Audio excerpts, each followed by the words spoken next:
Hi, and welcome to the Ada K Show. I am Ada K. Brown, and am currently a criminal justice major, and I'm a deaf courtroom commentator. Grab a cup of Java, and let's dive in.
Good morning, everybody. And yes, I am sick.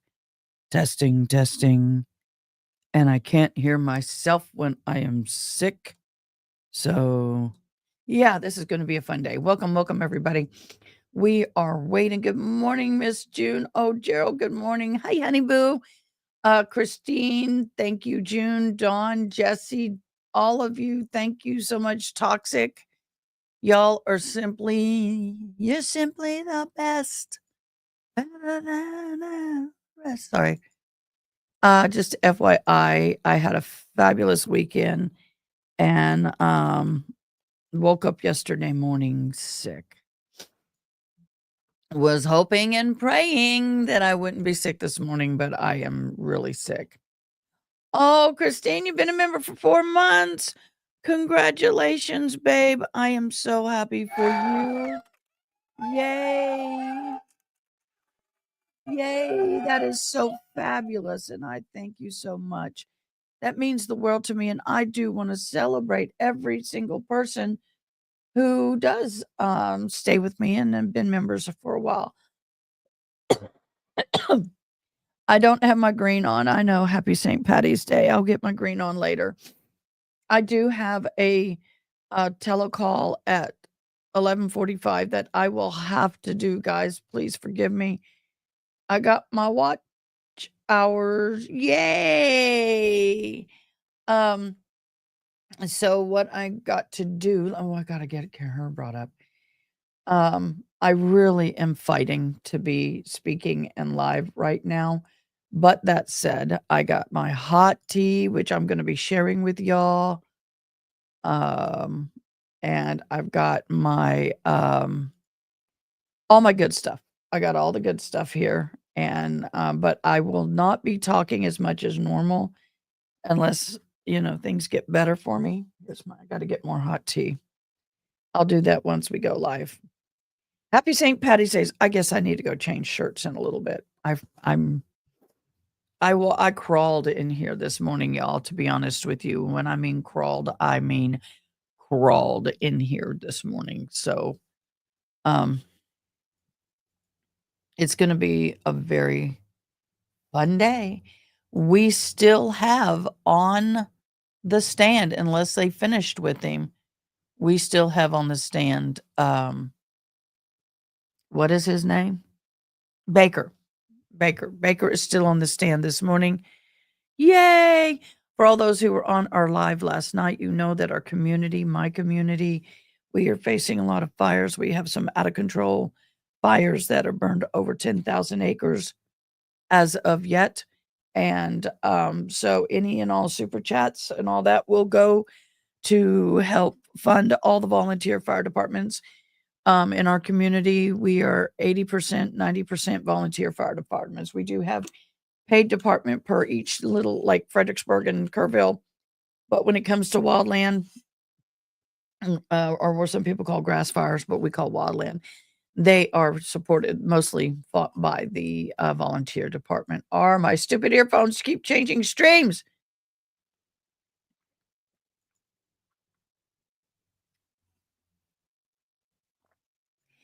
I'm so sorry you're sick, Rhonda. Prayers of healing and blessings. Our stupid earphones keep changing streams. Oh, yeah, I get it. My hearing aids do that. My daughter's watching TV or something in another room, and my ears Bluetooth to everything. It feels like raw meat. My throat feels like raw meat. I want to say, did I kiss a toe? But if I did, I have to tell you, he turned into a prince. For those of you who don't know, do y'all remember? For those who weren't on the live last night, this girl had a date this weekend. This girl has a boyfriend. And I might as well tell you who that is. Everybody, welcome to my life. My new love, Gerald Lofton. Although that picture doesn't look like him. It doesn't. It doesn't. He's a sweetie. He's a sweetie. And I'm so blessed. And I don't know what to say other than that right now. We've been talking for a little bit, and you notice he's been in the streams a little bit. We do have a bunch of Karen Reed documents that have dropped.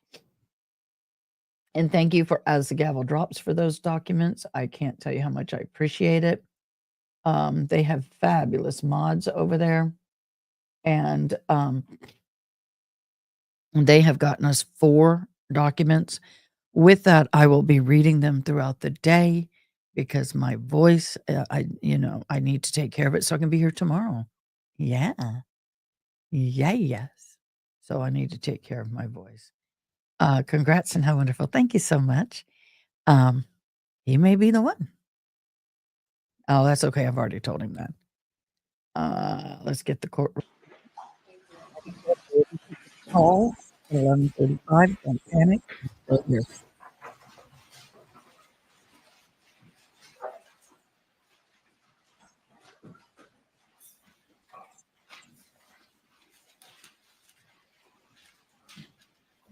When I left off on Friday, we were talking about the burner phones that you purchased in Victorville the day that you went to the wake at the Sementilli residence. Do you remember that? I remember talking about that, yes. And you said you didn't give Monica any of the burner phones at the wake, right? No.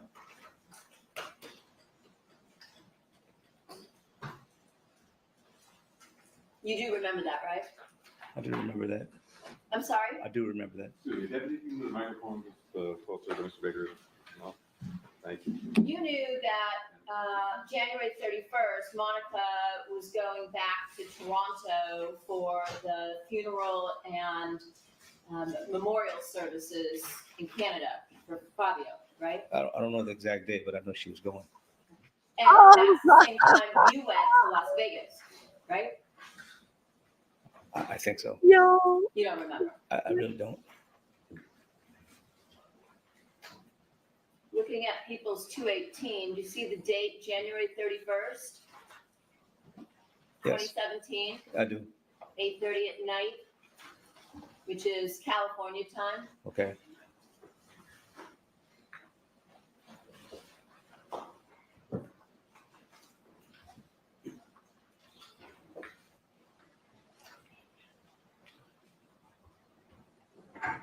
It's a record for that ZTE. You're going to make me blush. Telephone that we talked about last week. that you bought for Monica? See right here, where it says, "Welcome to Canada." I see it. So if you didn't give her that burner phone, did she come to your apartment at some point in time and you gave it to her there? Or? No, I really don't remember that because I thought it was later, much later than that. I didn't remember seeing her until February. I mean, besides the wake. You didn't see her until February. To my recollection, I don't remember. I really don't remember. I don't have all the dates. I don't remember these dates. See this document here? I believe you. You also told the jury last week that you wanted the defendant to be happy. You wanted Monica to be happy, right? I did. And you felt that she was happiest when she was with you, right? I felt that way. And you told us last week because when she was with you, she could really enjoy herself and be who she was, her real self, right? She could. So that meant when she was not with you, she could not be her real self, correct? Sustained. You told us last week that Monica was living two different lives and that every time she had any free time, she would call you and you would get together. Call or text, correct? And then the two of you would get together on her timeline, right? Correct. And when you were together, that's when you felt Monica could be herself and happiest, I'll allow it. correct? Yes.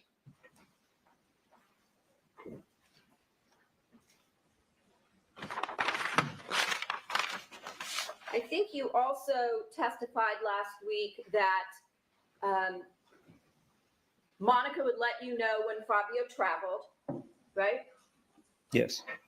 And that was when the two of you could spend even more time together, correct? This is right, correct. But she never stayed out overnight, never stayed during the night hours with you, right? You mean like overnight, like all overnight Yes, for the entire time, or while he was around? both. Well, maybe once or twice. So isn't it true that there are numerous occasions after the murder, starting as early as the beginning of February, where Monica would stay with you until 3, 4, 5, 6 o'clock even in the morning before going home? Well, could have been. I don't remember. Could have Sounds like that could have been been. It could have been. more than just once or twice, as No. you just told the jury. Could have been. She ever tell you that her daughters wanted her home more? No. She ever tell you that one of her daughters was having substantial issues regarding Fabio's murder and needed to seek therapy? Objection, foundation. So, She mentioned that she was in counseling. Who? One of her daughters. Okay. She tell you which? I don't remember which one. Did she tell you that one of her daughters was afraid to be in the house where her father was murdered by you? She just said that they was in counseling. One of the good daughters were in counseling. That's all I remember. Do you remember her ever telling you that her daughter was afraid to be alone in the house because No. of what had happened there? No. Did she ever tell you that she couldn't spend hours during the night with you because she needed to be home where her daughters needed her after their father had been murdered in their home?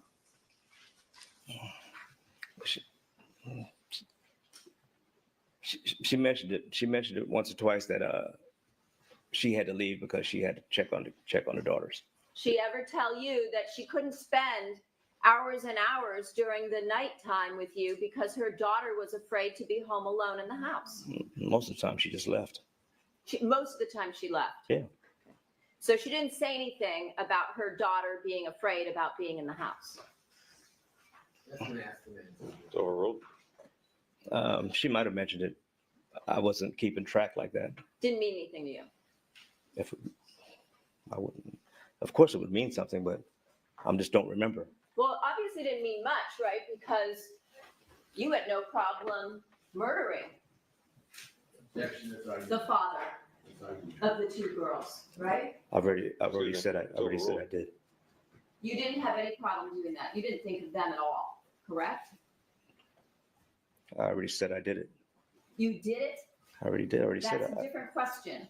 My did. question is, did you think at all about the trauma that you would inflict for a lifetime on these two young girls and losing their father in their home in such a horrific manner? Did No, that ever cross your mind? no. To make this easy for you, no. Because you didn't really care about them, right? I cared about him. You cared a lot about them. I cared about him. You cared about them so much that you, again, took their father away from them in their home where they lived. The place that's supposed to be your sanctuary, right? Can I answer now? I'm trying to answer. You keep going. I do care. Objection, move to strike. Non-responsive. Stricken. Answer the question. And ask again. Ask again one more time. You cared so much about them that you destroyed their feeling of safety in their own home. Well, I don't know how they felt, but I did care. I did care about them. Didn't you tell your friends, like we saw in messages last week, that once the girls graduated school, the two of you were going to leave the country? I never saw no text like that. How about traveling once the girls finished school? I never saw any text like that either. You didn't? You didn't see that last week when I showed you Michael Spence and I didn't see anything about. message to Run Ray? I didn't see You anything. already forget it from Friday? It's hard to keep lies straight when you tell so many of them, right? Objection, argument. Sustained. Are you finding it difficult to keep your stories straight? You're asking 4 questions at a time. When I try to answer, you cut me off. Objection, non-responsive, move to strike. Stricken. Again, One are more you time. finding it hard to keep all of your stories straight? That's argument. Sustained. How many different stories would you venture you've told since your first interview with Monica's lawyers? How many? Give us an estimate. 2, Okay. maybe. Maybe? Yeah, maybe 2, without thinking too hard.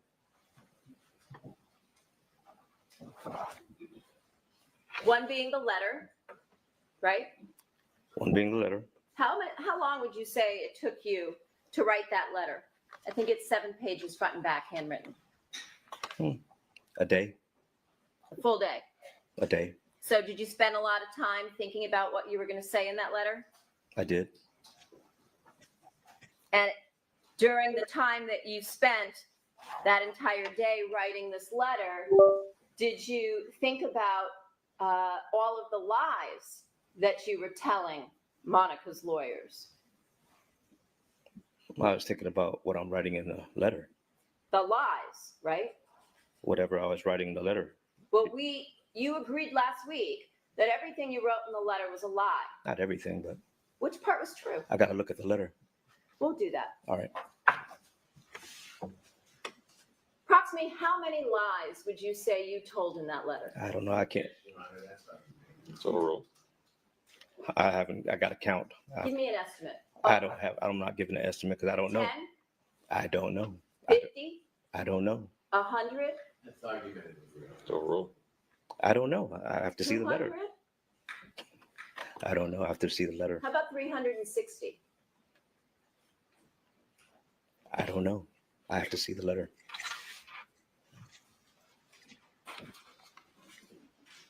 You also testified last week that you and Monica went to Las Vegas before you murdered Fabio. When was that? This is 8 to 10 years ago. I don't remember all these dates and times, and It I was don't. 8, not 10. 8, 10. That I was don't your remember. testimony that I last don't week, right? You remember told this jury when. that you and Monica went to Vegas before the murder. So my question to you is, when? What month? I'm gonna guess May. May. I'm gonna guess May. Was that a time when Fabio was out of town? No, it's gonna have to be Why would it have to be? because it's usually the only time she could get away.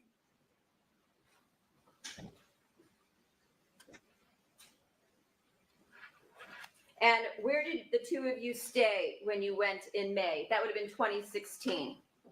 Where did the two of you stay? And one of the casinos, I don't remember the name exactly. You don't remember. I don't remember the name of the casino, so it was one of the casinos. Who paid?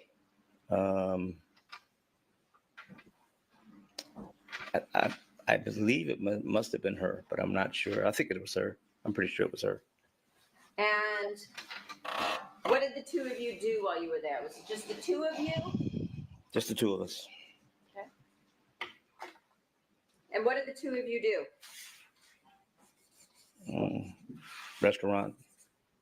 Such as what? I don't remember. I don't remember, but it went to the restaurant. Which restaurant? I don't remember.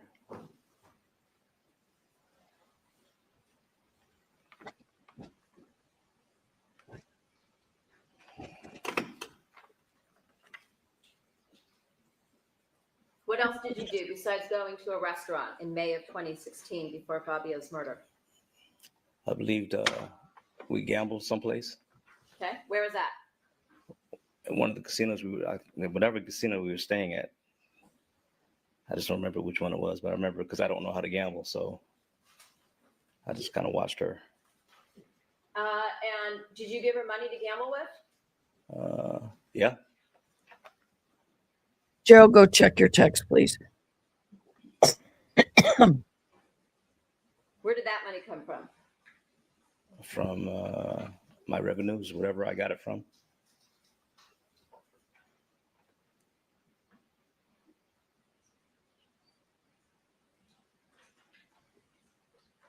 How much money do you think you had in your accounts at Chase back in 2016? I don't know. I pulled most of it out. I don't keep money in banks if I can avoid it. Where did you keep it? In your pillow? No pillow. If you didn't keep money in banks, why did you have numerous Chase accounts? I said I didn't like keeping money in banks. I didn't say I didn't have them. So you just had bank accounts just for the sake of having them, Yeah, you need bank accounts to live sometimes. but you didn't put money in them. So where would you keep your money Well, I did put money in them, but I would take it back out again eventually. eventually? Yeah, eventually. So how much money do you think you had in all of your Chase accounts together back in 2016? I have no idea. Approximately I don't know. $1,000. That's the answer, Your Honor. So, I don't know. How about like $40? Okay, I don't know. You don't remember anything about how much money you had in your bank accounts. I don't. I really don't. It's a long time ago. Okay, guys, we're going to take a quick break. Happy birthday to you. Happy birthday to you. Happy birthday one sunny day. Happy birthday to you. And that's the best I can do. Sick. But happy birthday, beloved. I love our March birthdays because mine's in a week and a half. I'm getting old. Thank you guys for telling us how cute and sweet Gerald and I look together. I guess I can pull it up because everybody might struggle. We'll go to my my site. I'll pull up the picture. Begin picture. And begin. All right, this is a picture. We only got one picture together, which is okay because I like having the private memory, but This is Gerald and I. We went to the cross up on the hill in Kerrville, Texas. It's an amazing place to go. And that is us. Wind blown. The wind was blowing at least, 40 miles an hour, Gerald? At least. It was really strong. And that's the same day our big fire started off. That's near me. But this is my bow. That my bow. Okay, now I'm going to come back over to the murder trial. Stop share, present, share screen, love affair, and share. So, oh, you're welcome. Like I said, he does his picture's a little different, but we change with age. And I think he's cute. More importantly, he's sweet. So, yes, I'm embarrassing Gerald. Good. Anyway, we're going to watch this on break. We have Karen Reed to read. What I may do if somebody else can hop on it. Let me see if I can get our interpreter, see if she can read it, because my voice ain't going to last the day. If this is too soft, let me know, because I can gain it up so I'm not putting as much stress on my vocal cords. Nah, babe. He's my honey boo. I'm boo. He's honey boo. So anyway, here we go. Understood. But you told us last week about all of the details you remembered from the day of the murder, even though you couldn't remember the date. You remember that? Correct. So is that because you committed those details to memory as opposed to everything else? That was pretty much a traumatic experience for everybody concerned. That's something I could remember. I see. We'll talk about that as well. Objection, Your Honor. I'm sorry. That is sustained. You also said that you used the same phone with her, meaning Monica. Which phone was that? The Samsung. Which one? You had 3. The 6, I believe it was. The S6. Is that what you're saying? I believe it was the 6. And what did you do with that phone? It got lost. It got lost.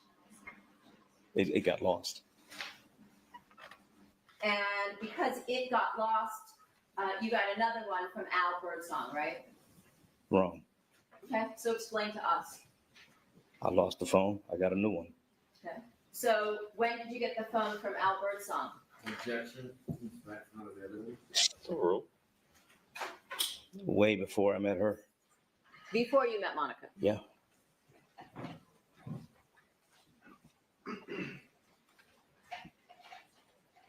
Do you know what year the essay came out?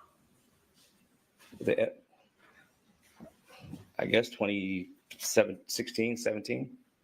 Would it surprise you to know it would have been after the murder? 17. Okay. So it wasn't way before you met Monica, because you told us you met Monica in 2015, and within a couple of weeks. I think you're missing your facts here, because the 8 was not Al's phone. It was mine. That you got from Al. We talked about that last week, remember? No, I had got another phone from Al. It was not the 8. Oh, I see. Get your facts messed up again. Okay. Don't be a rude jerk. Just say no, it wasn't the 8. I'm the one with the facts messed up. Objection, Your Honor. That's not a question. It's argumentative, sustained on that.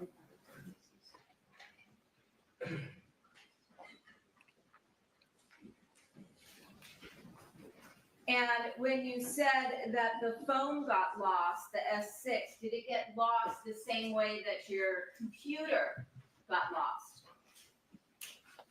Yes.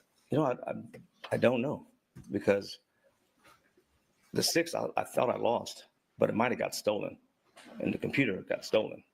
The computer was stolen. Yeah, Where was it stolen from? from my truck. Yeah, you had to think about it. And did you report that to the police? No, Why not? there's no need to. Do you remember in a conversation with Monica after your arrest, where she asked you if you had gotten rid of your computer? Do you remember that conversation? I don't. Do you remember telling her that it was gone? Does that ring a bell? No. Do you remember her asking you if it was gone? No, I don't. I really don't. Do you remember telling her? This is the Ollie tea called Restore. I had Rockin' Rooster before that this morning. Ollie tea is fabulous. It is really soothing. It really is. But what's great is you don't have any chemicals in this tea, preservatives that would make you help inflame you more. So thank you for bringing that up. It is awesome.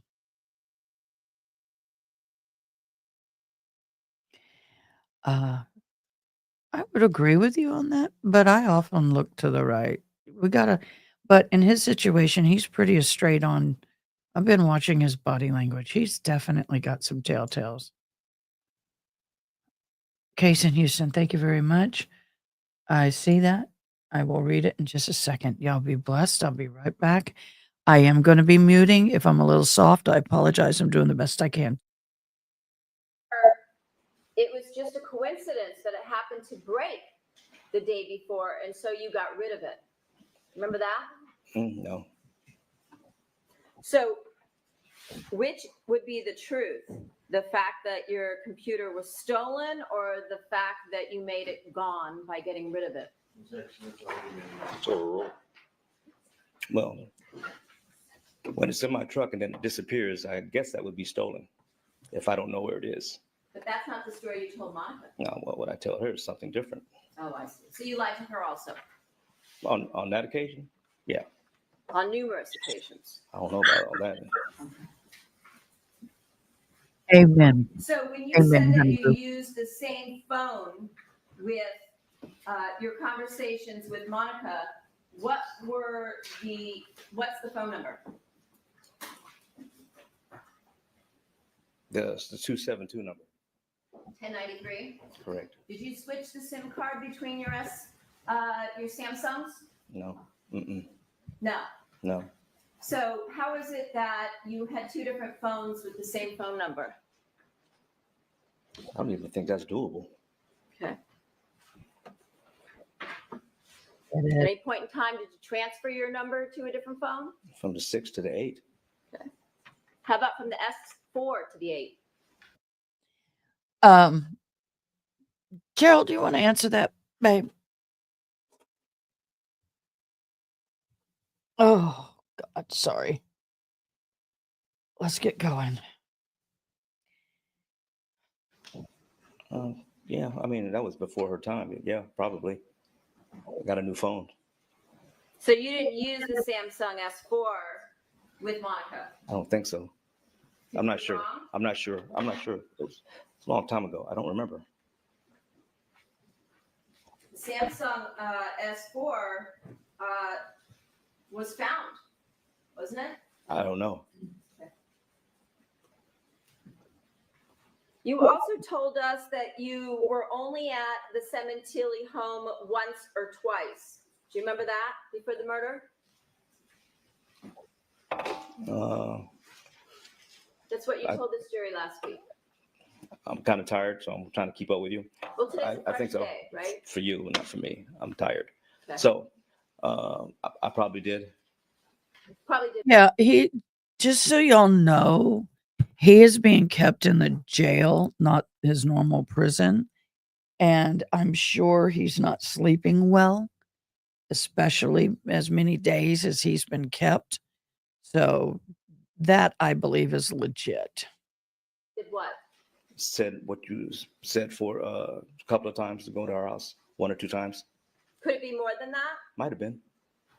Might have been. So when you answered a question, and as you said, you are here testifying, so it would be an official statement, Correct. right? It would be important that the answers that you give are accurate, right? Because you don't want to mislead these people, right? Exactly. So were you there only once or twice, or were you there numerous times? You know what? Since you want accuracy, I can't give you an exact number anymore because I can't be accurate. You have an estimate? No, I can't because I need to be accurate because I don't want you to keep calling me a liar because I'm getting estimates. Okay.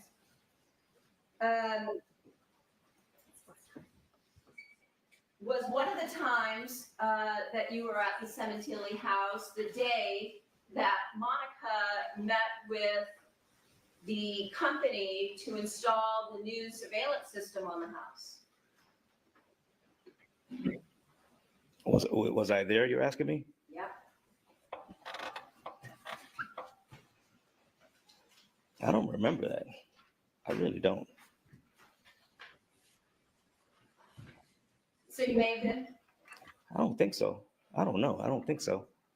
If I were to tell you that your phone connected to the Sementilli Wi-Fi that day, around 8 o'clock in the morning on June 28th, does that help you remember? No.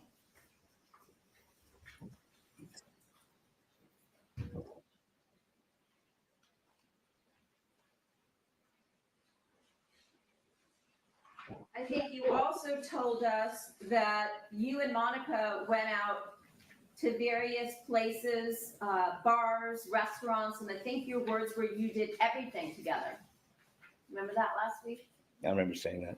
Did you also take her to Los Angeles to meet some of your friends? I'm sure I did. Wait a minute. Yeah, I'm sure I did. Eventually, I introduced her to somebody. Do you remember telling Ricardo and Sheila that you introduced her to some of your friends down in South LA and she really liked them? I don't remember that. Did you ever take her to any friends' birthday parties?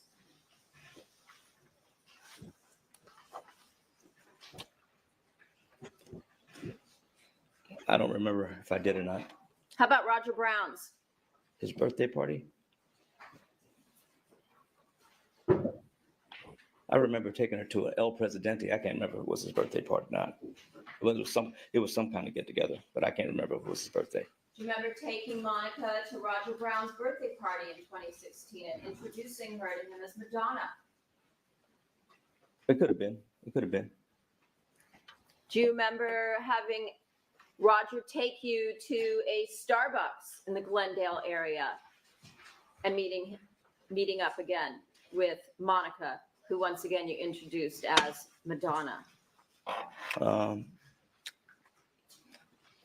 I can't remember it because I've done a lot. I've been everywhere, so I can't remember. You were everywhere. I've been a lot of places. Okay.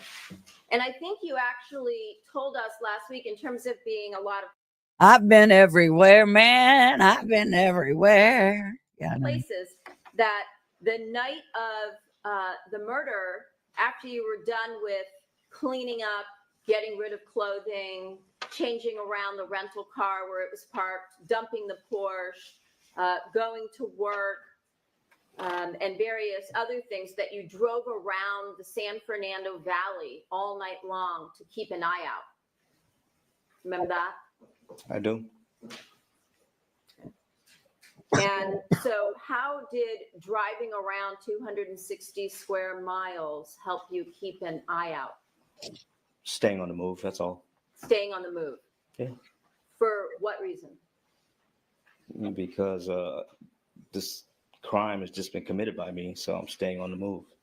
Okay, but you didn't know that anything would connect you to the crime. In fact, you told numerous people you didn't do it, and there was no evidence connecting you to the crime, even after your arrest, right? So, Which part do you want me to answer again? All of Part? it. All right. So, yes, I tell people that I didn't do it because I didn't want to get turned in that night. So again, more lies, Of course. including to friends. Of course. Okay. And what about the other part? Which is, How would anybody know the night of the murder that you were the one that committed the crime? well, just in case they had a camp. Speculation. as farm sustained. Why did you think it was necessary to be on the move? Just in case they caught a camera on me or something. And, it's a guilty conscience. That's all. It's a guilty conscience kept me on the move. Conscience. Yes. How to spell conscience? No, not right now. Irrelevant. It's argumentative to stand on that ground.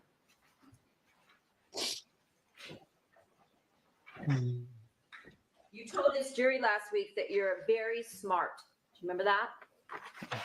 Most of the time. You also told the jury last week that you're a prize. Do you remember that? I describe myself as that on other a certain term, but no, I'm not.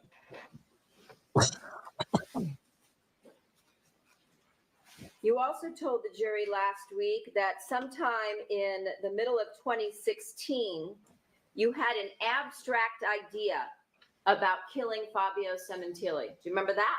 Yes. And you said, well, what if it comes to that? Why in the middle of 2016 did you think, what if it comes to that in terms of committing a murder? The thought occurred to me when I spent time with Monica, that every time I was with her and he called her page, she panicked. She panicked. Yeah. So when she panicked, did she go running straight home? Yeah. Really? Okay. What about the time when Fabio was out of town on business and late at night he called to say good night to her, and after he called to say good night, she went running over to your house? Wouldn't that be the opposite? Objection, Your Honor. No foundation for argumentative. That has nothing to do with Excuse me. me. It's overruled. That has nothing It to is do with me. nothing to do with you. No.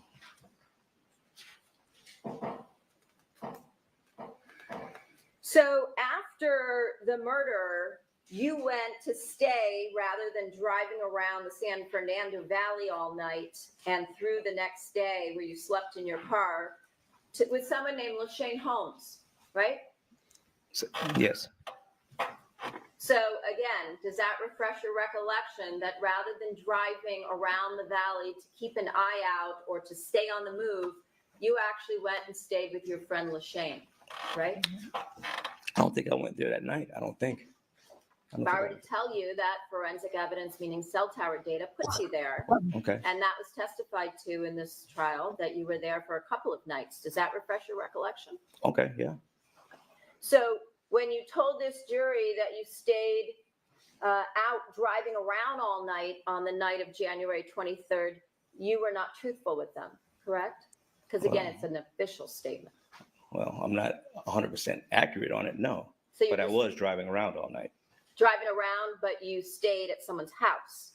I just don't remember what day it was. I thought it was a Friday or something, or a Thursday or something. Didn't you tell us last week you knew it was a Monday? That was the one thing you remembered. I do.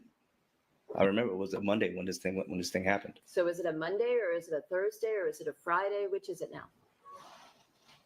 I guess I better start being really accurate. So You're testifying under oath, sir. I know I'm trying to. You keep asking me for estimates and everything else. I'm trying to answer. hmm So I did drive around, and I drove around the valley most of the night. So Did you go stay at LaShane's home the next night too? I don't know. I know I stayed there. I just don't know what night it was. And it was after the murder, right? Yes, yes. And what was the purpose of going to stay with LaShane? I felt kind of safe there Why? because it's out of San Fernando Valley. Okay. So again, you didn't drive around for 2 nights sleeping in your car. You actually stayed at a place where you felt safe, right? Yeah. Overruled. Yeah, I did. I drove around and I stayed there. One or two of those nights or whatever. I did go there. hmm And how do you know LaShane? I did time with LaShane. He's also a registered sex offender, right? Yes, Irrelevant. Overruled. Right? yes.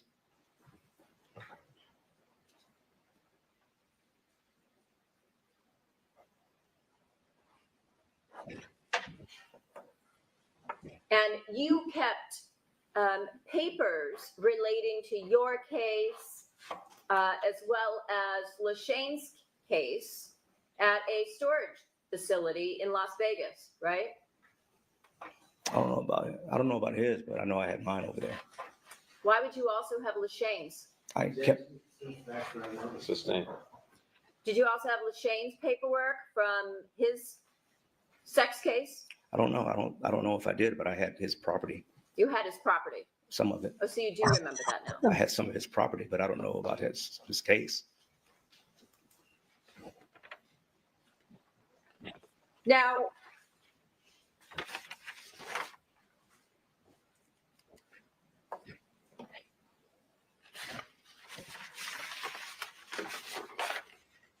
you also testified last week that you had an extra phone that you threw away.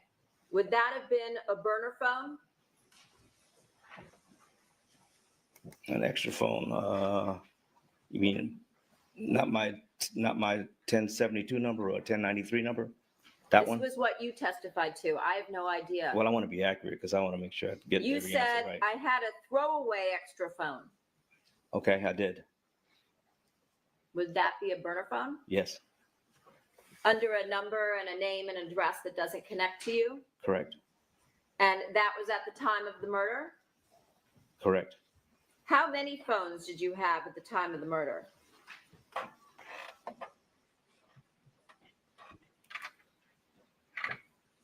Maybe, no guessing. I can't be accurate on that. At least 3? I can't be accurate. I don't want you calling me a liar, so I can't really be accurate.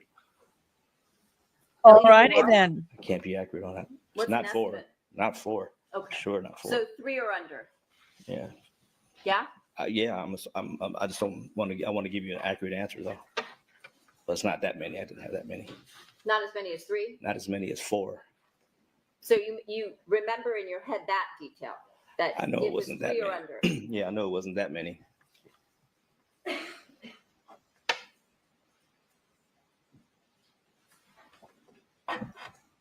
Now, in the middle of 2016, when you said you started having a thought about killing Fabio Sementilli, did you send an ATM card to your best friend's son, Chris Austin, to purchase a plane ticket to come to LA?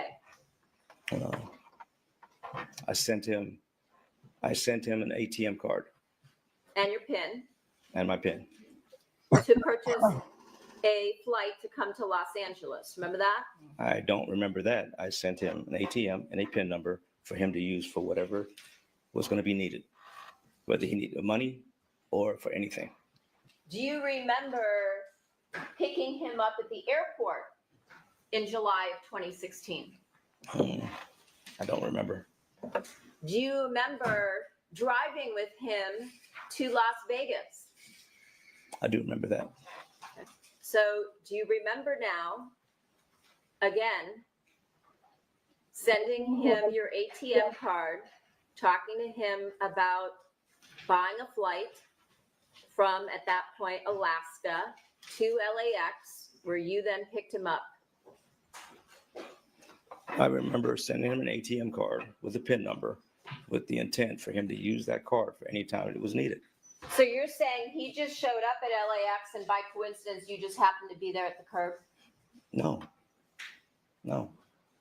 There would have been a plan, right? Well, if I picked him up, it would have been. And you said you do remember that now. I remember going to Vegas with him. That's what you asked me about that. I said So- I didn't remember. He would have had to fly in, right? Correct. He didn't walk from Alaska, right? It's argumentative. He flew in from Alaska based on money you gave him, correct? If you use the money for that, yes. Isn't that what you intended? I intended to have him have an ATM card. You still friends with his father? I haven't talked to his father in a while. Would it be safe to say after ruining his son's life that that relationship is over? Objection argumentative. Sustained. You're no longer friends with his father, correct? I haven't talked to the man. You said he was your best friend. Yes. And so, again, he was your best friend, and you used his son, who you told us was loyal to you and who you trusted implicitly, to commit a murder. right? Yes. So again, in July of 2016, did you have a conversation with Chris Austin asking him to fly into LA so the two of you could drive up to Las Vegas for a family meeting at Albert Song's?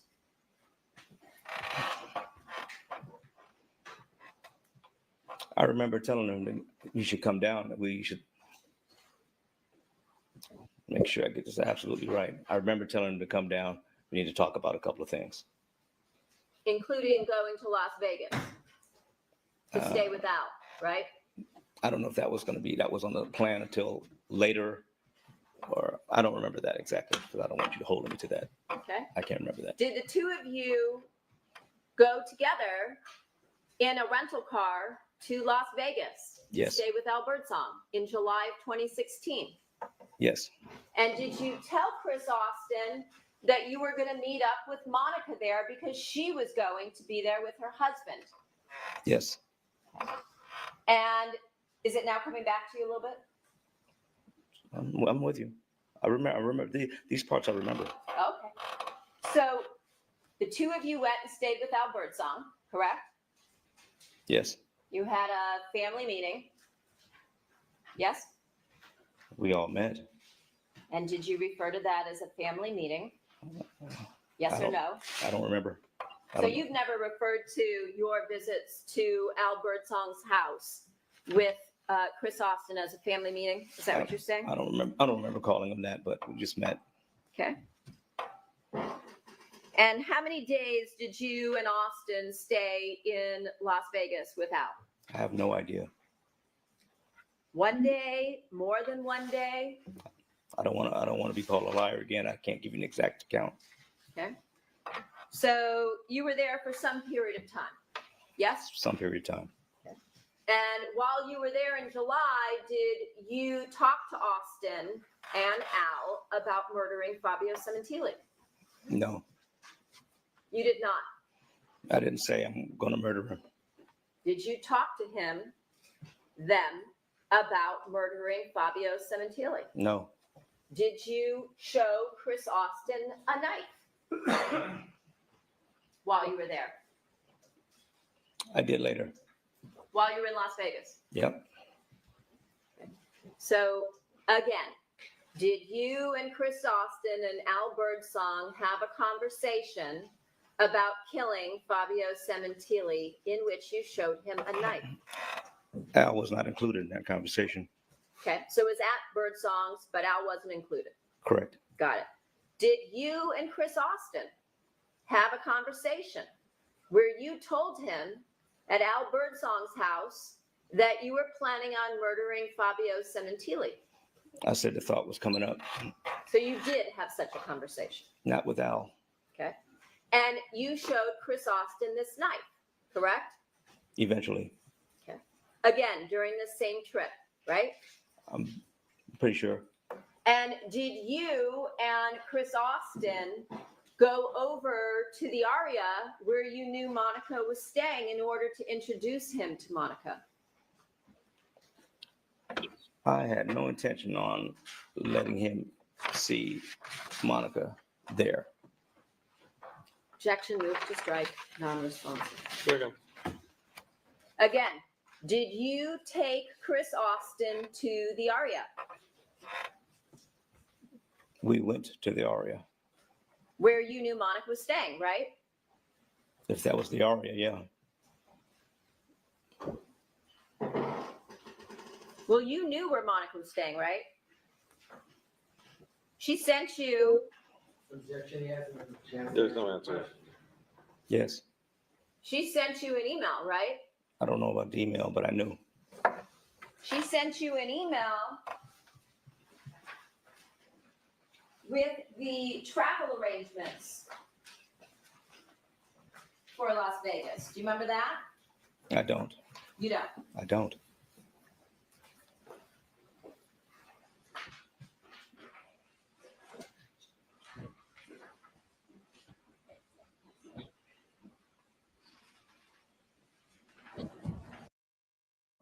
For those of you who are just hopping on, I am going to be more quiet today.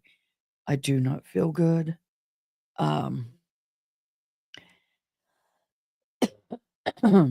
coughing a lot. I'm starting to run fever. So please be kind and understanding. And this is about as loud as I can talk. I can gain it up more if I need to. But thank you for your understanding and patience. Here we go.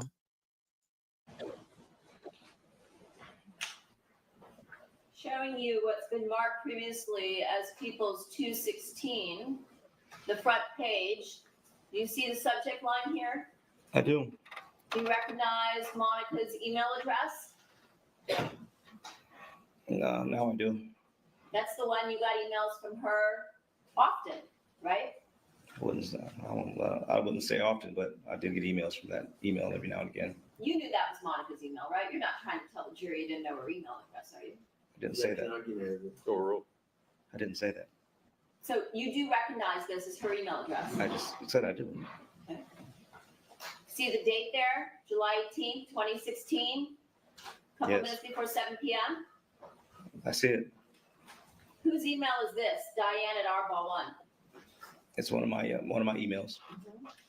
And do you see that this is an email that was forwarded from Fabio Sementilli to his wife? Okay, Do you see that? that's what it says. And below that, do you see the confirmation that Monica and Fabio were going to be staying at the Aria during this trip I see it. at the Sky Suites? This was sent to you, right?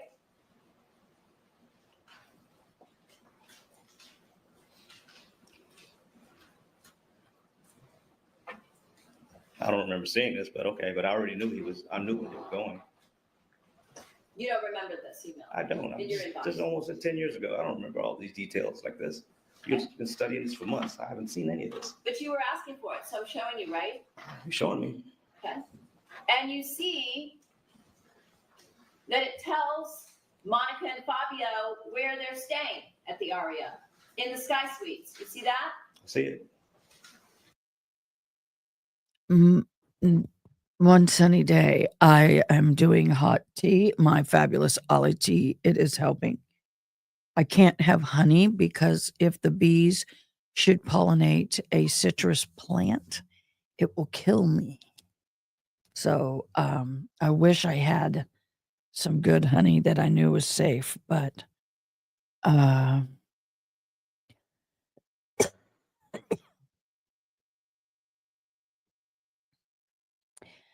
thank you, Elena. Do you know what? I can sit here just as comfortably as I can be in bed. Being upright is better than laying down at this point, Miha. But thank you so much, babe. And you see on the second page, there's even a map of where the events are to take place at the hotel. See that? I see it. And even a path has been written in by somebody by hand with an arrow as to a meeting place. Do you see that? I see the arrow and I see something. And this was the same time that you went with Chris Austin, right? To the Aria, right? Yes. In fact, you have charges on your Chase account for the Aria during that trip, right? I don't know. Well, don't let's look at remember. Exhibit 185. You have an account, you had a checking account at JP Morgan Chase, correct? Yes. What's your middle name? Lewis. See here, July 25th, Enterprise Rent-A-Car from Canoga Park. I See see that? it. See the date of the charge, July 22nd and 23rd? I see it. Okay. And do you see June, thank you so much. No, I am deadly allergic to citrus. Raw lemon, limes, oranges, grapefruit. I can do pineapple, but I can't do lemon. I wish I could, but I can't. Thank you so much for y'all trying to help me feel better. It does mean the world to me. See, after that, a charge on the 25th at the Chevron station in Primm, Nevada. I see it. That's on the way to Las Vegas from California, right? It has to be You've made that trip numerous times, right? numerous times. And then you see just below it, a purchase on the 25th at Smith's. It was made on the 24th, posted on the 25th at Smith's Food and Drug. You see that? I do. Do you see beneath that cash being removed from a non-ATM chase on the 24th of July? Do you see that? I do. That ATM located at the Aria. You see that? I do. And then just beneath that, do you see a desert pit stop on July 27th in Las Vegas? I do. And then returning the Enterprise rental car at some point after the 26th, correct? So you had it for several days, right? It appears so. Does that refresh your recollection about you and, bless you, Chris Austin going to the Aria where you said you were not going to let him have any contact with Monica? And that doesn't mean she has to have contact with him. That Okay. doesn't mean anything. But yeah, it was there. So we had testimony about a week and a half ago from a geolocation expert who put you, Monica, and Chris Austin together at the Aria. Does that ring any bells to you? And misstates the evidence. Overruled. Absolutely not. And just before you went to meet up with Monica, she called you to tell you where she was. Isn't that right? I don't remember. So she called you just before the phone records show the three of you together at the Aria. You don't remember what that would have been about. Monica, for sure, unless I don't know something I don't already know. They never met in the Aria. But you did, right? I You met met. with her. Yeah, I did. Because while her husband was busy during the day, once again, she was free to meet with you, right? Well, probably for like a minute or two, A minute or two. maybe. How many of the days while you were in Las Vegas with Chris Austin and Al Birdsong did you meet up with Monica? I really don't remember the exact times and how many times it was. I don't know how many times exactly it was. So you and Chris Austin didn't meet up with Monica in order to set up a plan to kill Fabio. No, Why do you say that with such surety in your voice, since that's what you did shortly thereafter? Sustain.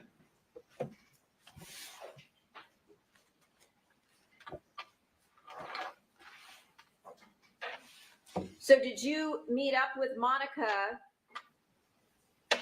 each of the days that she was in Las Vegas while she was on this trip with Fabio? my memory only serves me that I remember seeing her twice, two separate days. That is all I can remember. Okay. And not with Chris Austin. Never with Chris Austin. So if the phone records put the three of you together, he would have been close by, but not with you? Objection, that misstates the evidence. Overruled. If he was at a bar, because I remember going to meet Monica by some slot machines. I told him to stay at the bar. I'll be back. And I wanted to talk to her quickly just to say hello, whatever. But she said she's doing her host thing, whatever she was doing. So now you remember the details that actually Austin was with you at the Aria, but he was at a bar He was at the bar in someplace the else. Aria. And yeah, wherever he was over there away from her. Okay. And she was at a slot machine. No, she was at some lounge and she met me by a slot machine. Close to where Austin was. And I don't think they saw each other. Thank Not you at all. so much. They couldn't have seen each You're other. so kind. Okay. Thank you. Well, nevertheless, if they didn't see each other when you came back after that trip with Austin from Las Vegas, you took him to LA Fitness and he met Monica. You introduced them, right? I introduced him to everybody. So if she was Monica, there, right? if she was there, he got introduced. If she was there. And he played racquetball with Monica, right? I don't remember. Is that a possibility? I don't remember. Was he playing racquetball with various people at the gym that day? I don't even remember him playing racquetball because he sucked at racquetball. Okay. So were you playing racquetball that day at LA Fitness? Most likely if I was there, but I hate to say I did and you said I didn't, so I don't remember either. But chances are I did if I was there. And so what would Chris Austin do? Just sit there watching you? Yeah. Okay. Do you remember that day going out for lunch with Austin and some of the other individuals from the racquetball group? I don't remember. Is that a possibility? I want to give a huge shout out to Gerald, my honey boo. For those of you just joining, I have a boyfriend. He's online. His name is Gerald. He came into the shop and ran a hard wire across a 1,500 square foot office space through the drop down ceiling into the internet. So we have a stable situation. So I just want to give another thank you. I appreciate you. You were so generous and kind. And we all are benefiting from it. So thank you so much, Boo. I just don't remember. Anything's possible.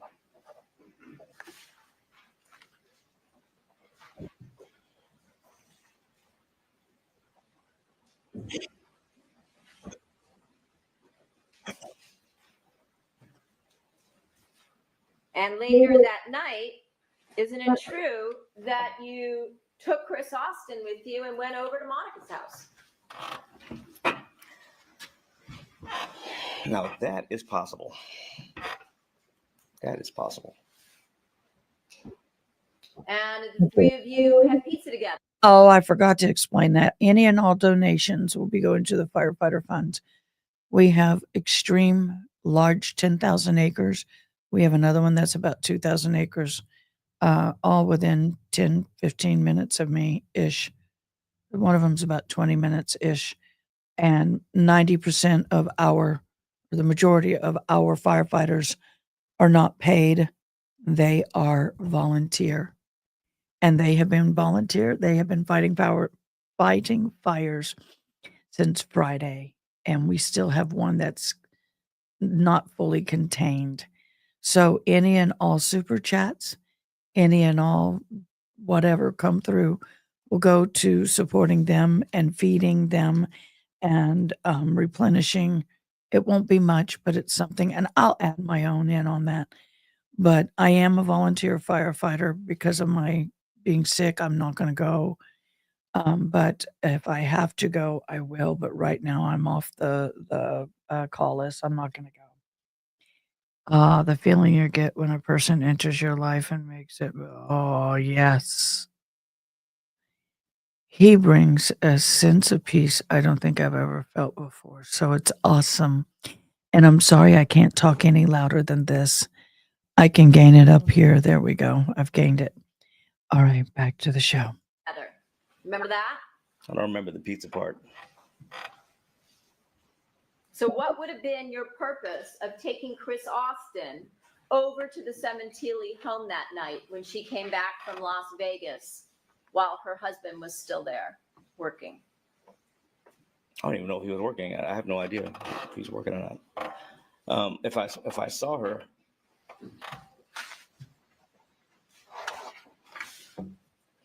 You remember doing that, don't you? You were vaguely, there for several hours. Remember that? vaguely, if I was there for several hours, that means he wasn't there. Remember showing him around the house? No, I don't. You remember Monica showing him the patio area? Could be. I don't. You remember telling him that this is the area where Fabio always liked to hang out? I don't remember saying that. Do you remember leaving Chris to watch television in the living room while you and Monica went back into the bedroom to have sex? Does that ring a bell? No, I don't remember that, but I'm sure something like that would happen. Okay. So you don't remember, but you're sure it happened. No, I said it probably would have happened. It's possible.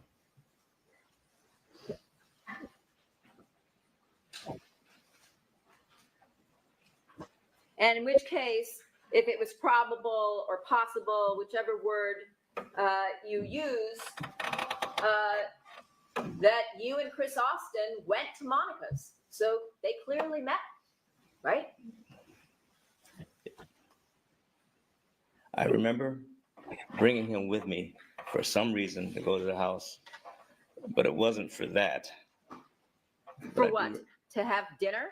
No, for you're saying to plan a murder. It had nothing to do with that. Well, you already told us. But it wasn't. That's what it was for. You already told us that just before this, you were in Las Vegas with Chris Austin, where you talked to him about planning a murder and showed him a knife. That wasn't the plan, though, to go there that day. If I remember right, it wasn't for that. I can't even remember why I went up there for it, but it wasn't that. I can't remember what it was for. But again, just prior to going to the Sementilli home with Austin, you had talked to him again, as you told us, in Las Vegas, same period of time here, last week in July of 2016, where you brought a knife with you to Las Vegas, picked him up at the airport, and discussed with him murdering Fabio Sementilli. Objection, since facts not in evidence. Overruled. Drove. There was a lot of questions in that one statement. So, Break it down. Go ahead. well, I'm tired, so you gotta take it slow. You told us you went to Las Vegas, Okay. picked Austin up at the airport. Yes. Right? We finally got to that. Yes. Planned with him that he should come out so you guys could go to Vegas, right? That was not the plan, but it was one of the plans that we did along the way. Well, The it plan. wound up being the plan, right? I'm trying to Look answer you. here at this exhibit, right? The plan was for me and him to get together to talk about stuff that was going on other than a murder. Except you talked to him about a murder, meaning the murder. Eventually, I brought it up to him. That was the reason for having him come out, right? So you could discuss the murder and see whether or not he'd be on board. Eventually, that would come to it. That was the whole point, right? I mean, that's what you told the defense team, right? In one of your 2 interviews. That was not the main reason, Okay. but it was a reason. All right. So the 2 of you then drive to Las Vegas to stay with Al, right? Yes. And you show him the knife, right? Okay. Isn't that what you told us? Yes. Go ahead. Okay. Where'd you buy that knife, by the way?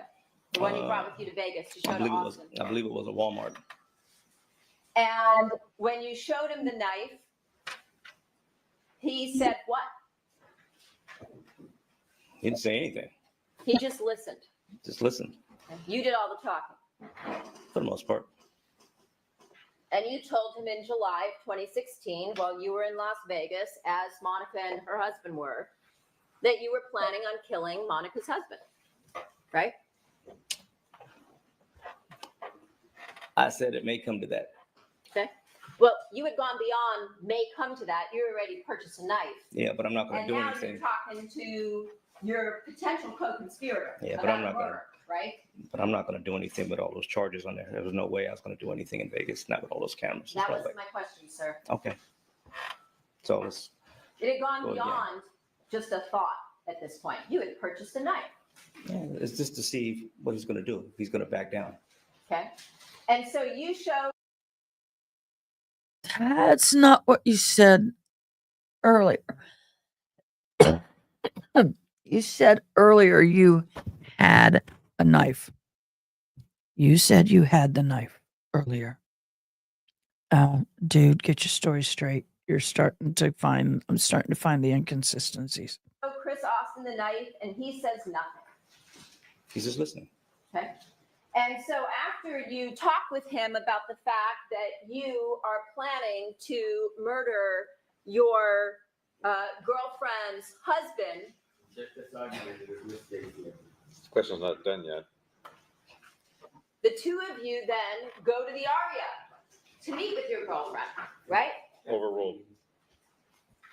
Right?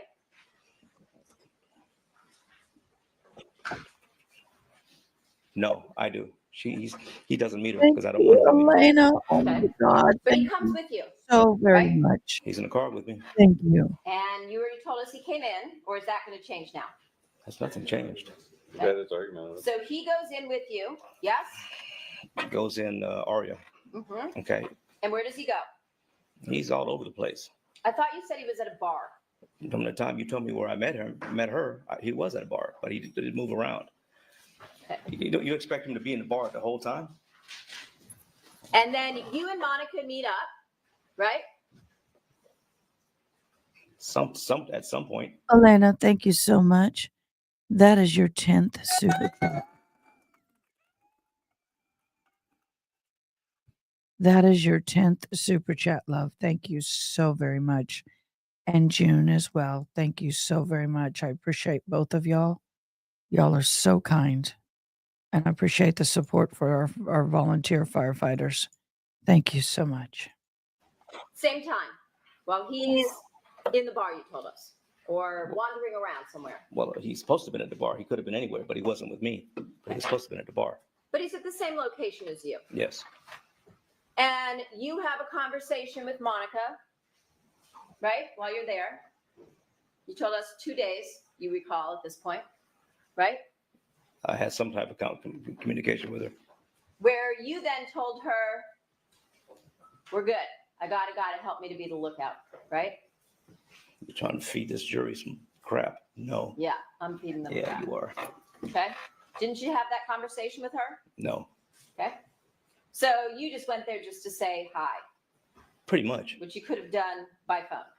Could have, but I wanted to see her. Okay. And then you go back again, as you said, another one of the days that you're there, right? Just listening to him makes me want to get a long, hot shower. I'm sure I did. Okay. I remember Bring seeing her Austin the other day. again. No. Left Did him not. home this day. Say again? You left him home at Al's that day. I Is that don't what know you're where he saying? was. I don't know. So he might have been with you. I don't want to guess anymore. No more guessing. Okay. All right. So you go to Vegas, you come back from Vegas, and then you talked about how you wanted to keep them separate, but then you bring Austin to LA Fitness, right? Yes.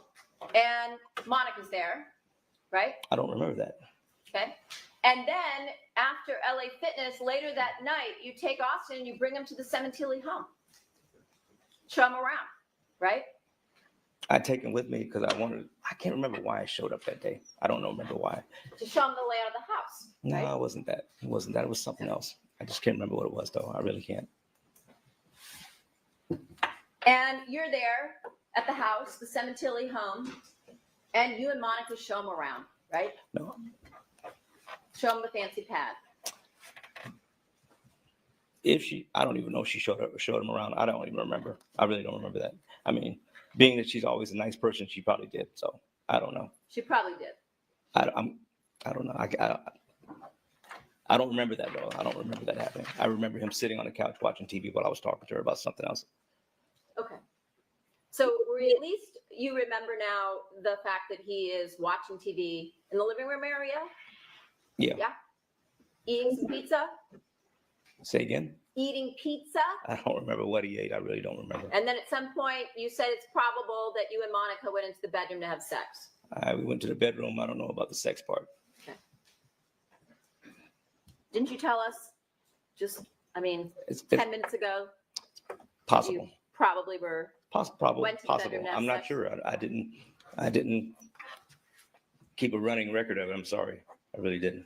And then you told the jury on direct exam that in August or September, you thought about the murder again, right? After all this planning went on between you and Austin in Las Vegas, right? Overall.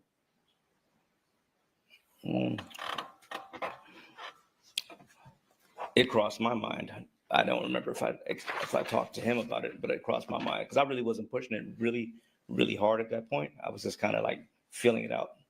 Well, it had more than crossed your mind because we talked about the fact that you had already purchased a knife.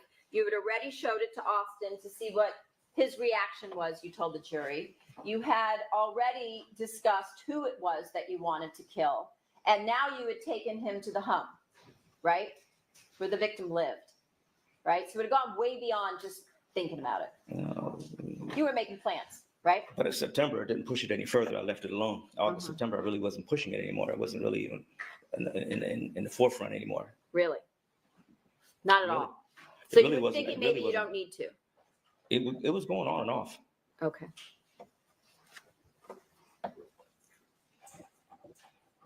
On and off that you were thinking about killing Fabio. Is that what you're saying? Yes.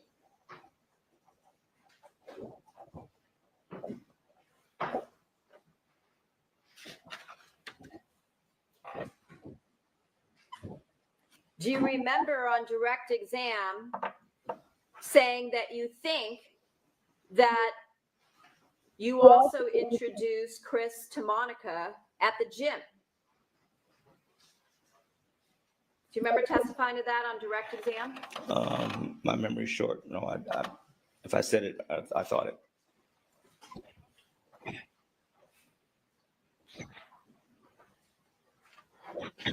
And then you said you really started to plan the murder around the holidays. Remember that? I did.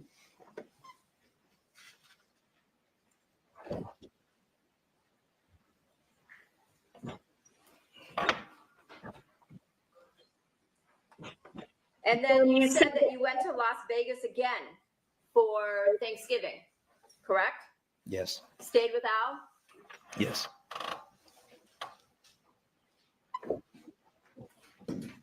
And you had conversations with Al about things, just like you did in July of 2016, related to what police would look for, right? You were pumping him for info. I wasn't If you pumping. committed a crime. I wasn't How to pumping. get rid of evidence. Remember that? I wasn't pumping him for info. I always listen. We just talk. It's just talk. Me and him. Talk about things like murder and how to get rid of evidence? No. Really? No. Did you ever ask him about how to scrub a DVR? How to scrub? No, I don't even know what scrubbing means. Do you remember him telling you that you're not smart enough to do that? It's better if you just take the whole DVR. Do you remember that conversation?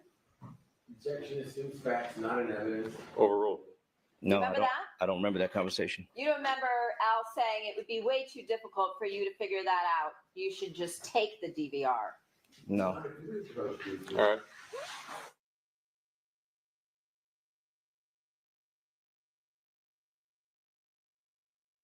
Thank you so much, June.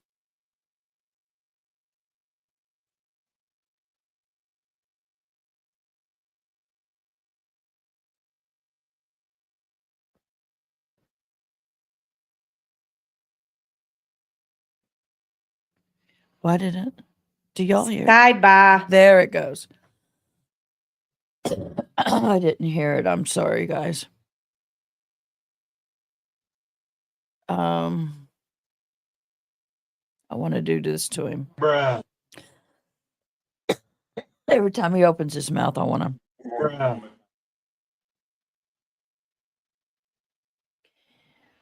Y'all, I'm sorry. My esophagus is really on fire. Didn't you have a conversation with Al Birdsong? Gerald, what did you give me? about how to destroy evidence? No, I don't. Not about strong evidence. No, No. no, You didn't ask him about how to get rid of DNA. no, You didn't ask him about what type of chemicals or solutions would destroy DNA. no.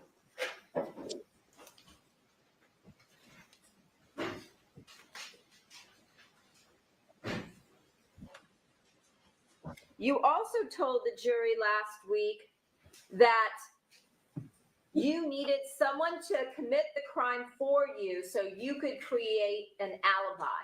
Do you remember that? I do. On the day of the murder, you went with Austin to commit the crime, right? On the second time, yes. The second time. On the actual time I did that. The first time he was supposed to do it, he didn't. Okay. The day you went to the Sementilli home for the second time after taking Austin there the first time during the summer of 2016. Do you have that date in your head? No, I don't have the date in my head. I don't have the date. No. Okay. Well, last week you told us that you went to the Sementilli home with Austin and you went through the elaborate story of the clothing and the rental. Do you remember all that? That's argumentative. Oh, really? The clothing and the rental. You mean this is on the murder itself, right? Is that what you're talking about? Do you remember I going lost with track of Mr. where you're going. Austin to commit the crime at the Sementilli home? In January. Is that the date we're talking about? Yes, sir. All right. Just making sure. Okay. How does going with Austin to the crime scene create an alibi? That day had passed already. So you weren't interested in creating an alibi anymore at this Not on that day, no. Okay. Well, at that moment, no, because I had to do this myself. But I was still going to try to create an alibi later. How does creating an alibi after the time of the crime create an alibi? Yeah, it's a useless attempt, but I had to try.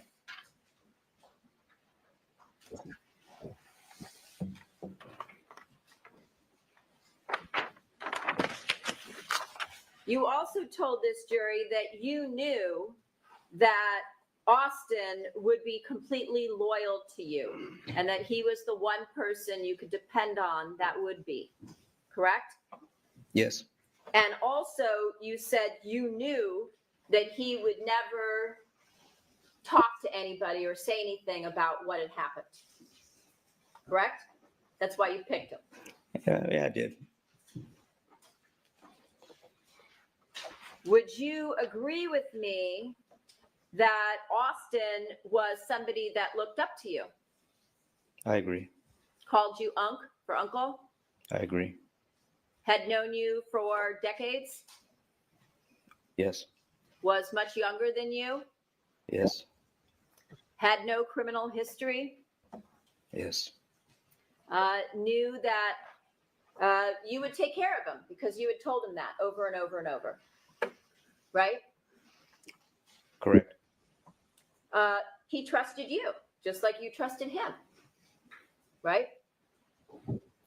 Yes, And you knew that Austin, because of his loyalty to you, would do whatever you asked him to do, right? for the most part. Including murder, right? For the most, yes. So it's not for the most part. It's to the farthest extreme one could think, right? For the most part. What's for the most part? What would he not do if he was willing to commit murder of somebody he didn't even I'm sure know there's who? something I could find if I talk to him, but yeah, that's another subject, right?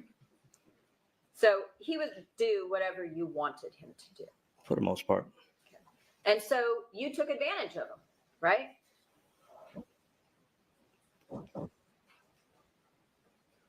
To a degree. To a degree? How To a not? degree. To what degree not? To a degree. I did take advantage of him. You told him you'd protect him, right? Yes, You told him you would take care of him, right? yes, You used your relationship with his father to get him to be loyal to you and trust you, right? I didn't use it. It just happened that way. I didn't use it. It was just a coincidence. No, I didn't use it.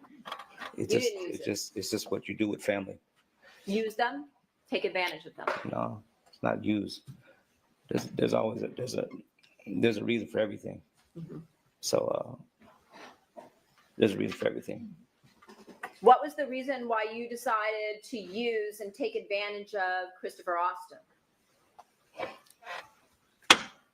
For Because you knew he'd do whatever you asked. true that. True. True that, right? True. Your Honor, if you did that. That's fair and true, Nino. That's I'm fair.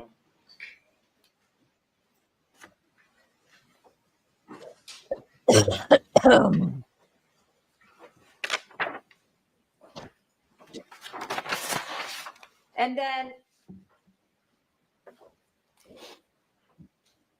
when you decided that you were, as you said, going to pull the trigger and murder Fabio, you had conversations with Austin about having him come back to Los Angeles, correct? The conversation didn't happen. Yes, and yes, Right? yes. And he purchased a plane ticket in January 12th, to come to Los Angeles again, right? Fly out from Alaska. I don't know the exact date, but whatever date it was, Sound about right to you? I'll take your word for it on this one. Okay. And you had been having numerous conversations with him in the month of January, correct? Setting this up. No, You hadn't. no. How many times do you think you had conversations with Austin about the timing of when the murder was going to take place?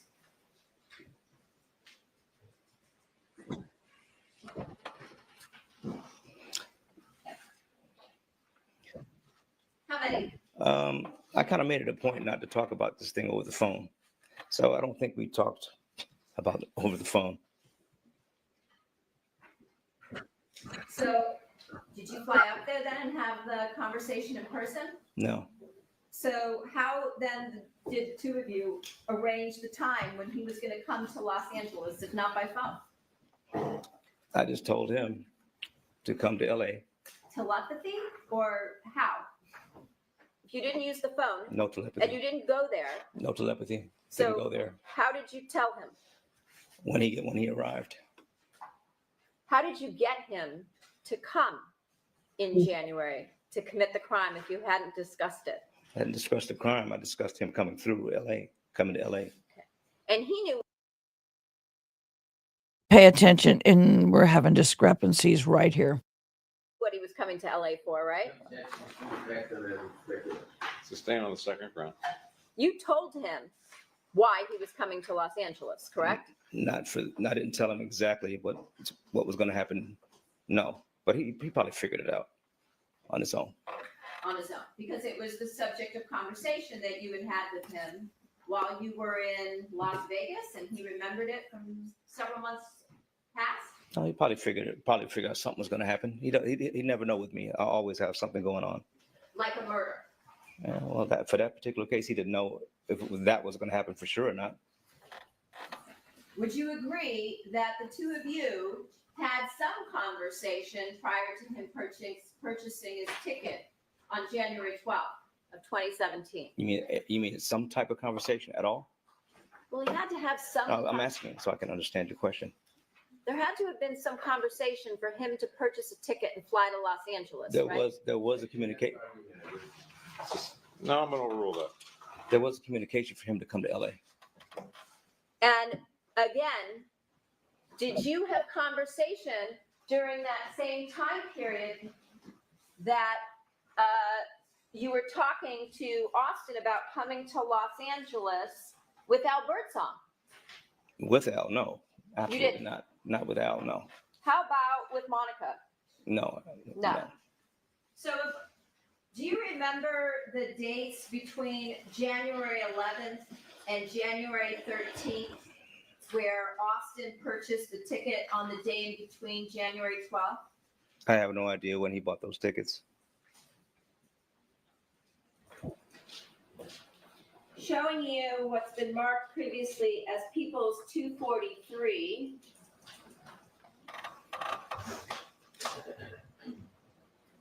Do you see on January 11th, all of these communications back and forth between you and Monica? And then you and Austin. See that? Yeah. And then again, you and Monica, and you and Austin. See that? Okay. And then again, you and Monica, this is still just the 11th. See all these communications? I do. It's a lot of communications going back and forth between you and Monica at that time that Austin and you are talking, right? We're always texting, and we're always texting on Viber constantly. Right. That's nothing new. This is January 11th, when it's been testified that there's a spike in communications between you and Austin, you and Monica, and you and Al. Objection, that misstates the evidence. It's overruled. See all this? January 11th. See all this? I do. And then you and Austin have a conversation And that does happen. and text That does happen. You do. in the middle of all the conversations that you're having throughout the same time period with Monica, right? It's argumentative. Overruled. We can see it right here in the records, right? Starts in the morning, goes through the afternoon, and then into the evening hours, 10 o'clock at night, right? I'm gonna object, Your Honor. There's no calls to Austin in any of this time period. It's overruled. You see this right here? I see it there. Voice, that's called a call. I'm talking about in the evening. You see that? I see it. But a lot of It's people, an 8-minute phone call. See that? that's what it says on the paper. Let's talk about the next page. Again, do you see the conversations continuing between you and Monica? Yes? I see it. And then, January 12th, again, another conversation between you and Austin, this time for 40 minutes. See that? I do see that. The 12th is the day I'm going to show you in a minute where he purchased his ticket to come to Los Angeles. And then as soon as that conversation ends, again, more communications on the 12th between you and Monica. You see that? All day long once again on the 12th. You see that? We text a lot. Mhm. You said 15,000, you said. So that's nothing new. Looking at the top of page 3. Again, communications. Now Monica's calling you from her house phone. 13-minute conversation. See that? I see it. And then you have a 14-minute conversation right after that with Austin. See that? I do. And then more communications on the 12th. See all that? I do. Between you and Monica. Yes? Me and Monica talk all the time. Yep. And then here, line 102, another conversation, 15 minutes. Maybe he booked a flight and wanted to tell me. I don't know. Uh-huh. And then another one. You see that? I see it. And then you go back, as soon as you hang up, you're back talking to Monica again. See that? Talk to Monica all the time. This is nothing new. And then Monica calls you again from the house phone during this same period of time. You see that? I see it on the paper. And then right after that, you have another conversation with Austin for 15 minutes. You see that? I see it on the paper. And here again, back to the Viber messages between you and Monica on the 12th. Again, going on the entire day. You see that? Do this every day. This is nothing new. Well, what's new this day is that you're in the process of planning Austin Austin to come in to help you with this murder of Monica's husband, right? That's my intention. Right? And here we are again on the 12th. Like I said, going back and forth between you and Monica, right? Into the late afternoon and evening of the 12th, right? Pretty much the entire day, right? See that? That's what it says on the paper. And then right beneath line 162, you have a 17-minute conversation with Birdsong,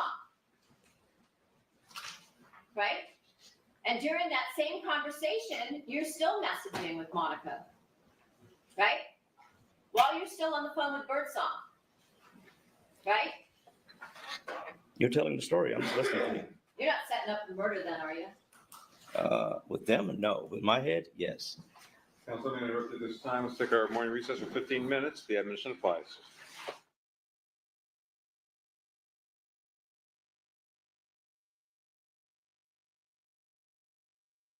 Okay, guys. So what we're going to do, I know I'm sitting low in the chair. I know I'm out of circle. It's the best I can do today, y'all.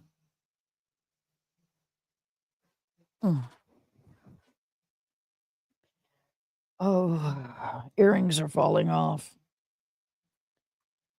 Okay, let's read some documents.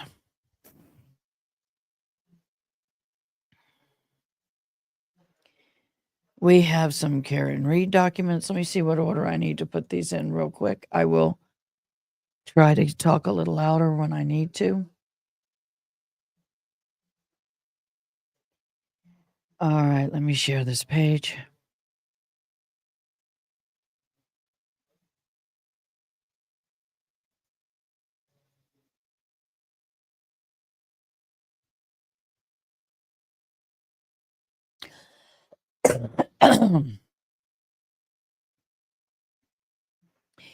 I will tell you the Ollie tea is helping. I just need to be gentle. Okay, guys. Here we go with the reading. I'm going to stay on an angle if you don't mind. Commonwealth motion eliminate to exclude defense expert. Another exclusion of expert. Michael Esther's opinion of the investigation. The Commonwealth moves to exclude the proposed personal opinions or opinion of Michael Esther, a retired special agent for the Federal Bureau of Investigation, regarding the allegations and the inadequacies of the investigation. The Commonwealth does not dispute that Mr. Esther is qualified to render an opinion regarding the cell site, cell tower location information. However, Mr. Esther is not qualified to render his opinion about any alleged inadequacies in the police investigation. That is a demonstration left solely to the tier of fact.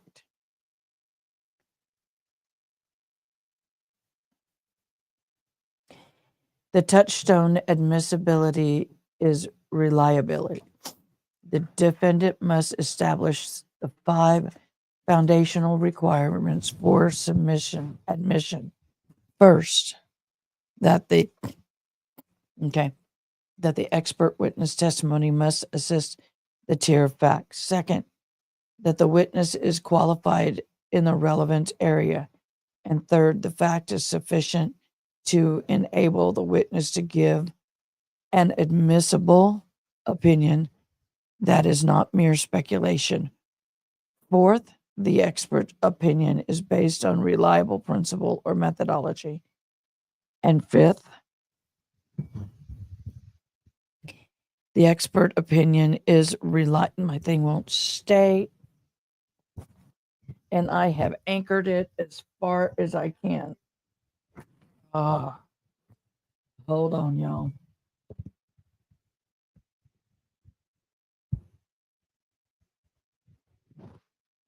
I'll have to do it up like this. Sorry, guys. I'm trying to keep the mic out of the view as much as I possibly can, but this is what it's going to be. See reports, notes, mass are evidential, 702 internal citation omitted. While the defendant has a right to base her defense on the failure of police adequacy to investigate a murder, red room, in order to raise the issue of reasonable doubt as to the defendant's guilt in mind of the jury, this is achieved through cross-examination of the witnesses and not a different law enforcement officer to opine that he would have conducted an investigation differently. Detailing the incriminating words and conduct of another suspect would be admissible to show that the police were on notice of a suspect but failed to investigate his proposed involvement in the murder. A defendant does not have an unfettered right to elicit evidence regarding the adequacy of the police investigation. I'm trying to get comfortable.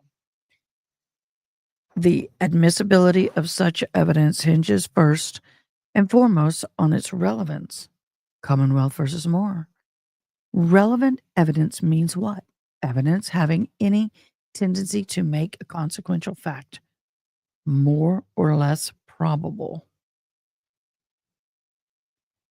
and provide a link in a chain of proof. Mr. Esther's opinions are premised upon unspecified discovery material provided by the Commonwealth. From an electronic folder produced to him by Attorney Jackson, the entirety of what he has reviewed or did not review was not disclosed to the Commonwealth. Mr. Esther's opinion contrasting best practices are devoid of any real world considerations. Yes, Matthew. Such as whether with or without. Hold on, guys.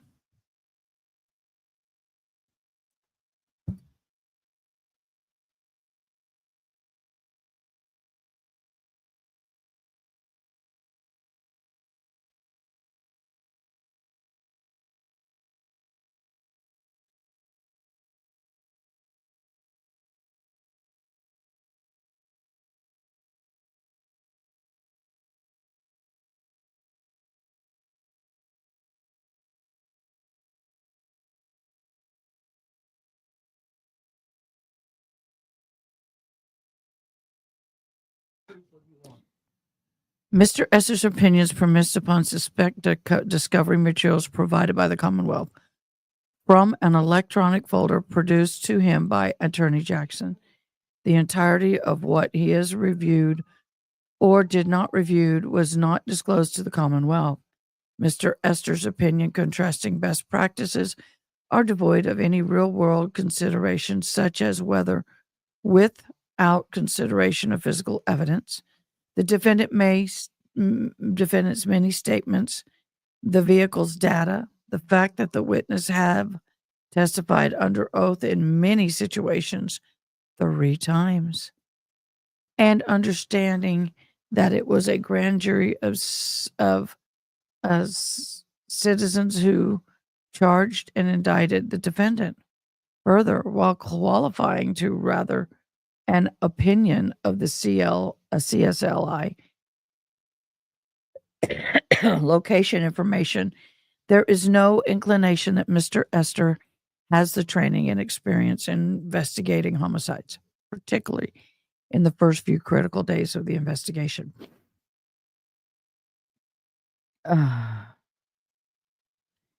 Notably, the conduct of the police officers, that of reasonable officer on scene, acknowledge that the officer may be forced to make a split-second judgment in certain difficult circumstances, preventing the courts from engaging in unrealistic second-guessing of a police officer's decision. Cited. In allegations of excessive force, expert testimony was irrelevant and unfair, prejudicial. I got it. Where the fact, excuse me, that someone with an opportunity to prepare an expert report at leisure opines that well-trained officers would have to perform differently under pressure. Mr. Esser's report also seems to suggest that the defense is attempting to backdoor third-party culprit into Bowdoin defense. While often confused with each other, third-party culprit and Bowdoin defenses are logically and legally different. Citations. Third-party culprit evidence is used to suggest that someone else committed the crime. Citations. So-called Bowdoin evidence is used to suggest that the evidence at trial may be inadequate or unreliable because the police officer failed to conduct the scientific test to pursue leads a reasonable police investigation would have conducted or investigated, and that these tests or investigations reasonably may have led to significant evidence of defendant's guilt or innocence. Evidence admitted and pursuant to the Bowdoin's defense is no hearsay because it is not offered to show the truth of the matter asserted. If the defendant intends to offer evidence that the police knew of an alternative suspect and failed to take reasonable steps to investigate, the information may be omitted simply to show that the information provided to police and not adequately investigated. However, this does not mean that the defense counsel may always be able to admit third-party culprit evidence as a part of the Bowdoin defense, even would it otherwise not be admissible under third-party culprit defense.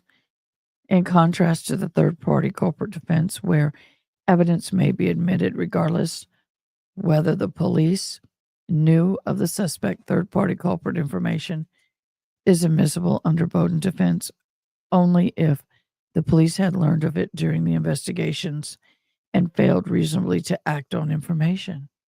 Furthermore, unlike the third-party culprit evidence, there is no constitutional right to prevent a Bowdoin defense. The defense speculative claim bolstered only by unreliable innuendos or a defense of opinion that serves critique 3 years after the fact. Investigative steps taken by law enforcement do not rise to sufficient probative weight that exceeds the risk of unfair prejudice to the Commonwealth and would confuse the jury by diverting their attention to collateral matters. For the above stated reasons, Mr. Esser should be excluded from testifying about any perceived inadequacies of the investigation. Unfortunately, guys, I have a belief that that is exactly what's going to happen. That Miss Wonderful Judge that we have is going to exclude that information. Of course, she's always on the side of the prosecution. I'm going to get rid of the banner. I know I'm low in the chair today. I can't help it. My ribs are hurting. Y'all, this is progressing fast. Commonwealth motion in limine to exclude expert testimony of Garrett Wing. Another exclusion of testimony. All they can do is exclude testimony. That's all they're doing. They're constantly trying to exclude the testimony of the prosecution, of the defense. And I think that is chicken crap. I don't understand how you can sit there and every expert witness sit there and find some reason to not include them in this trial. How many expert witnesses now are they trying to disclude? Oh, we got another document drop. Let me see what it is.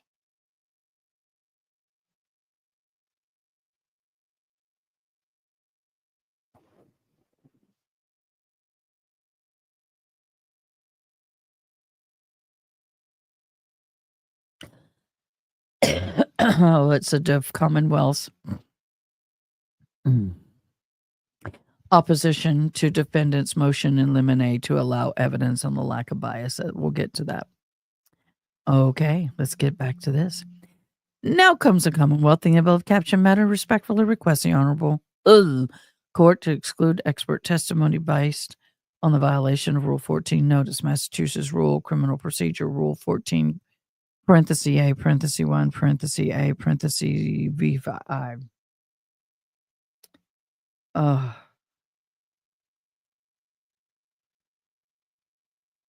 Thank you, Gerald. Massachusetts, okay, specifies that a court expert opinion evidence includes the identity, correct curriculum vitae, and a list of publications of each independent expert witness, and all reports prepared by experts and pertain to the case. Here, the defendant fails to provide Commonwealth with any report or any basis for any opinions in its intended offer at trial. In regards to the above named expert wing, all Commonwealth has been provided with is curriculum vitae. Commonwealth has no information as to the substance of Wing's testimony or any opinion he may render. Without the report provided, the Commonwealth entirely unable to prepare for any suggested testimony of Wing and would not have sufficient time to provide any rebuttal evidence. As the Commonwealth is not expected to proceed with trial by ambush, Commonwealth asks the Honorable Court to exclude the testimony of this alleged expert. Yeah, well, everybody he's going to allege. This is a defendant's motion to impound Exhibit 1 in support of the defendant's motion in limine to exclude the testimony of Commonwealth witness Dr. Judson Welcher. Now comes the defendant. Miss Reed respectfully moves the Honorable Court for another impound Exhibit 1 in support of motion in limine to exclude the testimony of the Commonwealth witness Dr. Judson Welcher, MSPD, as request of voir dire and request of voir dire.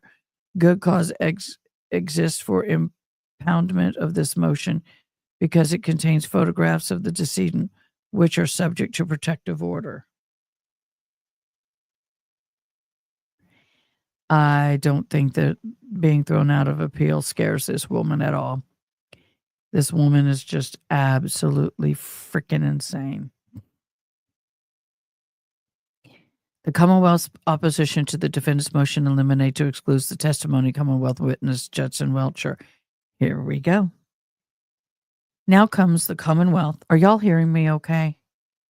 I know I'm soft, but can you guys hear me okay? I wouldn't feel bad for the judge at all. That woman deserves everything she gets. That's why when I say the word honorable, I choke. Now comes the Commonwealth respectfully requests the Honorable Court deny the defendant's motion without a hearing. Okay. A witness may testify to a matter of which they have personal knowledge. See citation. The witness must be competent. Citation. To be competent, the witness must have a general ability or capability to observe, remember, give expression to that which he or she has seen, heard, or experienced. Okay, in addition to an ability to tell the truth. See mask. Excuse me. Citation. Credibility is resolved by the tier. Stop here. Back and forth.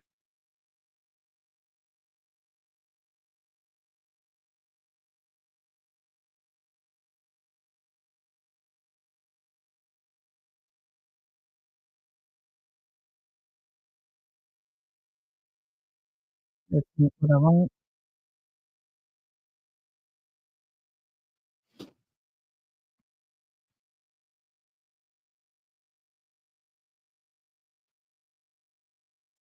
Why can I not select it?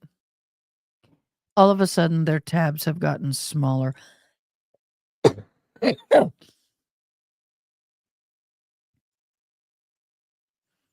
this is ticking me off.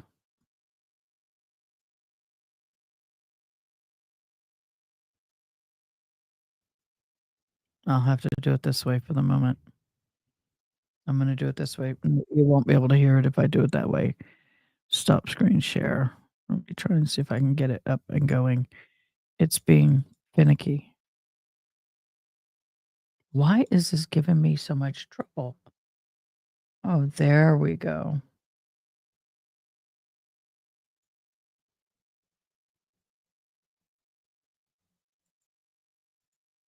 Okay. This is weird. I don't know why StreamYard did this, but StreamYard, I don't like your new update. I have to be honest, I'm not liking it. Again, now we're looking at close to 5 o'clock in the afternoon. She won't See lose all these anything. I want to go grab communications that are lunch. going I'll be on. back. Pretty much the entire afternoon now. 5 o'clock, the entire evening, right? See that? Yes, I see it. And now, again, line 162. Another conversation between you and Birdsong. Over 17 minutes in length. Do you see that? That's what it says. And at the same time, you're messaging back and forth with Monica, right? That's what it says. And on page 5, again, continuing on January 12th, late afternoon into the evening hours. Now we're looking in the 6 o'clock, 7 o'clock, 8 o'clock hour. All the way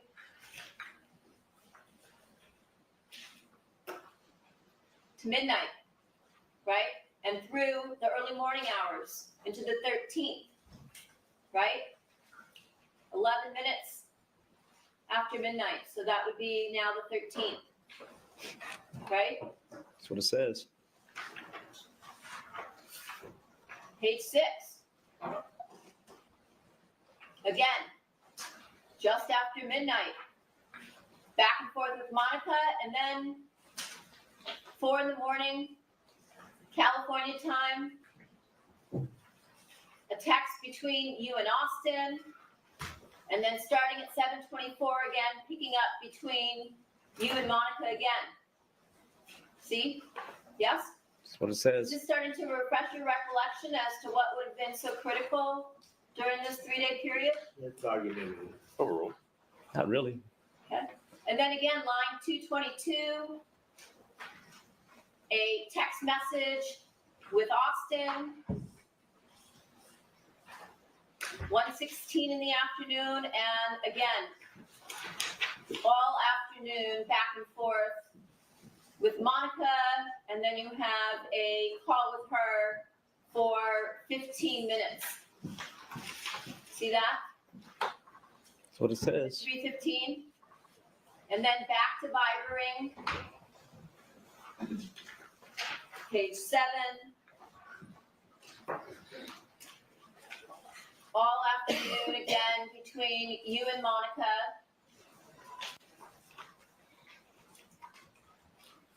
See that?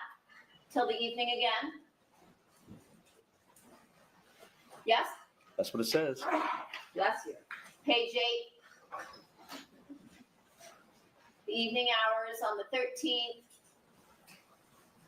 Just before 7 o'clock.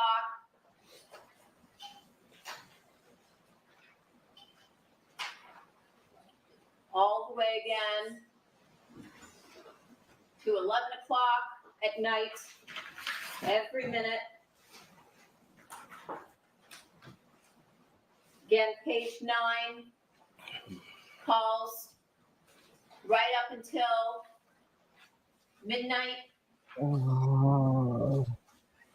back and forth between you and Monica, right? Correct? That's what it says. Page 10. Continuing on.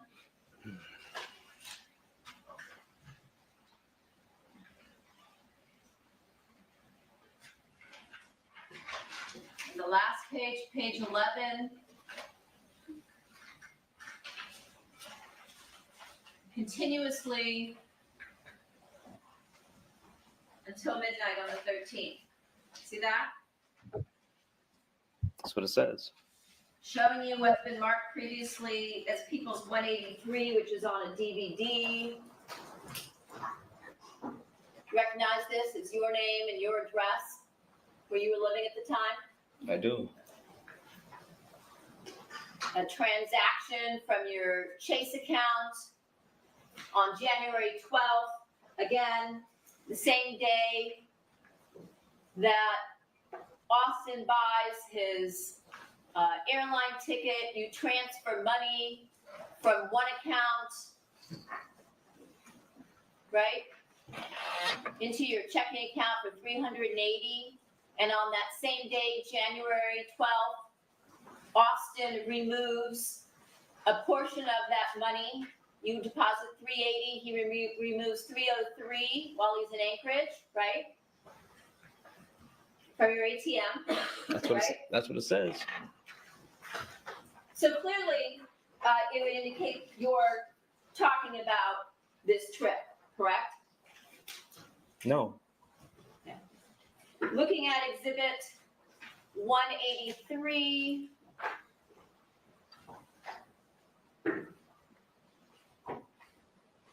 See here, you have a negative balance in this account. See that? I do. And then a bunch of purchases, like we talked about before, Chocho-san. Right? We talked about that yesterday. Yeah. How do I got a negative account still purchasing?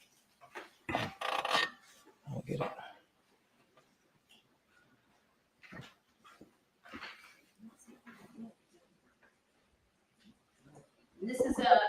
This is your statement from December 9th of 2016 through January 10th of 2017. See that? I do. That's what it says.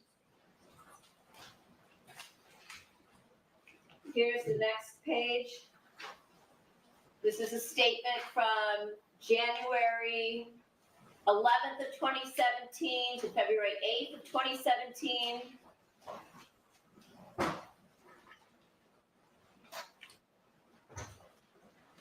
So your balance negative $140 here, right?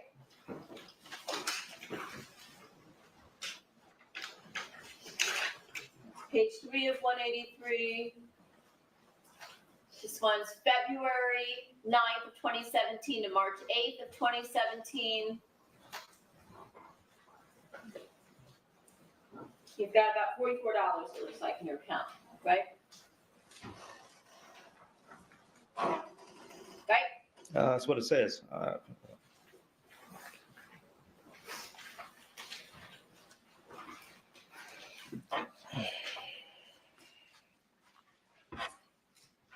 And then showing you People's 258,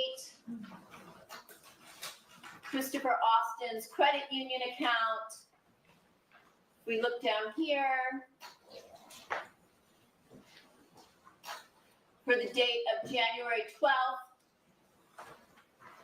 a ticket for $179.30. See that on January 12th? That's what it says.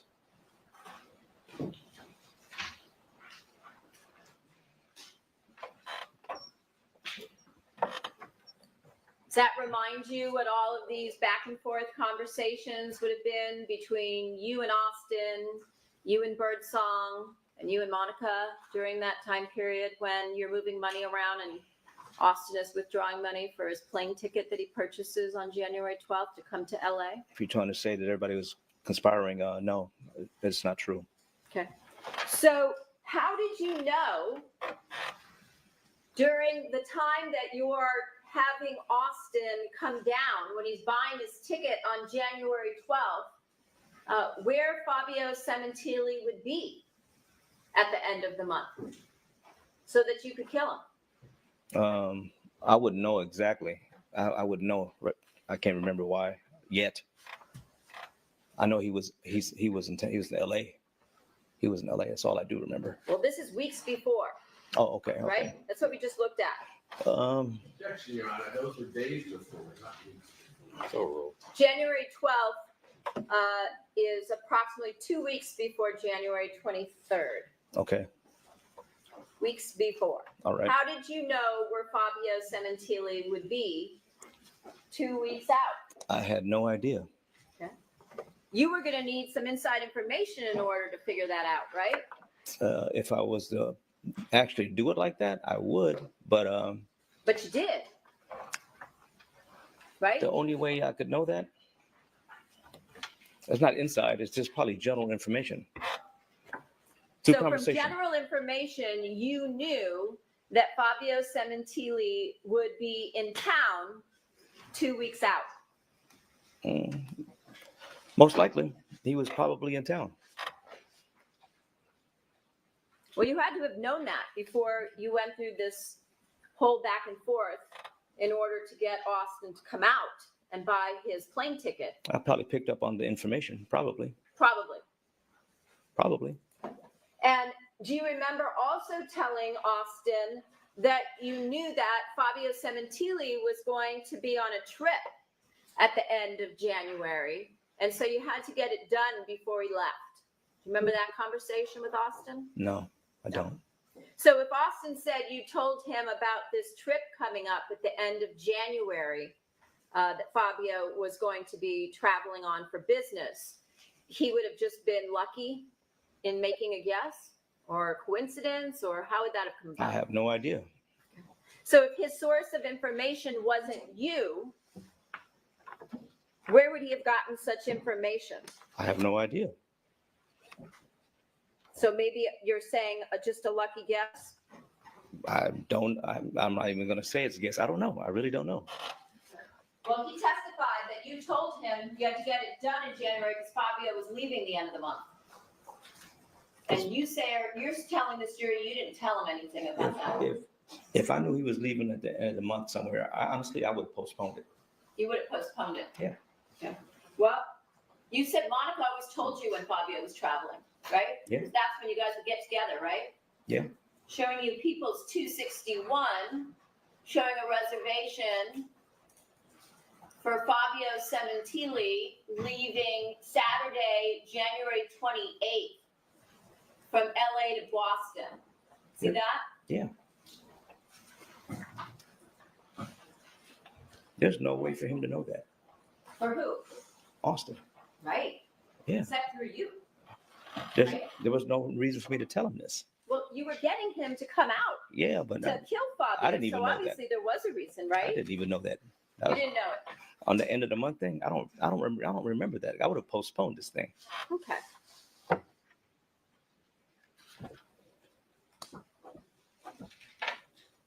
And you said when Austin came out, you took him out for his birthday, right?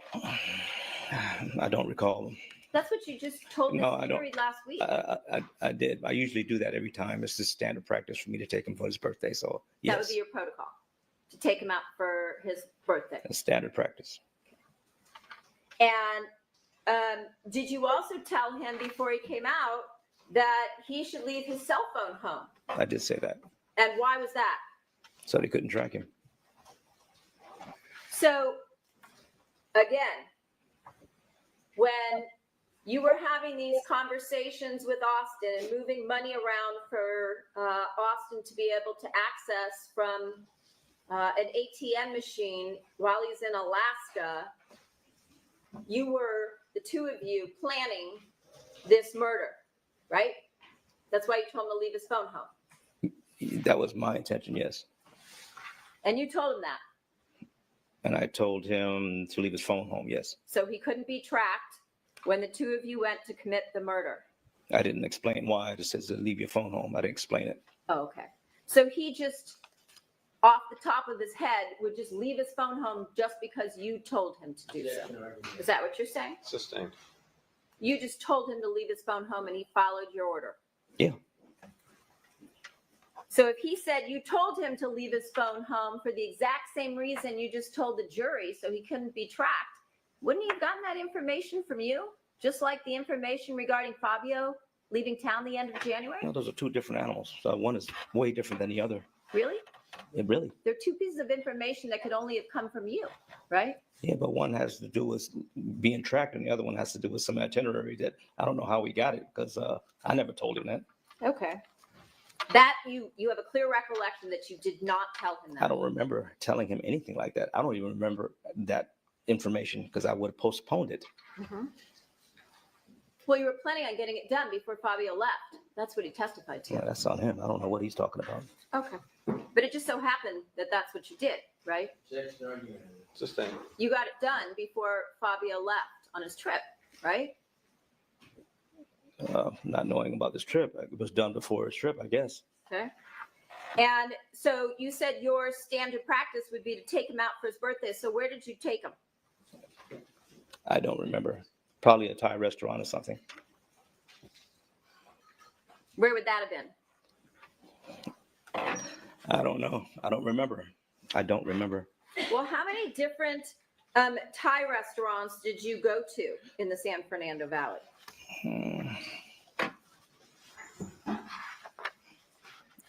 It's probably like 2 or 3 little Asian places we would go to. And what are the names of those? Oh my goodness, I don't know. I don't know. Thai Bistro? That Yeah. one? That was the one right down the street from me, right? Is that one of them? I guess. It sounds familiar. Chocho-san? That's familiar. Pho 999? That sounds familiar. Song Fat? P-H-A-T? That sounds familiar. I Those would are do the 4 Asian, Thai, noodle, sushi places from your credit card statements. See, the truth. Those are the 4. Yeah, see, I knew it was something So like which of those did you plan to take him that. to? I have no idea. Don't know. I don't remember. It's too far. It's too long ago. But you remember that you didn't tell him that Fabio was leaving town the end of the month. Yeah, I wouldn't know that either. I can't even remember that. You also said you were going to talk to him about opening a new business. Correct. What was that? It was a media company I was trying to start off. That was one of them. That was the biggest one. It was a media company. And did you do that? Did you talk to him about this media company? I sure did. So in the middle of planning a murder, you're also talking to him about opening a media company. Yes. And did you do that? Did you open a media company? I started the process. Started the process. Yeah.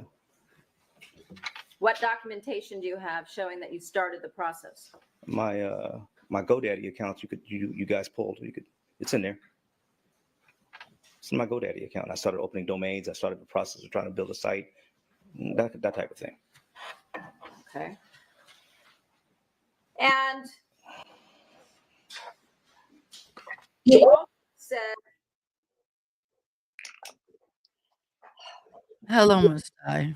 Hello there, Miss Ada. How you doing? I'm sick. Oh, that's not good. So, what is your time frame today, love? You got me for a couple hours. Okay. When we go on break, can you read? Yeah, Oh, you're an angel. Thank you so much. gotta go this way. Yeah. There you go. All right. I'm going to mute you and you just start when you'd like.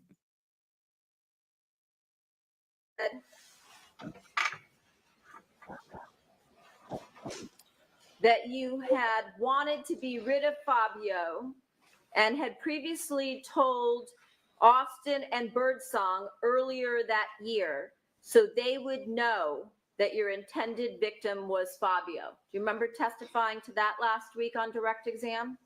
Where is the? Didn't quite sound the same way, but I'm gonna object, that was not the testimony. Go. Do you remember telling the jury that last week? Thank you. I I'm don't think, sorry, I love. don't think it sounded like that. But say it one more time so I can put it together.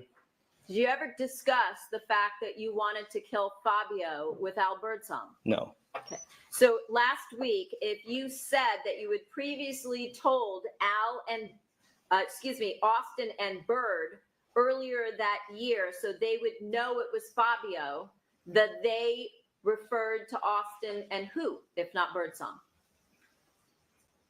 Who's the other person that you were referring to when you said, so they know it was Fabio? So they would know it's Fabio. Can you rephrase slow this question down? I really don't No, I'm understand what using you're your saying. words. So I'm asking you what you meant. Okay. One more time, please. Did you ever tell Al Birdsong, as well as Chris Austin, that you were planning on killing Fabio Sementilli? Alfred, no. So when you told the jury that last week, that was a mistake on your part. Yeah, I wouldn't have said that. You wouldn't have said it. No.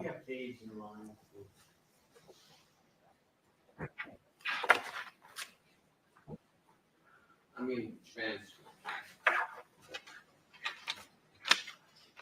Could be your honor. If counsel is available. I'm reading directly from my notes, counsel. No, thank you. You told this jury last week that you couldn't be around when the murder of Fabio Sementilli went down. Right? That was the plan. Yet, what you told us last week was that you received some information from Monica that Fabio was going out to pick up some food somewhere. Remember that? Through general discussion, yeah. Through a general discussion. Right. It was either text or call. She just said he was going to get dinner or something. And again, if it was a text or a call, it would have been through one of the encrypted apps. At that point in time, it would have been Viber. Probably. That's what you told us you used, right? I don't want to be dead on, but it would be most likely one of those two.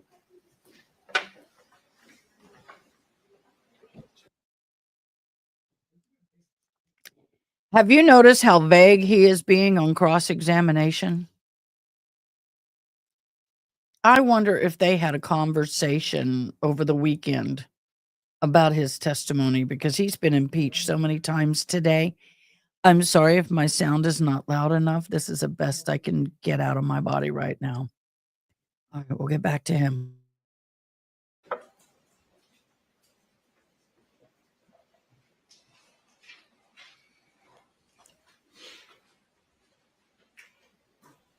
When on the date that you went to the place that Monica told you she was sending Fabio to, when did you receive that information?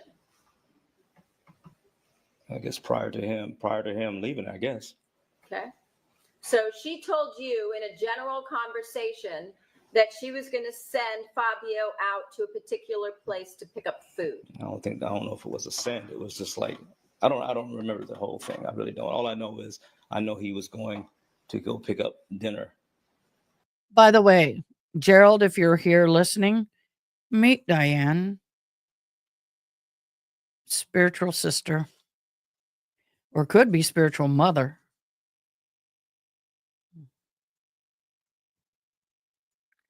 Huh? You got to unmute yourself, baby. I can't. Let me unmute you and mute you, okay? What did you say? I would be 10 when you were born. 10 or 11. Older sister. Older sister. Yes. I'm giving her a hard time about mother. I was just teasing her.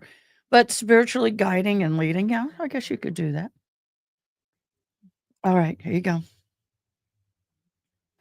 At this place. That's all I knew. I can't recall. And you told us that you wanted to establish an alibi before you went to that location, right? Before I went to, no, it's somewhere I wanted to establish an alibi, period. Just to put me somewhere. And you said that there were neighbors around when you left. You remember that testimony last week? Yes, I do. Okay.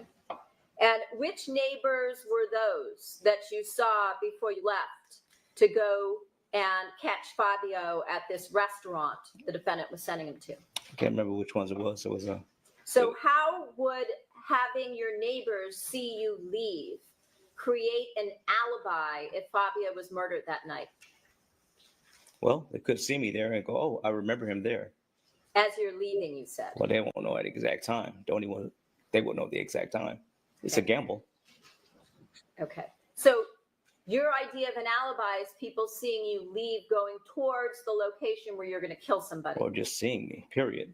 Just seeing you. You know, I mean, they don't know I'm going to kill someone. They don't know that. So somehow by just seeing you leave, that would somehow create an alibi. Is what Possibly. you're thinking. It would help. Possibly. That would help. Gerald, Okay. And which neighbors were the cavalry arrives.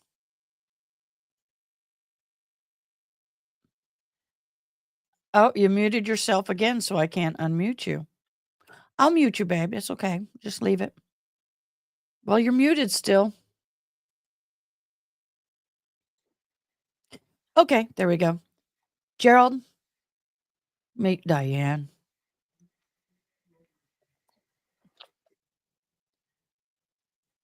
You what? Yeah, but guess what? I have no sound for you. Are you talking? No, Oh, no, I've lost my file. I got a rough nail. okay. I know us in your hands. You can't stand it when it's rough. Mm. You scratch yourself when you're interpreting. Gerald says, "Yes, ma'am. Nice to meet you." Nice to meet you as well, Mr. Gerald. I hope to meet you in person one day. Maybe sooner than you think. those if you were so intent on creating an alibi? I told you, I can't remember who it was. It was just, I can't remember who it was.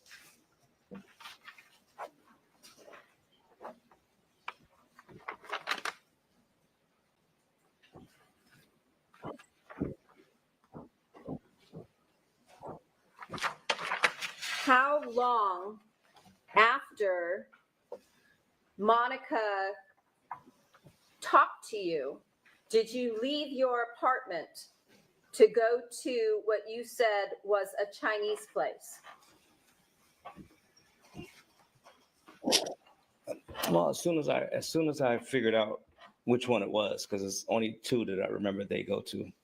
And which two would those be? The one you were talking about, I know the area, and the other one was the other place that me and Monica and her mother had the little lunch one time. You had lunch with her mom. Yes. Okay. And that was months before. So those are only two places I know of. I don't even know the name of the place. I really don't know the name of it. I just know where it was. So you only knew of two. The ones that they went to, yeah. How did you know that Fabio wouldn't Google a place and go somewhere else without Monica telling you exactly where they were going? Because I had a GPS on his car. You had a GPS on his car. Okay. And last week, when you testified, you never mentioned GPS. No, I didn't. I'm gonna check, Your Honor, he wasn't there. I'm sorry, I don't understand the objection. It's overruled. It's overruled. No, I didn't tell you anything. Oh no, you talked for a day and a half on direct exam. Yeah, but Right? I didn't tell you about GPS because you didn't ask me. Oh, okay. So now you put a GPS on his car. It's been on his car. Okay. When did you put a GPS on his car? Months before. When? Months before. Which car? The truck and the Porsche. And where did you do that? Usually at the house. I'm sorry? Usually at his house on the Porsche. What do you mean usually at the house? Because the truck is usually at my place. Okay. So when you say usually, did you do this on more than one occasion on his Yeah, Porsche? the batteries died. Yeah, I had to change it out. Okay. So do you know how many months before the murder you put it on the Porsche? It was shortly after he got the Porsche. I put it on the Porsche. What month? I can't remember. I don't remember offhand. I don't even remember when he got the Porsche, but I know Well, you said months. So I'm wondering which month. I don't remember exactly. Summer, I don't remember exactly. fall, winter. I don't remember. Whenever he got the Porsche, probably a couple of weeks later.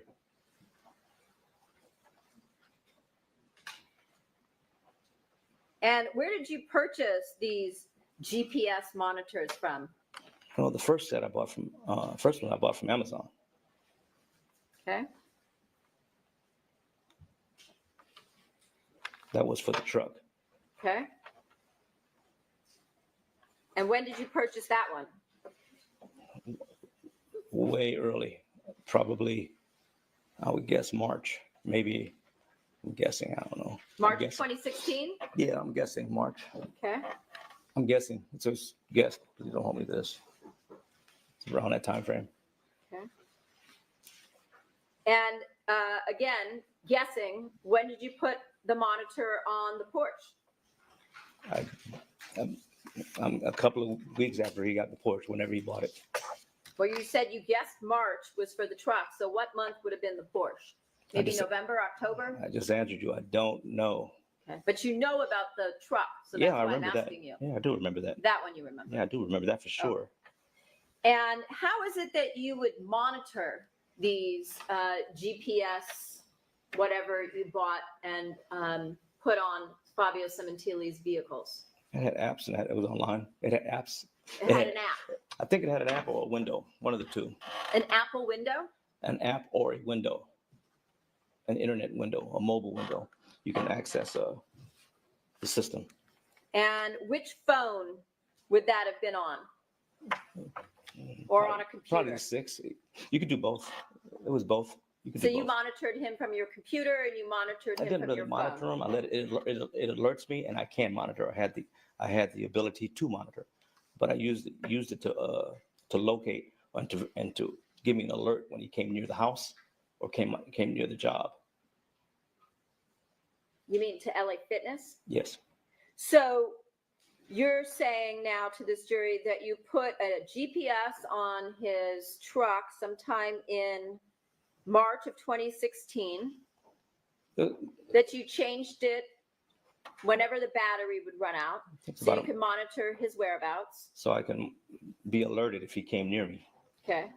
And you also put a GPS at some point, unknown when, on his Porsche. As a couple of weeks after he got the Porsche, so I'm sure you have the date when he got the Porsche. I Well, don't you have said that a date. couple months before. So is it weeks or is it months? For the truck. So, For the truck, it was in March, and for the Porsche, it was whenever he got the Porsche. A couple of weeks later, Okay. whatever that was. I don't remember. I don't have all the documents in front of me. Okay.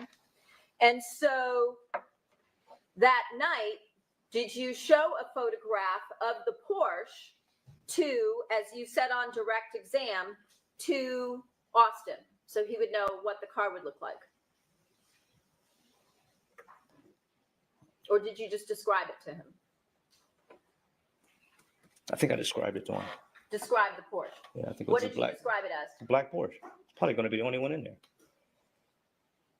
In a shopping center, a strip mall. Yeah, a little strip mall.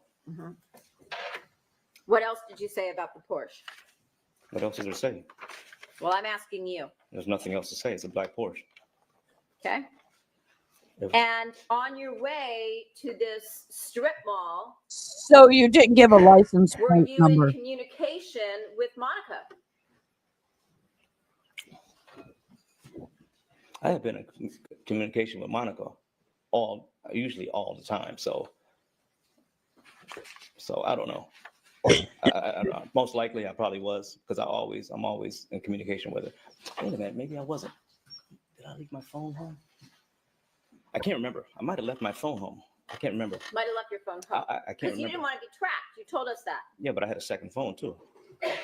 But you said also that you only communicated with Monica on one phone. Through Yes. the 1093 number. Remember you mentioned that I did. today and you mentioned that last week. I did.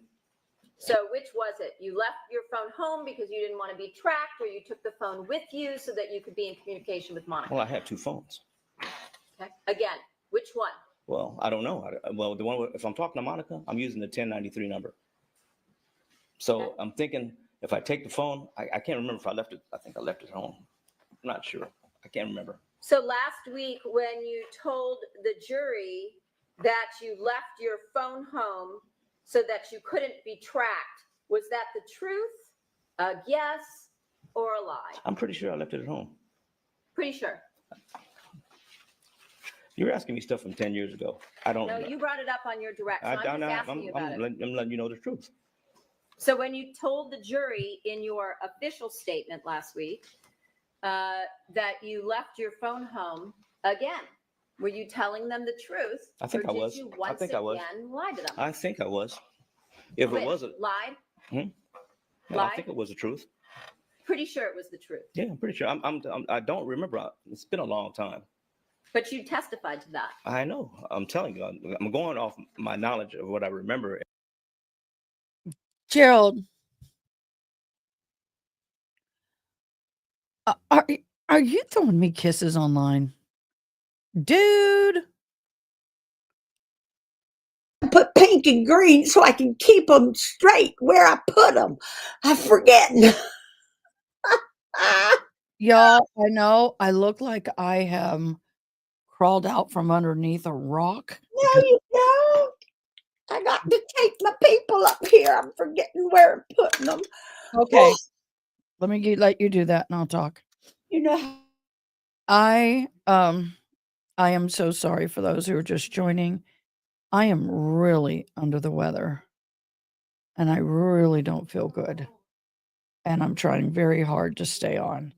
So please excuse this. It's the best I can do right now. well, honey, you do what you can do. All right, I'm gonna give me a thumbs up. All right, here we go.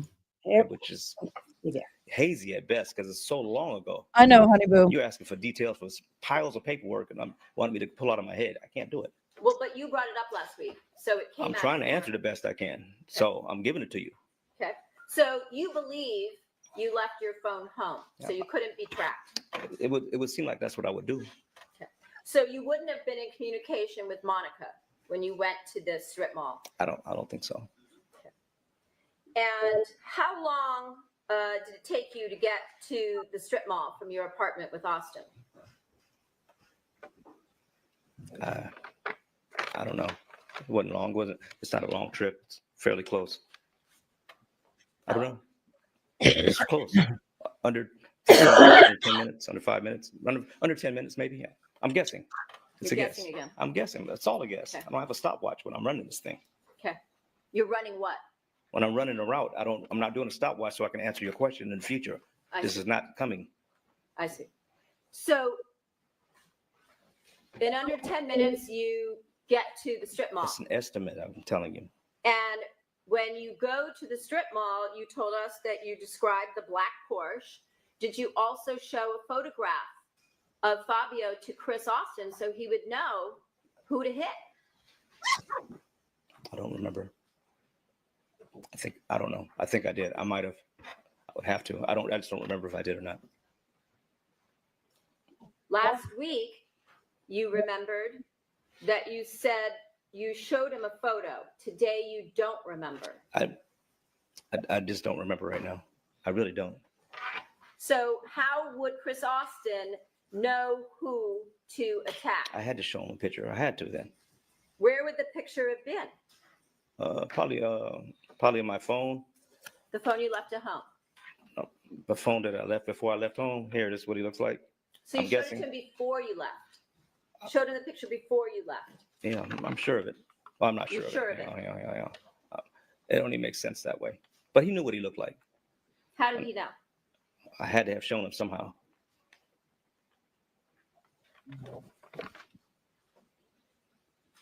So you showed him a picture before you left, and then you told him to look for a black Porsche, right? Yeah. How long did you sit waiting given that you had GPS, so you already knew exactly when Fabio would show up. How long did you sit waiting at that strip mall for Fabio Sementilli? I don't know, a few minutes. A few minutes. Yeah, probably a few minutes. Because the GPS is very precise, right? You have to cycle it. It's got to cycle every minute. It's like a cycle time. You have to cycle it. Okay, but you had left your phone home at the apartment. We've established that. The communication phone that I use with Monica, I'm thinking I left it at home. I'm pretty sure I left it at home.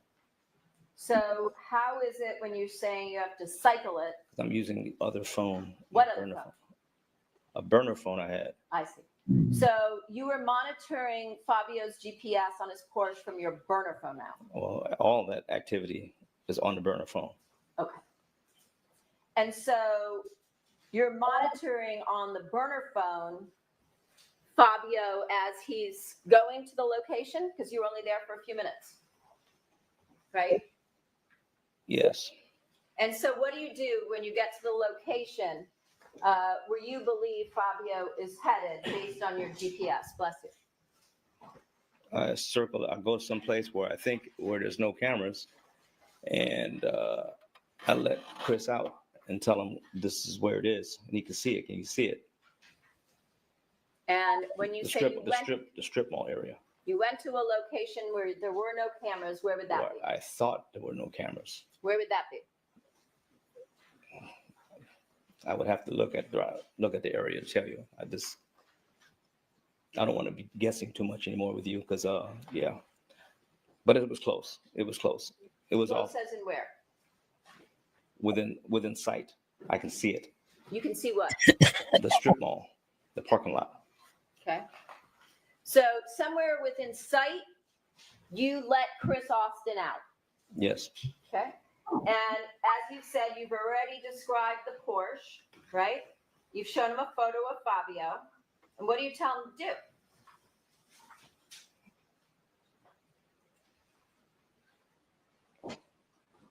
Goes without saying. I don't have to say anything. So he just knew all on his own what to do when he got there. Yeah.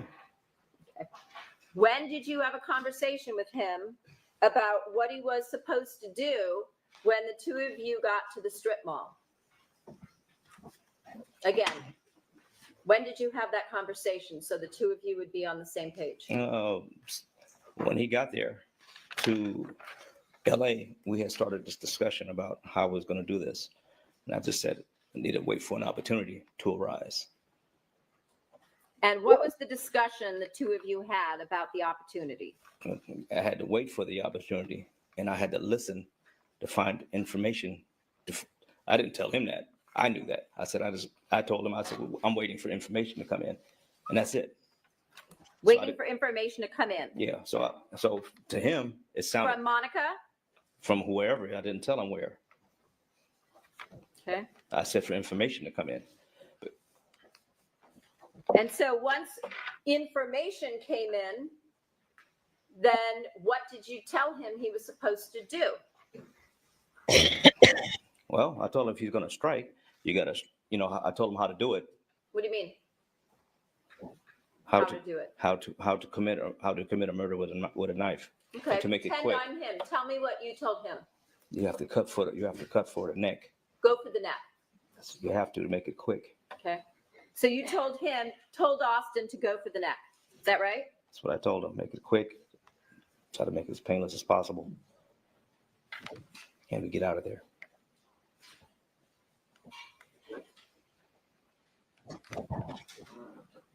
And did you give him anything? Yeah, he had the knife. I gave him. What knife did you give him? It was the smaller one. What smaller knife? The one that was used later. Which one? The one that was used for the murder. Which one? Describe it. It was 8 inches long. It was a small hunting knife. Okay. You gave him a small hunting knife. Yes. Is this the same knife that you brought with you when you and Austin went to Las Vegas in July of 2016 to stay at Al Birdsong's and meet up with Monica? No. It's a different knife. Yeah. Where did you get this knife? This one was like Target or something. I think it was Target or Walmart. Target or Walmart? Yeah, I can't remember which one.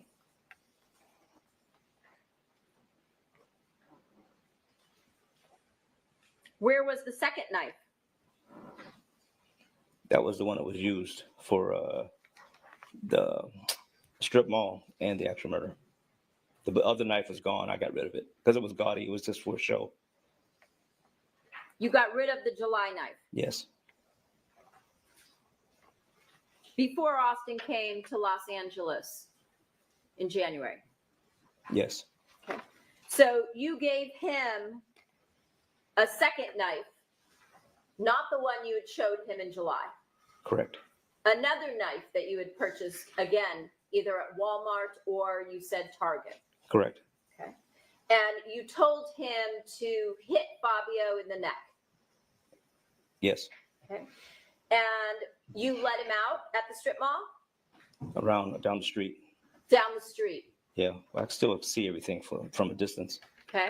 Would you have binoculars, special kinds of glasses? No. What are you using to be able to see in the strip mall? Nothing.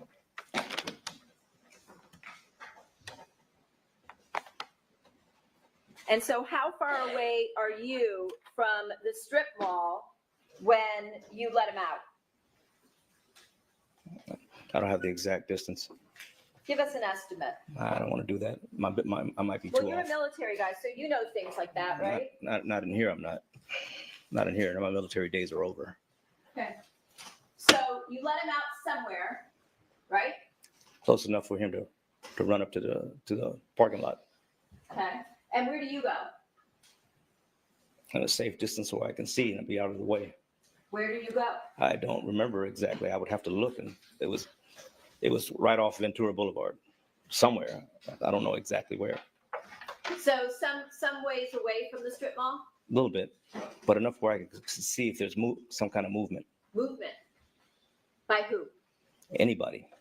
Anybody. Yep. But I'm still moving around because I don't want to sit still too long. So you're driving around. I'm driving. So you're not like at any kind of a park location. No. And how long are you driving around? Seemed like hours, but it wasn't. It was probably minutes. I'm guessing. It's a guess. Could it have been hours? No, I don't want to say that. No, aren't you holding me to it again? No, it wasn't hours though. Not hours. It wasn't hours. So you told us that you get some information from Monica that she's going to send Fabio out to pick up food, right? Some kind of Chinese, you said, right? Correct. And you knew, you told us that the family only went to 2 places ever. That I know of that they usually go to. And you had no way of knowing if Fabio was going to pick a different place, right? He might have. He could have. But before you went, you told us you had this GPS track Had it on it for a while. on the Porsche. On both cars. And so you were watching the Porsche do what before you left your apartment and made your alibi with the people that saw you leave? He was still sitting. He was still sitting. Car showed still sitting. Okay. So I just went to Ventura Boulevard to the halfway mark and just waited to see. I see. So you went and sat on Ventura Boulevard to see if he would come to the one location. Either one okay, to see which one we would go to. So were you driving back and forth between 2 different locations? I just told you I just sat in the middle. You sat in the middle. I said, yeah, kind of in between. It's further down the street off Ventura Boulevard. I thought you told us that you sat at a location where you could see Chris Austin at the strip mall. No, what you asked me was from where once Fabio parked, that's when I did that.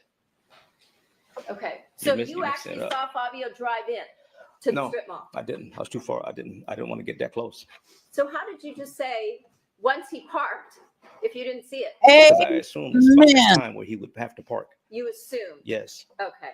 So at some point in time, as you're driving around, you decide he's probably going to come to this location and park. Oh, he does. I see the Porsche eventually go by. Oh, you did see it. I saw the Okay. Porsche go by. It's nighttime. Okay. So you saw the Porsche. Eventually, Okay. After how long of waiting at the strip mall did you eventually see the Porsche? I don't know how much time went by. It wasn't that long. 10 minutes? It wasn't that long. Less than 5? It was short time. It was what? It was a short time. Like how long? It was minutes. Minutes. So as soon as you leave, you go to the strip mall, but you're parked in between 2 different locations. No, I'm parked in park before that happens. Okay. And then you see the Porsche go by on, are you saying on Ventura Boulevard? Yes. Okay. And so you then what? Follow him? I don't follow him. I let him go. Keep going. I want him to go ahead and get parked. So you park where? I don't. This is the quick question you keep asking me again in a different way. I don't remember exactly where it was, but it was drop him off and drop Chris off in an area where I think there's no cameras. Let him go. I don't believe him at all. When you have something like that you go through, you know exactly where you parked. You remember everything. And for him to sit there and say, I don't remember, is not testifying honestly. I'm afraid to say that because everything's on fire around us. Liar, liar, pants on fire. No. What's worse on fire is having your pants full of thumbtacks and you have to sit on them. Anyway, thank you all so much for your patience. Let's get back to it. Then once he goes, I get away from that just in case he's seen and try to find another place so I can keep an eye on things if I can. Chris is seen. Yes. But nobody knows him here. That was the whole point of having him come, right? Yeah, and that's part of it. So that whole little piece about in case he's seen. So where do you go then? Once you see the Porsche go by, how do you know which strip mall or store or restaurant Fabio is going to go to? Because he parks the car in the parking lot. Oh, so you saw him parked. I told you I did. Okay, I just want to be clear. You told us that you saw him go by. You didn't say you saw him park. So you saw Fabio park the Porsche, yes? Yes. In the strip mall. Yes. And where does he park? It looks like it was sort of in the front, maybe about 50 yards from Ventura Boulevard in front of the area where the restaurant was. So he parks right in front of the restaurant. Sort of, but kind of a way. I guess he was trying to keep his car from getting banged or something. Okay. So where in relation to the restaurant does he park? In front of it. Describe for us the place. It's a restaurant with a big parking lot with a lot of different stores. He parks kind of in front of it, but away from it at the same time. It's the best I can do. Okay. And then what do you see? I move. You move where? I drive. I'm go to a different spot. I'm moving to a different spot. So now I'm trying to make sure I get out of the way. I don't want to make sure that my car is nowhere seen anywhere. Okay. And then what? Moments later, I get a call because I'll call on the burner, and he says, "Come pick me up." Moments later. No stopwatch. Don't know how much time went by. No stopwatch. So I don't know. And is this Austin that you're saying he? Yes. He said, "Come pick me up." Come pick me up, and I'm in the back. I'm in the back of the strip mall. And you pick him up. But right. Okay. And I already know it hadn't been done. Because you were watching and you didn't see anything happen. I'm watching, but I'm not watching the entire time because remember, I'm moving around. Okay. And what time of day is this? In the evening. What time? I don't know. I don't know the exact time. I don't.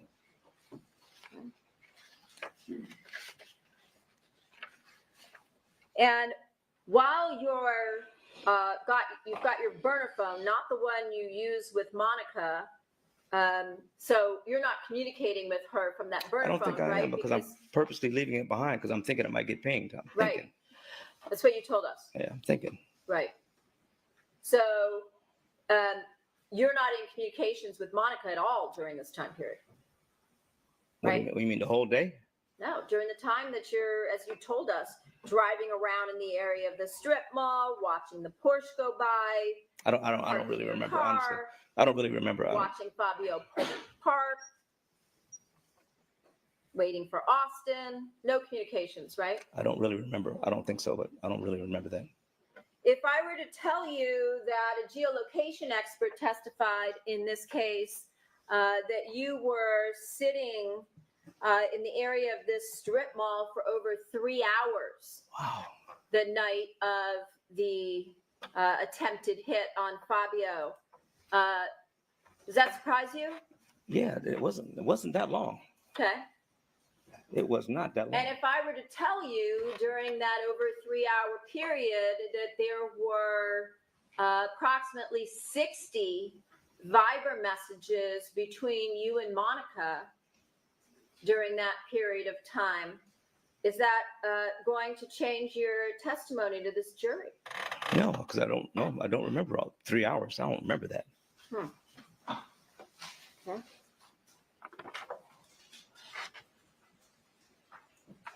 If I were to also tell you that that night Fabio was not driving the Porsche, would that also change your testimony? I saw a black Porsche. So I saw a black Porsche. And that was the one you were following based on your I saw. GPS. Yes.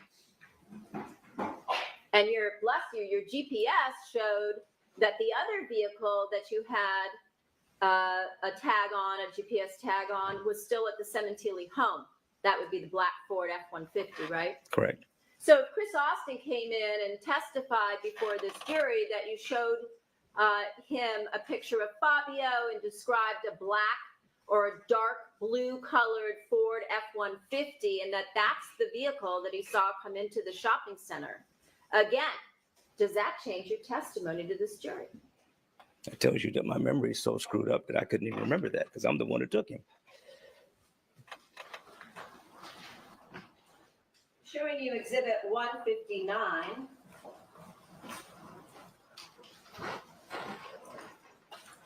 The day that you said you were waiting for an opportunity to arise. This is January 22nd of 2017.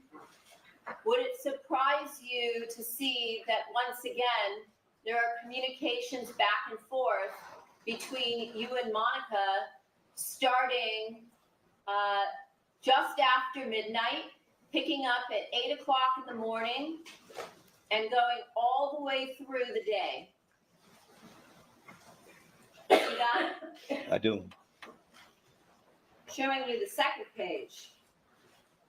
Again, messages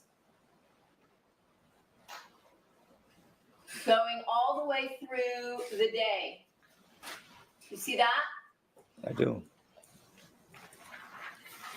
And the third page, once again, messages starting at 5:14 between you and Monica, all the way on this page till 8:37 at night. Okay. See that? Yes. And on the next page, the last page, again, from 8:37 all the way till 9:55 p.m. You see that?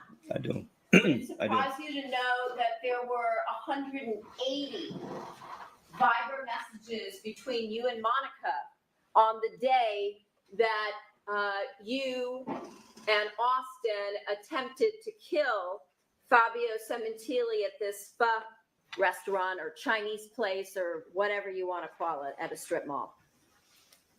What day is this?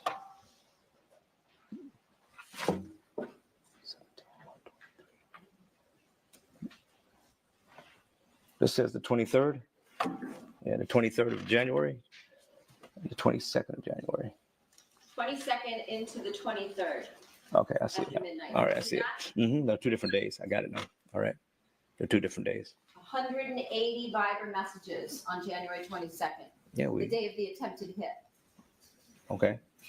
We Viber all the time. We text, we chatted all the You time. don't have your phone with you. I and the said phone's at home. I told you. I told you. I didn't, I'm not sure. I told you this.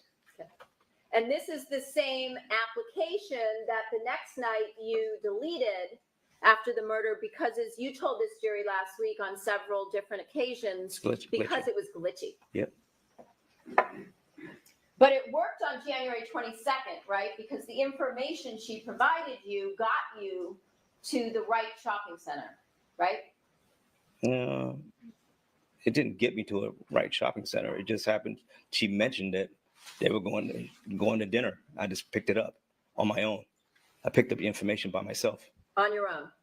I just listened. All I do is listen. That's all I did. Listen. So if I were to tell you that the defendant Googled phone near me and then sent an address to Fabio to pick up, that information was then provided to you, correct? That is the first I heard of this.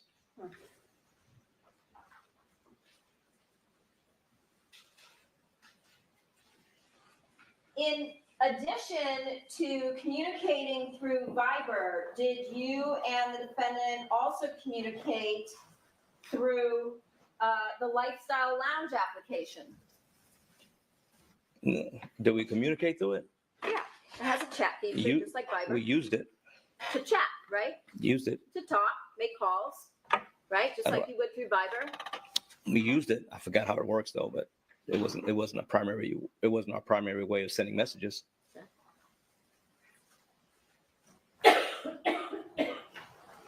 Showing you exhibit 259. Page 3. Thank you, beloved. That is very sweet of you, Atlanta. Ada, as you're feeling poorly, let's see if I can cheer you up a little. My mom used to say, not that. There's an eye that falls in love with eye boogers.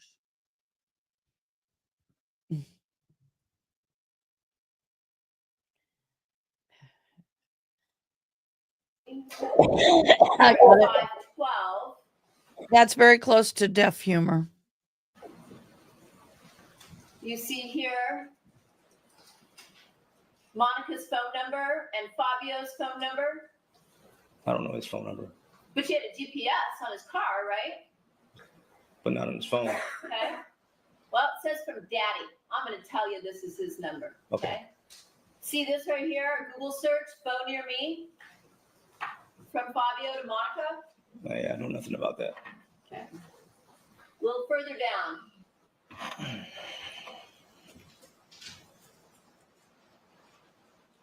You see here on the defendant Monica's web history at 512.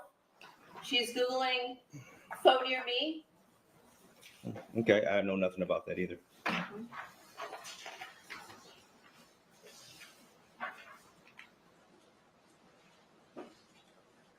Showing you exhibit 260.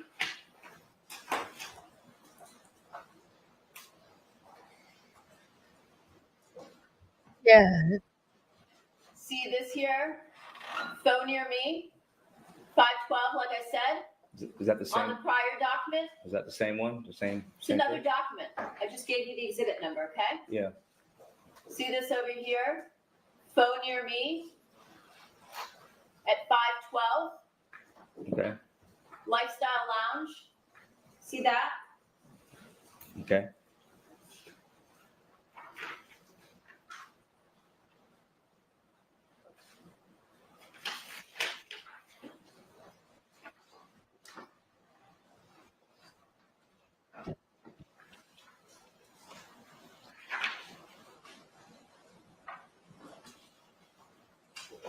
See here at the top of the last page of People's 260 at 514. a location on Ventura Boulevard. See that? I see it. And then down here, about 25 minutes later, 5:41, a message from Monica. We talked about this being her email address. You want like chicken fried rice? See that? Look, I see it. And see the phone number attached to it? I see that number. That's Bella. Yeah, I know nothing about all this though. But somehow, despite the fact, Can we approach? Sidebar. He doesn't like where she's going. And I can't remember what happened 5 minutes ago. All I know is my hands are sticky Why are your hands sticky? because I tried to open a cough drop and it evidently got wet sometime or another. I'm having now cold tomato soup. Oh well.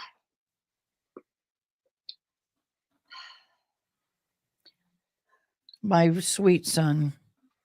It's all I was hungry for was tomato. That's the way I am when I get sick like this.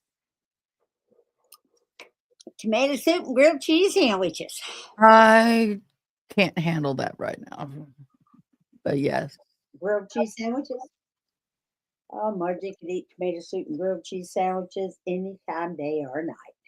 I can too, except for when I'm sick. Mm. When It's one or the other, but it's too heavy. I'm sick, I don't eat at all. Nothing. I Just don't eat anything. depends on what kind of sick it is. I've got to teach ASL tonight too.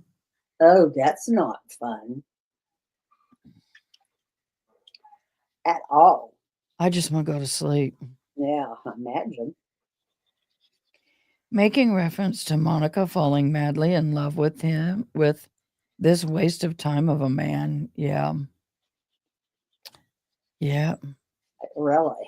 All right, guys, I got a question. All of you who've been married and dating, have you ever fallen in love on the first meeting? Before I ever dated him, I said, look at that. I like to marry something looks like that. And I did marry him.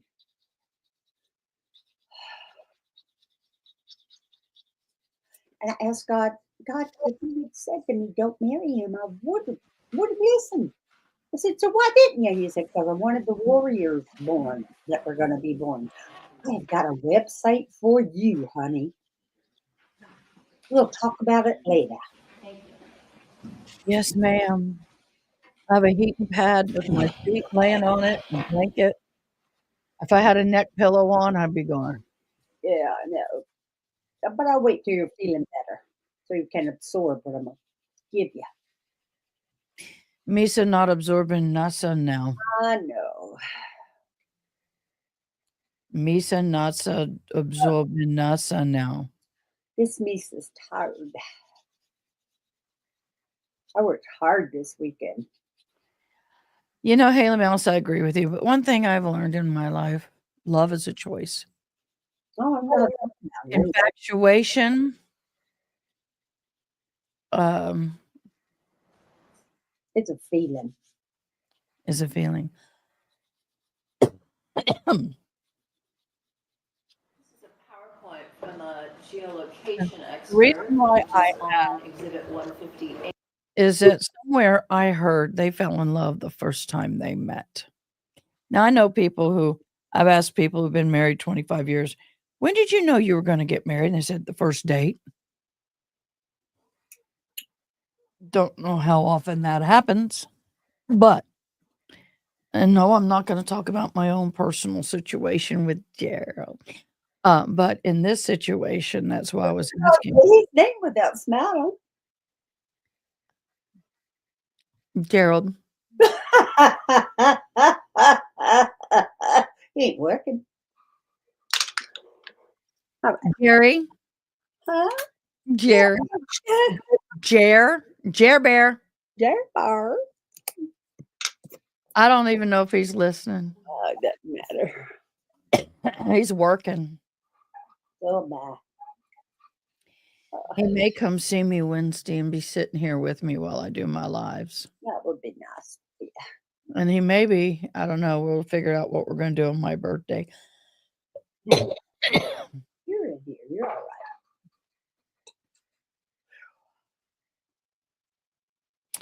right. I think you were right. Lust and fueled by hormones.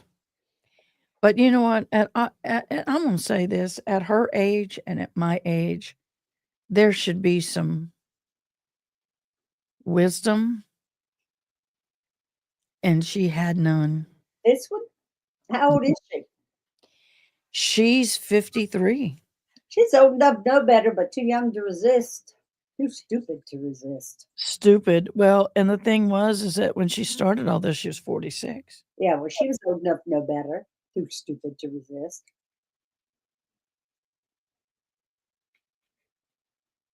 Well, congratulations, June. Yeah, it's 89 days. So if I get married in the fall, that wouldn't be too soon. Guess not. I'm joking. That was a joke. I'm graduating in December. Yes, you are, but then you're going right turn around, right down, going in your master's. So We'll see. keeping it up, keeping it real.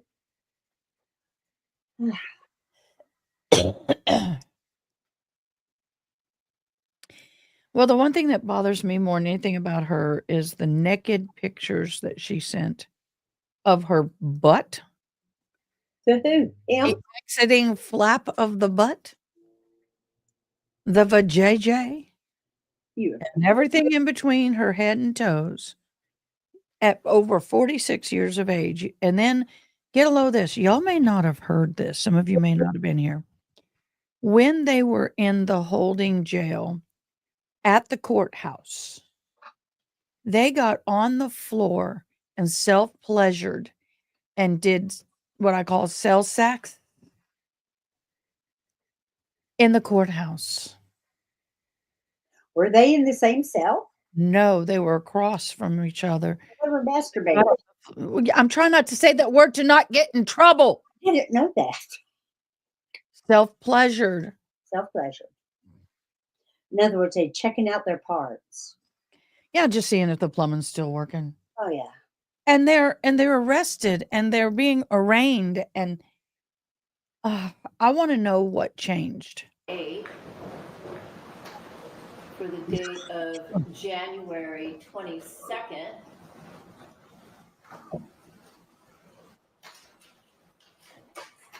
See this red area? Yes. Yes. And see this smaller red area within it? Oh, okay. Yeah, I see that too.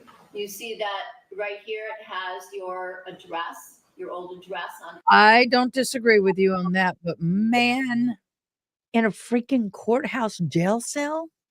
Independence. Yes. See that?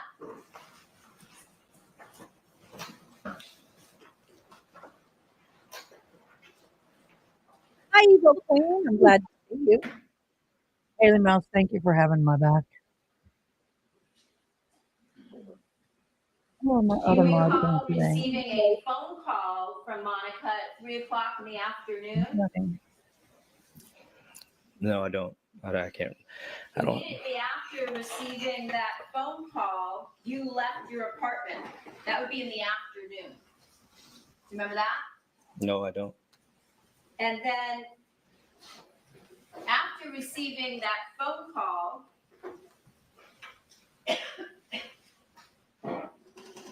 you drive to the same area that was on the exhibit I just showed you, where Monica was looking up the address that we see here. See that? I see what's on the paper. Okay. And then you are in the area of this particular location, 19548 Ventura Boulevard, from 3:30 until 6 p.m. 2.5 hours. Remember being there waiting for 2.5 hours for Fabio to get there before Fabio even knew he was going there? No? I don't remember being. I really don't. I mean, And while you're waiting there for 2.5 hours, you and Monica exchanged 69 Viber messages. well, we're always texting. Mm-hmm. That's nothing new. Nothing new, right? Except We're this always day there's texting. an We're always attempted texting. hit. We're always texting. So it's nothing new. We're always Except texting. this happens during the time that you're waiting for Fabio to show up based on information Monica gave you before Fabio was even Googling Fo that day. So you know about it before Fabio does. How's that? I remember that. I'm sorry. Argumentative. Sustain. How did you know where Fabio was going before even Fabio knew where he was going? No, I'm always on Ventura Boulevard sorry? anyway. Argumentative. No, I'm over all that. I'm always on Ventura Boulevard anyway. So But you weren't this night. I remember when he showed up, it was dark, and I knew it was dark, and I remember being there when it was dark. I don't remember when I was being there during the daylight. I just don't remember that. I don't. Not for that purpose, anyway.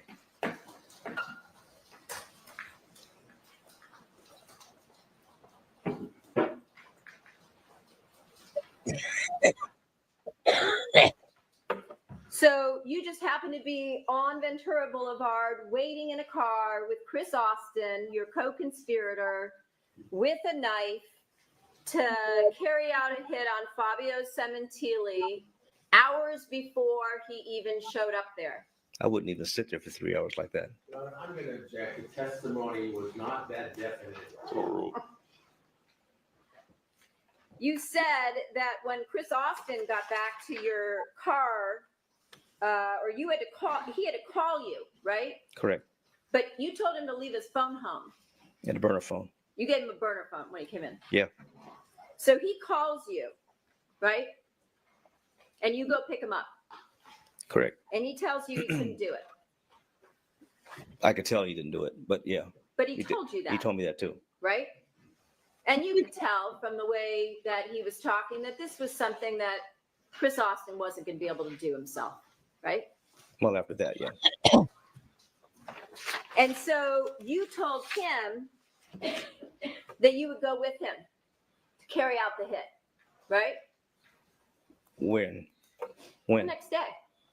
No, I Y'all, we just had a structural fire and 3 injured but alive escaped. Oh, They are in the hospital about a mile from where I'm at. told him I needed him to be my lookout. Okay. And you also told us that you had to put Austin in the middle of the murder in order to ensure his silence, right? Yes. Yes. Well, a lookout would obviously be responsible perhaps for something far different than a murder, Objection. right? Madison strikes on an evidence. Calls for a legal conclusion. Sustain on that ground. You brought him with only to be a lookout, you said. That was my intention. Yes. Yet you had to go with him to commit the murder, right? Or he went with me. Okay. You brought him with, right? We went together. He came here because you asked him to in order to kill your girlfriend's husband, to get him out of the way, right? Correct. So the next day, you told us that in the morning, Monica texted you and said she's going to the gym, right? Text or calls. Okay. And Are you she came crapping? to the gym that Y'all got to see this. what? Toxic, I adore you. Thank you so much.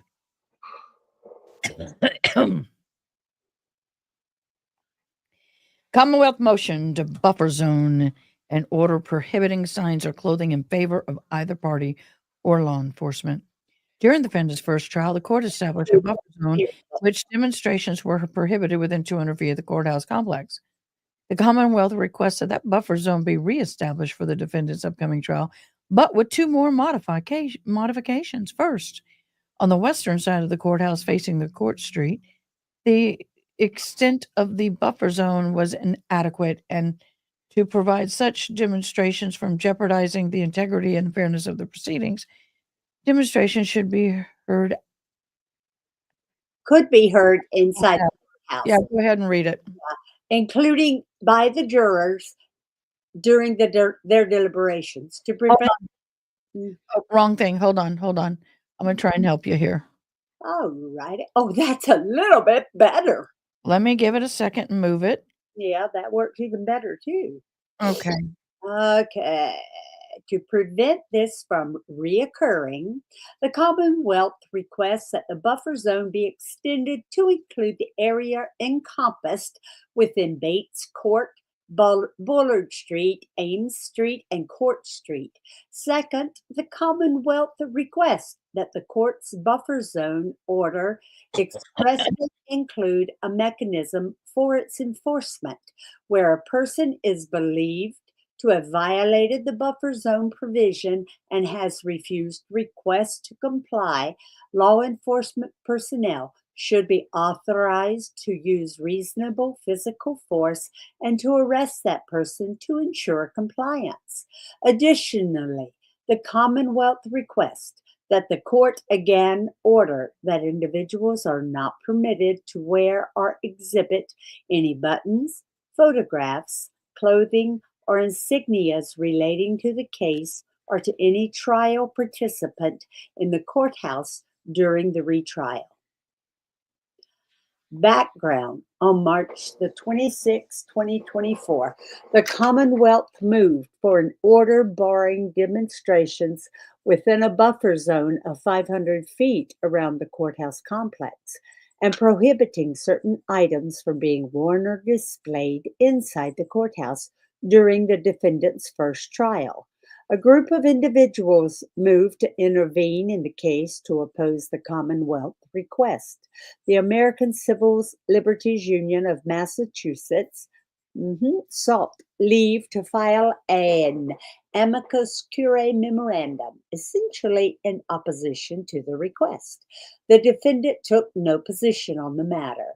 Following a hearing on April the 4th, 2024, the court denied the motion to intervene, granted the ACLUM leave to submit its memorandum, which the court noted it had read, and ordered that no individual may demonstrate in any manner, including carrying signs or placards within 200 feet of the courthouse complex during trial of this case, unless otherwise ordered by this court.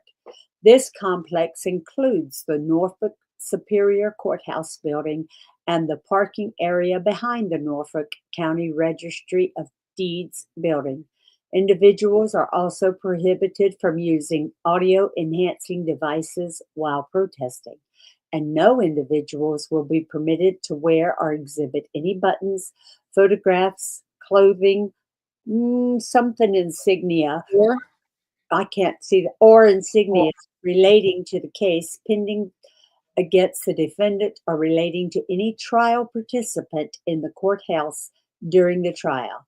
Law enforcement officers who are testifying or are members of the audience are also prohibited from wearing their department issued uniforms or any police emblems in the courthouse. The would-be interveners filed a petition for extraordinary relief pursuant to GL, yes, and the Supreme just when you hit something like that, put cited and then keep going. cited in the Supreme Judicial Court for Suffolk County, challenging both the denial of intervention and the buffer zone ordered cited. Soon, therefore, a second petition under GL cited was filed by an association of individuals who wish to demonstrate in the buffer zone during the trial, and two members of the association cited. Commonwealth opposed the petition, and the defendant again took no position. On April the 12th, 2024, a single justice of the Supreme Judicial Court denied the petitions. See Memorandum of Decisions and Judgment. Copy attached as Exhibit B. The single justice held that the denial of the motion to intervene was an extraordinary procedural ruling, not requiring the court's extraordinary intervention, and therefore denied any relief from that ruling. The single justice also determined on the merits that the buffer zone ordered passed constitutional muster and did not violate the petitioner's First Amendment rights. Specifically, the establishment of the buffer zone was a content neutral and reasonable time, place, manner restriction on speech that was narrowly tailored to serve a significant governmental interest, and that left open ample alternative channels for communication of information. The petitioners appealed the single justice judgment to the full Supreme Judicial Court. Cited, the Commonwealth filed a response. The defendant further declined to take a position.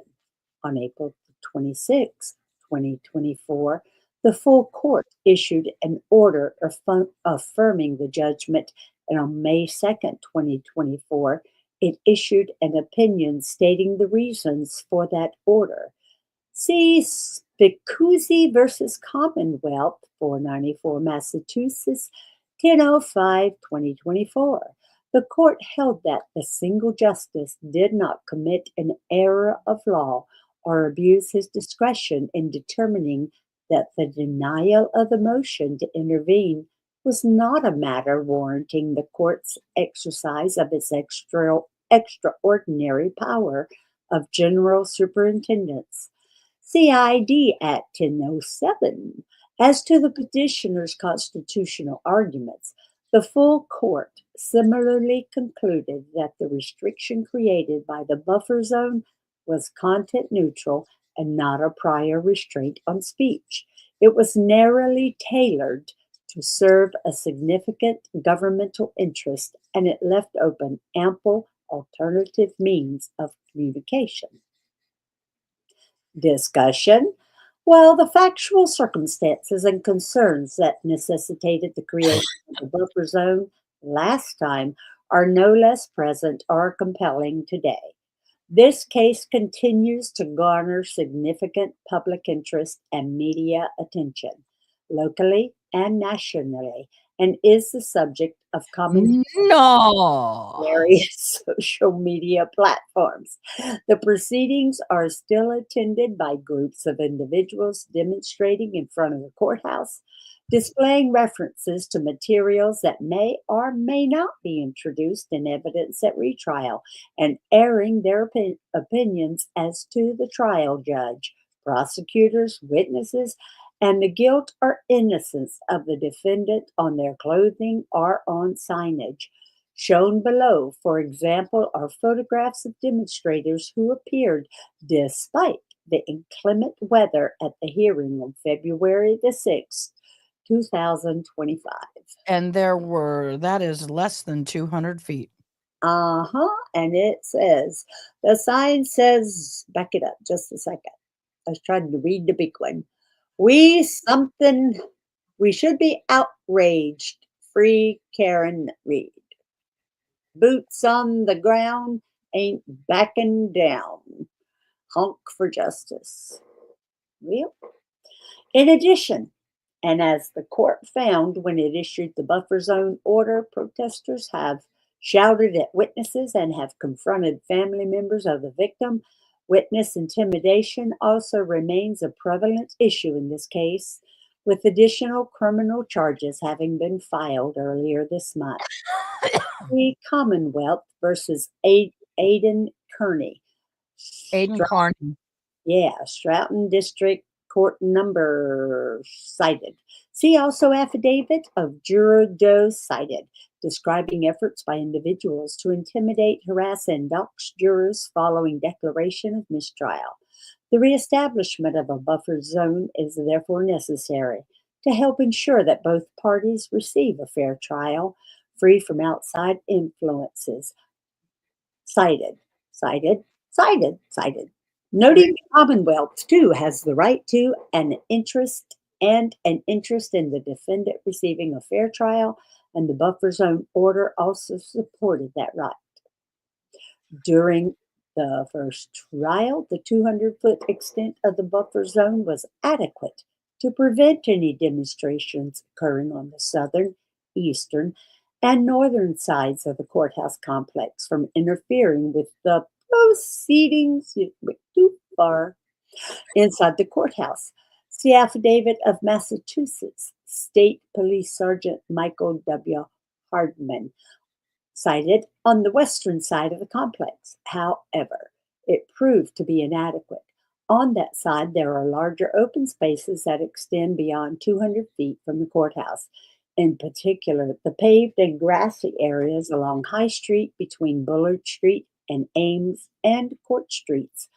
These areas are shown in the Google Maps screenshot below, along with the red line superimposed to indicate the extent of the 200-foot buffer zone on that side of the complex. And as she rolls it up, you will see.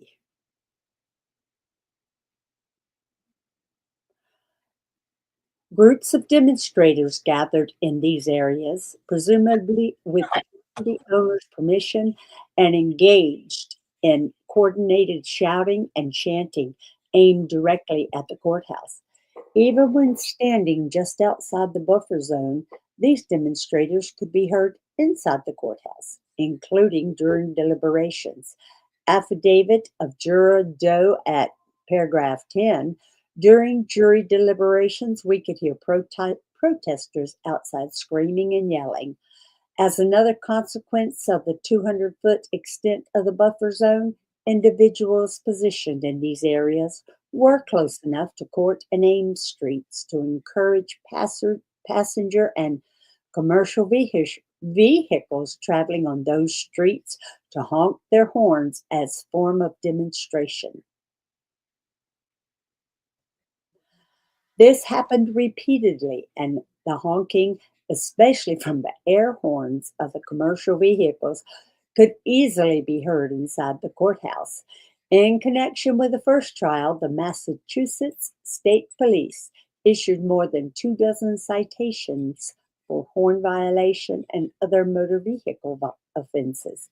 To maintain the integrity of the retrial proceedings and to prevent witnesses and prospective or seated jurors for being subjected to these demonstrations, the Commonwealth requests that the buffer zone on the western side of the courthouse complex be extended to include the area encompassed within Bates Court, Bullard Street, Ames Street, and Court Street.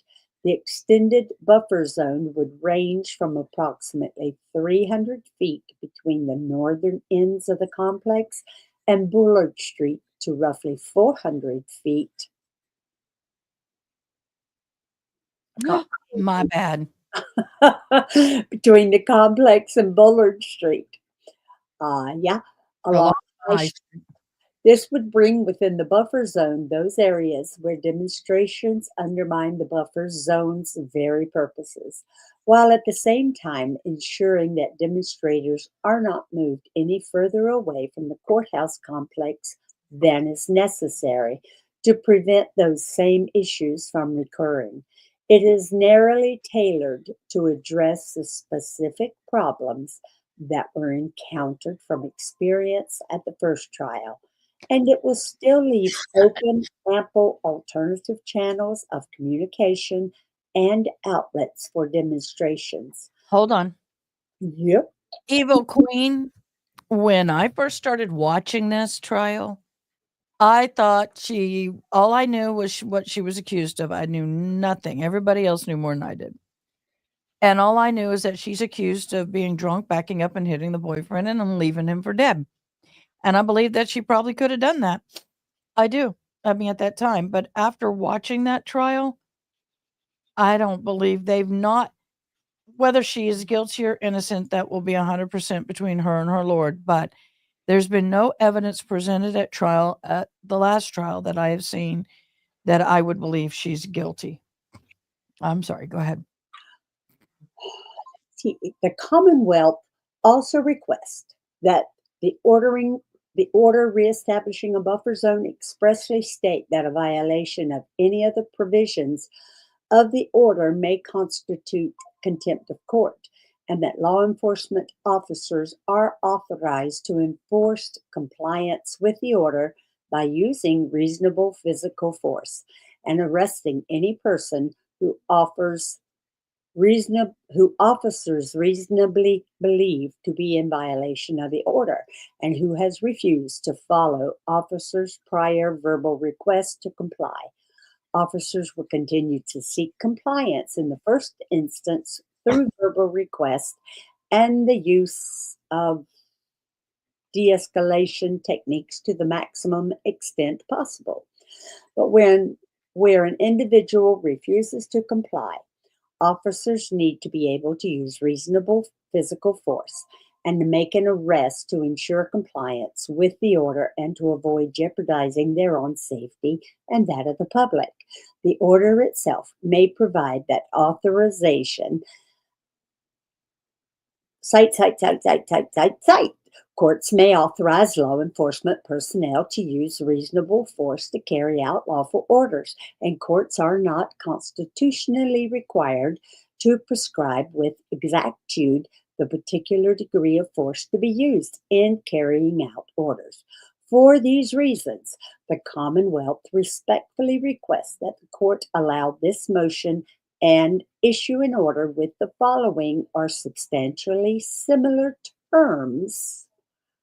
The court hereby establishes a buffer zone around the courthouse complex during retrial of this case.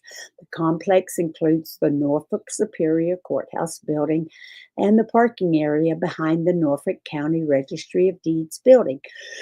The buffer zone extends 200 feet from the courthouse complex and further includes the area encompassed within Bates Court, Willard Street, Ames Street, and Court Street.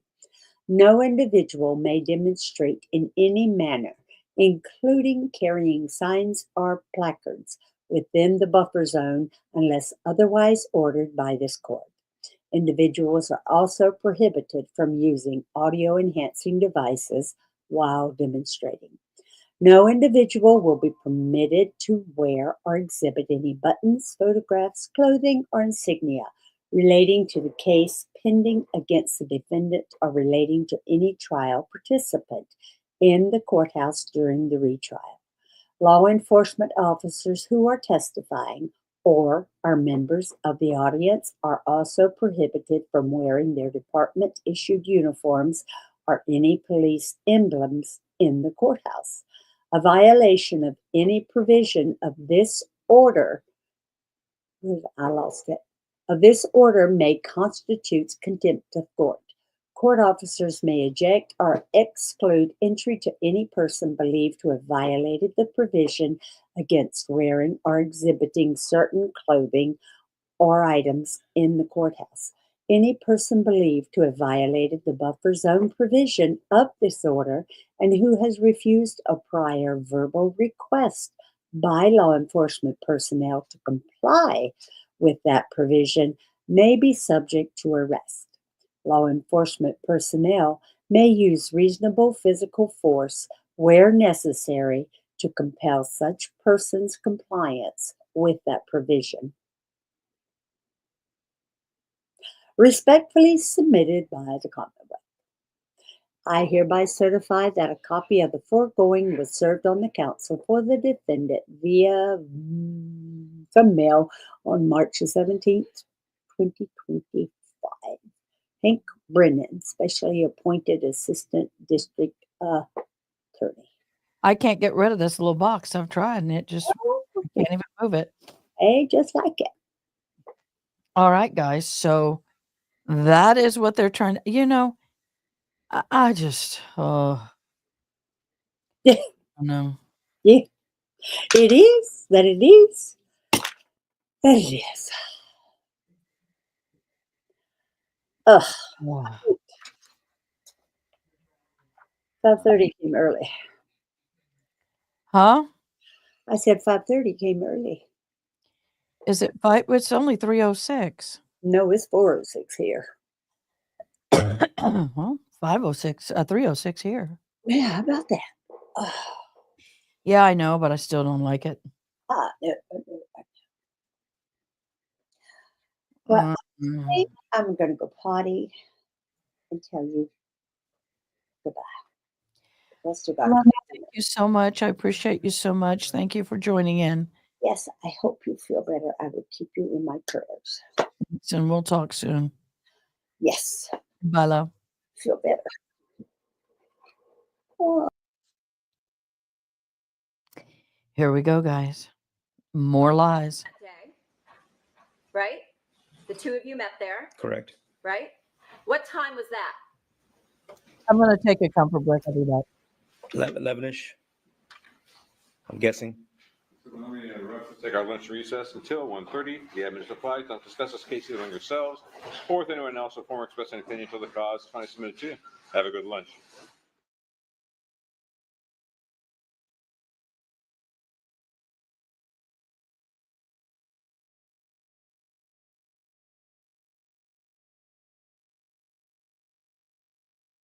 Oh, no. No.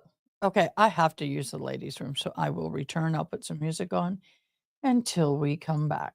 I'll be right back.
Welcome back, everybody. For those of you who have been on with me all day and been so patient, I normally don't keep my microphone this close to me, but I don't have much strength in my voice. I've got a respiratory thing going on. Let me get my ears back on and properly so they don't feel like they're falling off. I woke up yesterday morning sick as a dog. Hello, Christy. The Adobe box will not move. I know, I hate that. They should be able, if they want it left on screen, I'm cool with that, but just let me move it around. Hello, love. Everybody, Gerald Lofton, do I? Lofton, I do not believe that for the first trial or the upcoming trial request for a change of venue. No, they have not requested it. He wasn't around for the first trial, so we're trying to catch him up. Hope I don't run him off before the second one, being that it's only a few weeks away. Okay.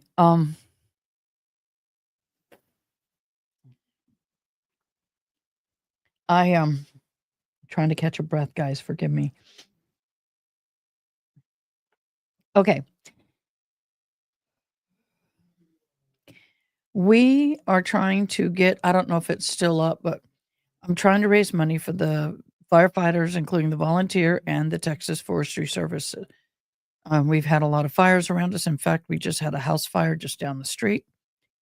We've got in the central Texas area that I know of a total of approximately 12,000 acres burned. We got one that's pushing 10,000 acres and is not contained. It's partially, but not contained.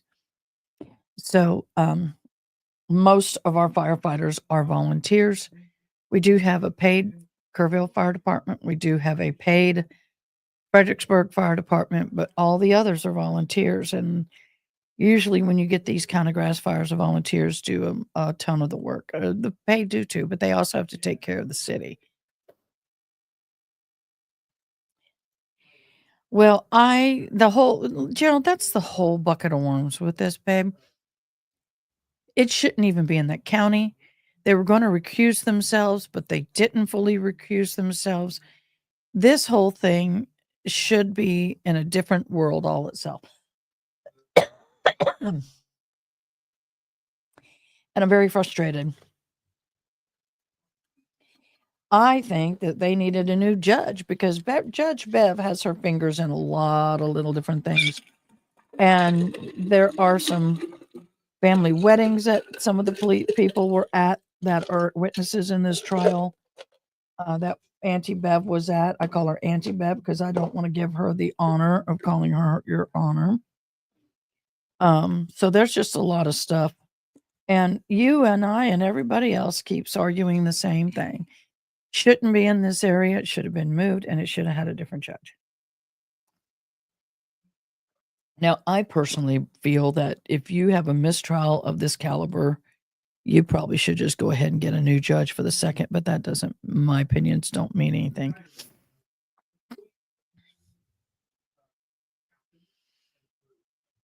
My opinions mean nothing. It don't mean a thing if it ain't got that swing. So,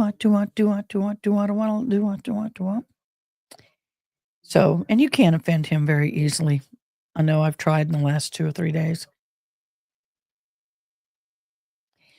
So, we have been reading Miss Karen Reed documents. We still got more to go.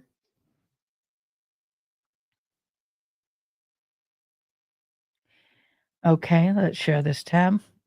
I am going to read from this angle. Please forgive me. I'm doing the best I can. My reader had to go. Sidebar. I know it. See, Gerald, it won't stay.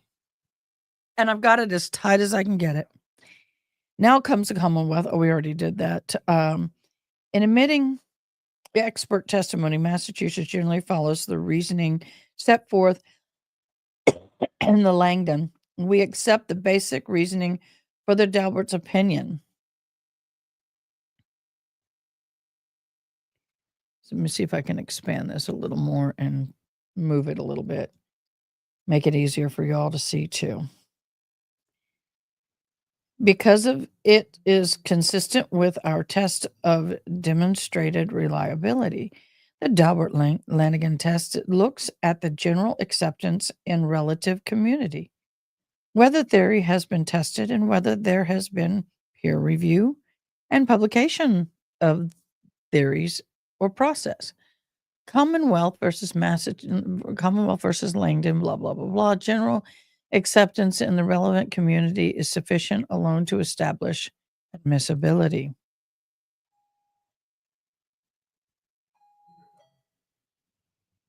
Yep. Sorry, someone came in the door. The court adopted the general acceptance, which required the courts consider whether the community of scientists involved generally accept the theory or process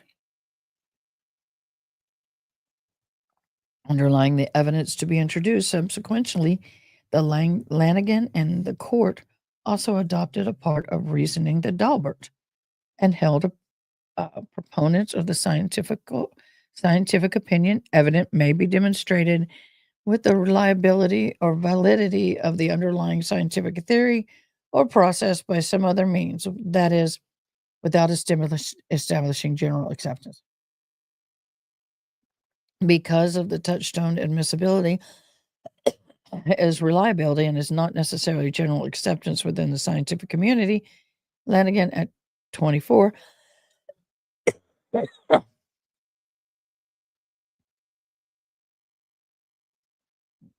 The court also states, we suspect that the general acceptance of the relative scientific community will continue to be significant and offer the only issue.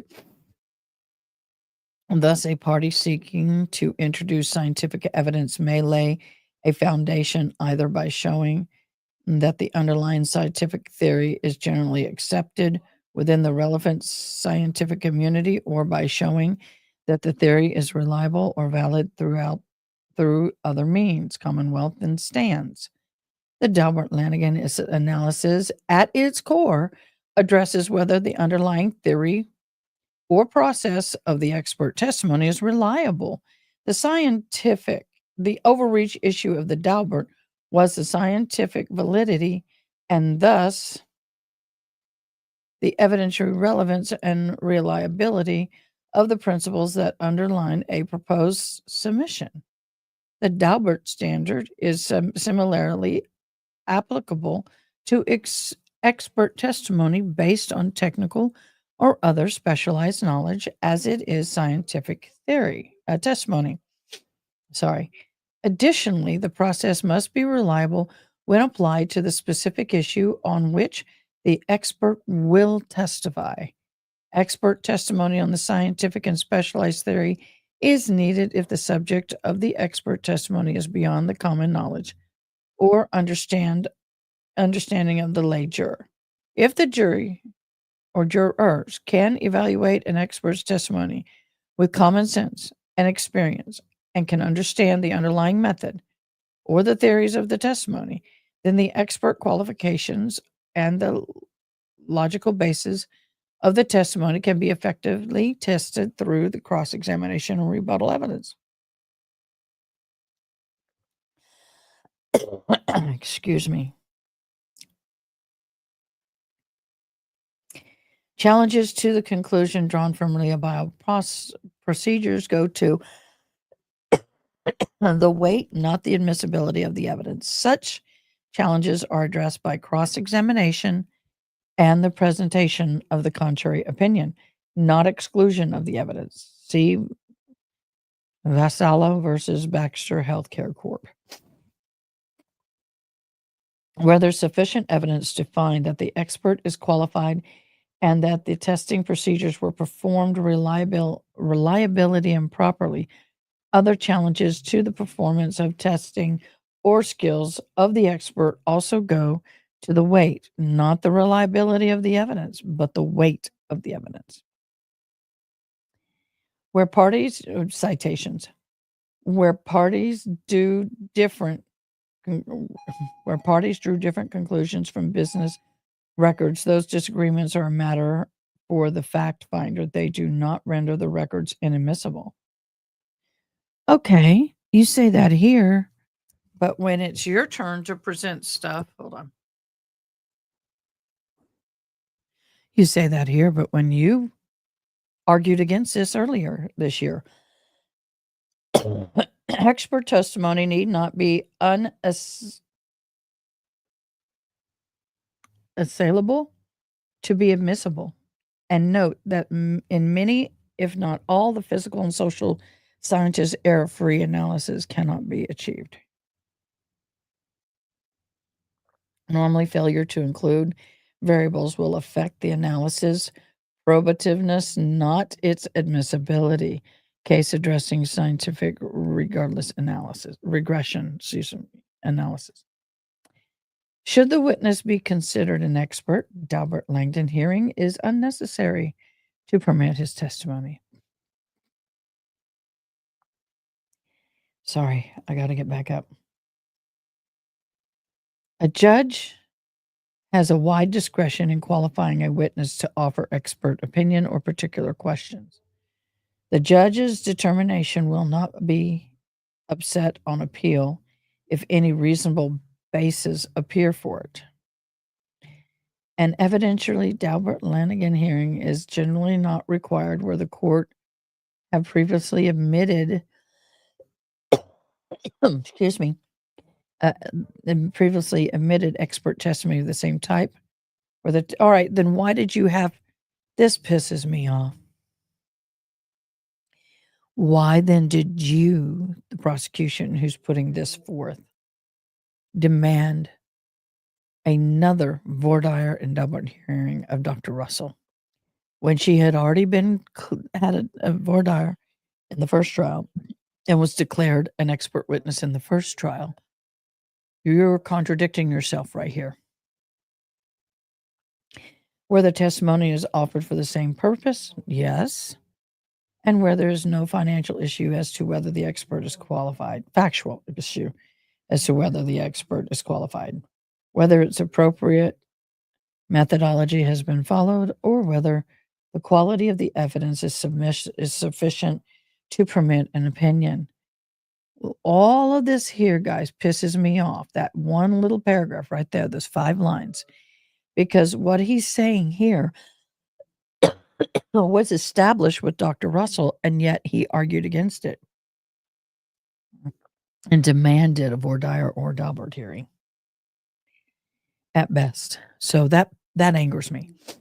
Here, the testing performed by Dr. Welcher is widely utilized and generally accepted. Dr. Welcher is currently qualified and would testify to the methodology employed during his analysis and testing, despite the defendant's assertion of the contrary, in a seemingly endless echo chamber of disinformation. The Commonwealth's production or produced to defendants not only a copy of Dr. Welcher's detailed report regarding his opinion, so they received the copy of the report. Oh, snap it.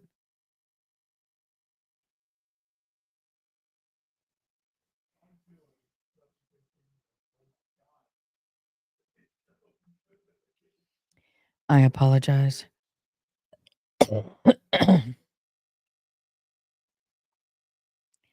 I'm going to begin this again. I am really struggling, y'all. Appreciate y'all, but I am struggling.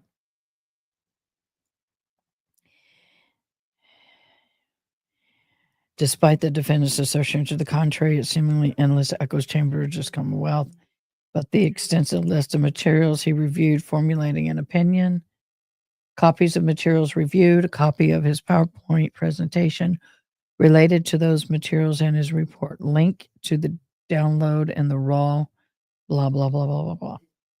Furthermore, Mr. Dr. Welcher report list over the first 7.5 pages specific materials he reviewed in coming to his opinion. The report further enumerates 11 of the additional information obtained by Dr. Welcher to assist in his analysis. Dr. Welcher's narrative section of his report details within the body of the report where in the 140 slide PowerPoint, oh my God, he's going to be on the stand for days.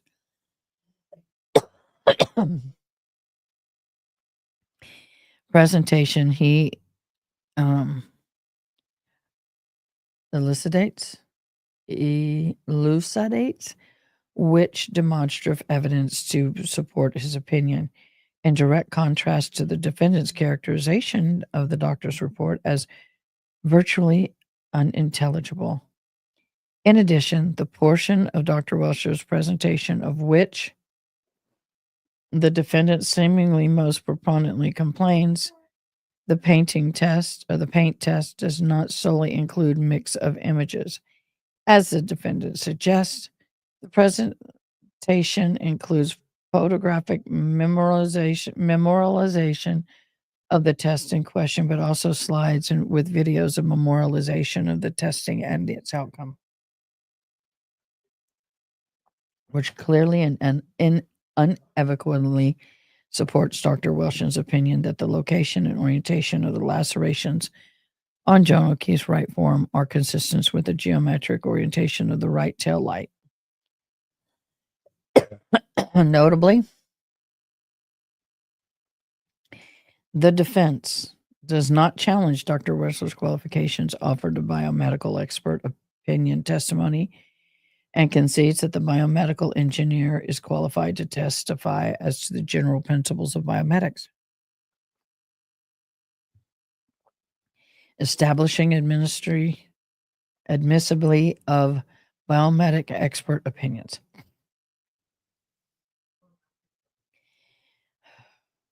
Rather, the defense challenges only whether Dr. Welcher is qualified to testify to a medical conclusion of the injuries, an opinion he has not proffered. See Costa whatever cited. Biometrics are qualified to determine what injury causation forces are in general and can tell how a hypothetical person's body will respond to those forces, but are not qualified to render medical opinion regarding to the precise cause of specific injury. So we're going through all of this stuff, and he can't sit there and give a precise cause to injury. But you have a 30-year veteran of the emergency room department, chair of emergency, chief of staff, department head, and an expert in dog bites who can give you a lot better opinion on that. The biometrical engineering opinions involved in the applications of classic engineering mechanics theory. Okay, Gerald, since you're an engineer, not your kind of engineering, but you'd be helpful in this. He's a structural and data engineer. He provides a biomechanical causation analysis which employs objective biomechanical data and analysis to determine whether the forces resulting from particular events are constant with the sustained pathological conditions or clinically diagnosed symptoms, or in its particular case, the biomedical causation of the lacerations on the victim's forearm are being consistent with the 2021 Lexus LX570 taillight and the biomedical cause of the 2021 vehicle striking the victim and the victim's head hitting the ground. Expert in biomedics may testify to the matter of the representative areas of expertise, including the forces involved in the low-speed accident. Wait! Y'all were saying it was a high speed. She was going 64 miles an hour. No, I think it was 24 miles an hour and 60-something feet. I was being facetious.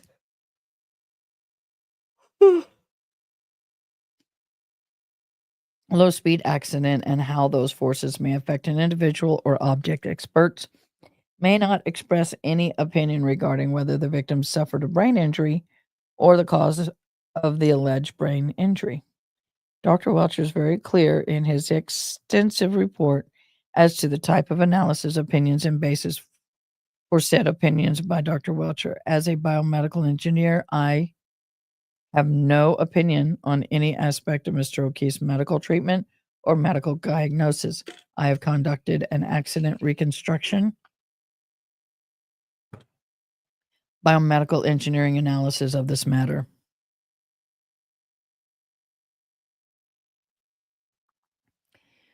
Gerald, you and I need to have a chat. I got to show you a lot of stuff, boo. Dr. Welcher then, and throughout the body of his report, makes scientific reference to 2 pages of specifically enumerated references within his field of expertise that he reviewed in arriving to and at his opinions. Statutes between the classic disciplines of engineering and medicine, biometrics providing a means of applying engineering mechanics theories to a problem of an accidental injury.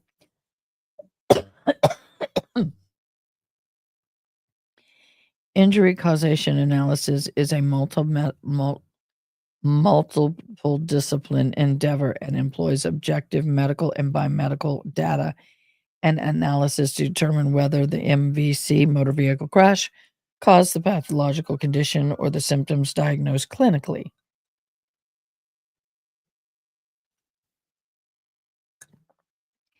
Dr. Welcher's never within his report and analysis and ultimate opinion exceeds the bounds for his discipline.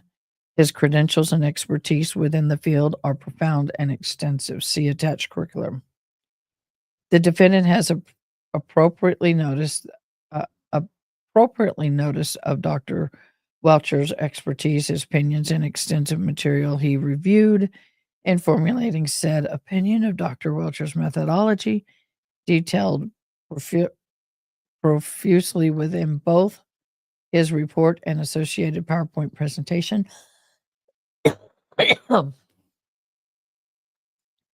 Photographs and videos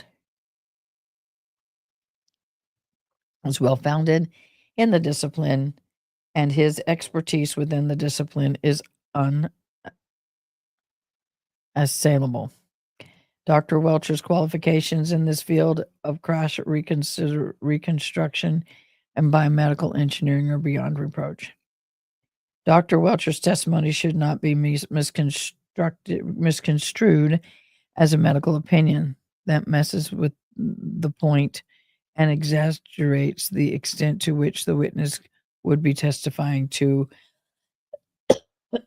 observations within his area of expertise. The Commonwealth has demonstrated that Mr. Welcher's testimony and opinions are amply based and reliable biometrics methods and testing that is generally accepted within the relevant scientific community and will assist the jury in the case cited.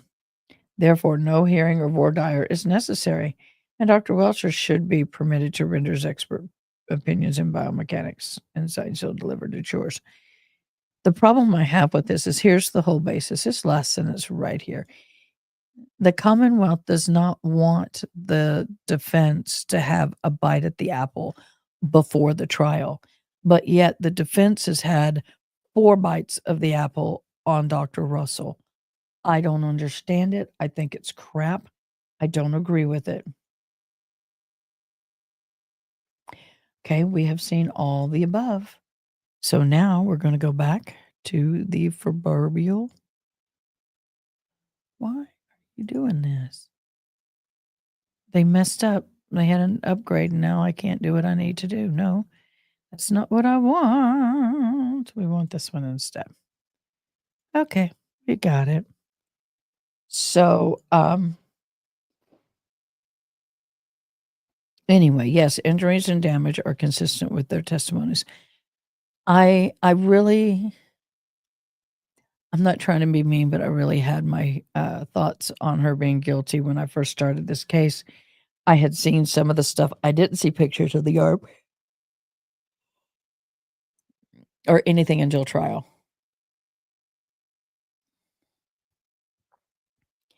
I'm going to get me another gummy because I'm falling asleep. This is Kratom. It helps take those aches and pains away that I'm feeling. So, I mean, try and find something to watch.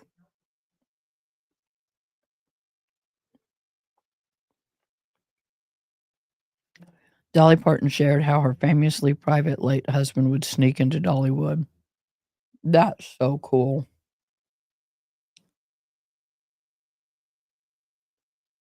I think that is so cool. She is an amazing lady.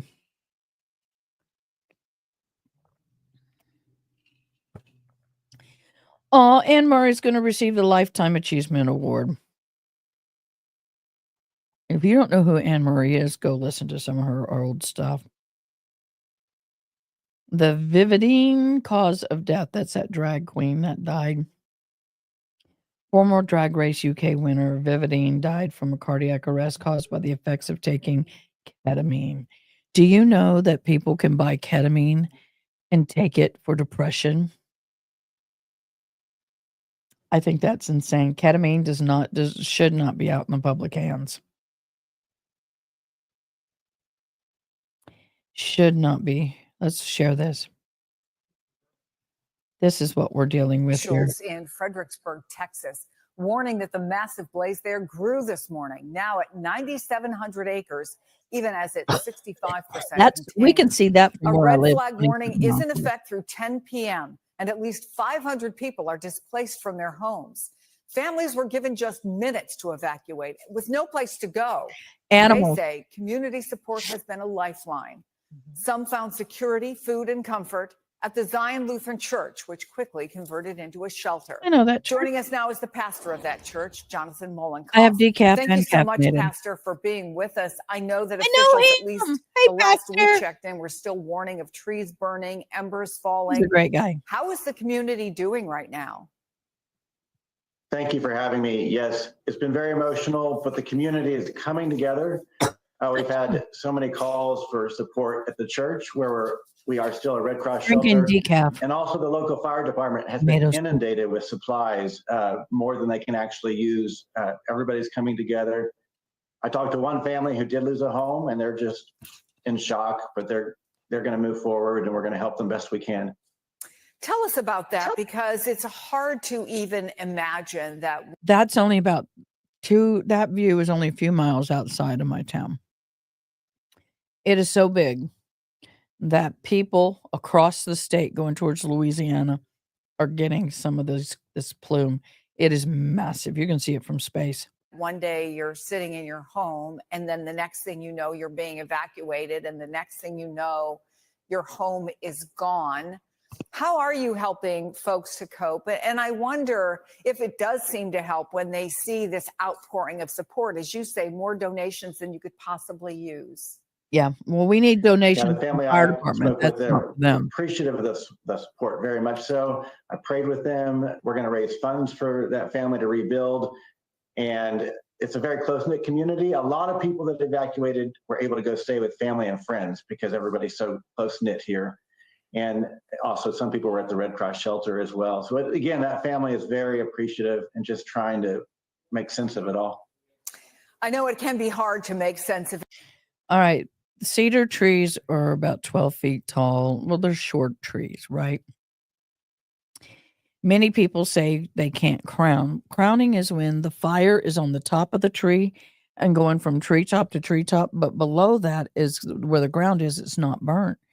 And then what happens is the wind will change direction and it will come back in and burn under the trees in the ground. That's crowning, my dear. Oh, one sunny day, are they okay? And for many, If they need anything, give them my information. Have them contact me in any social media. Tell me they're your cousins. I'll help them out as much as I can. people, that is where faith comes in. But let me ask you about the reality. How did you first learn about the fires? Walk us through those immediate moments. Yeah, it was pretty intense. So Saturday, a couple other volunteers and myself were working in our church garden, and sirens started blaring right and left, and we were wondering what's going on. And then we started getting phone calls from people that were close to the fires. And so we heard about it, and then within a half hour, we saw smoke on the horizon of our church parking lot.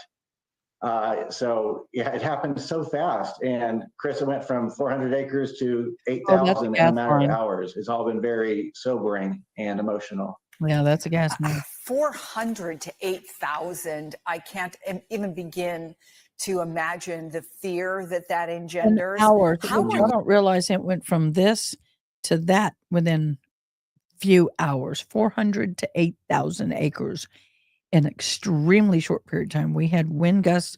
I think it was recorded at the airport up to 56 miles an hour at some point in Kerrville and in Fredericksburg. I think they said it could have potentially gotten higher than that.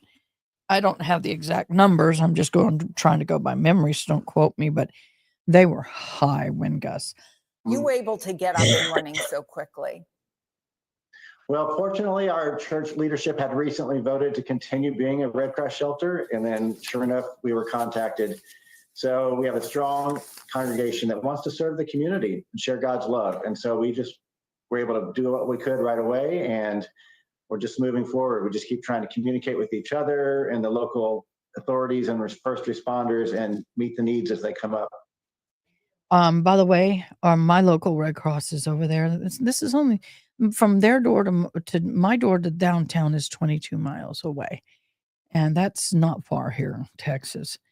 And, but we will be having Red Cross volunteers who've flown in from all over the U.S., from the East Coast, the West Coast, to Northern, Central U.S., every bracket of the U.S. Red Cross volunteers are everywhere. So please, if you ever want to volunteer, get a hold of the Red Cross. So it sounds like you've got plenty of donations. I'm sure you take any prayers that you could possibly get. Are there other things that as people watch this and they want to help that they can do?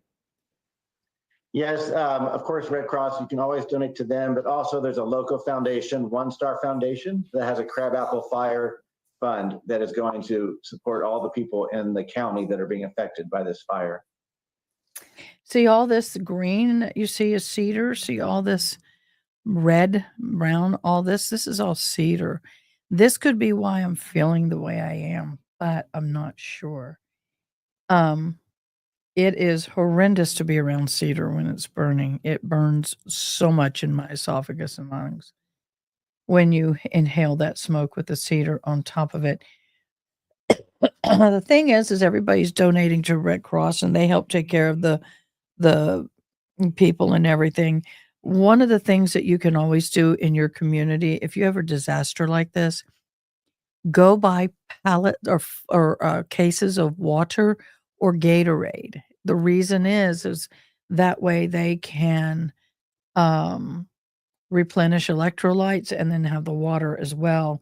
But the other thing you can do, if you ever want to help out, if you have a volunteer fire department around you and you're shopping and you can afford it, buy a couple cases of water or Gatorade and water mix. One case of water, one case of Gatorade, and donate it to your local volunteer fire department. Non-perishable foods, diabetic friendly things would be great because a lot of volunteers are more mature and do have diabetes. You can even do a financial donation to your volunteer fire departments. Another thing you can do to your volunteer fire departments is pay attention when they have their fundraising and be kind and buy a plate.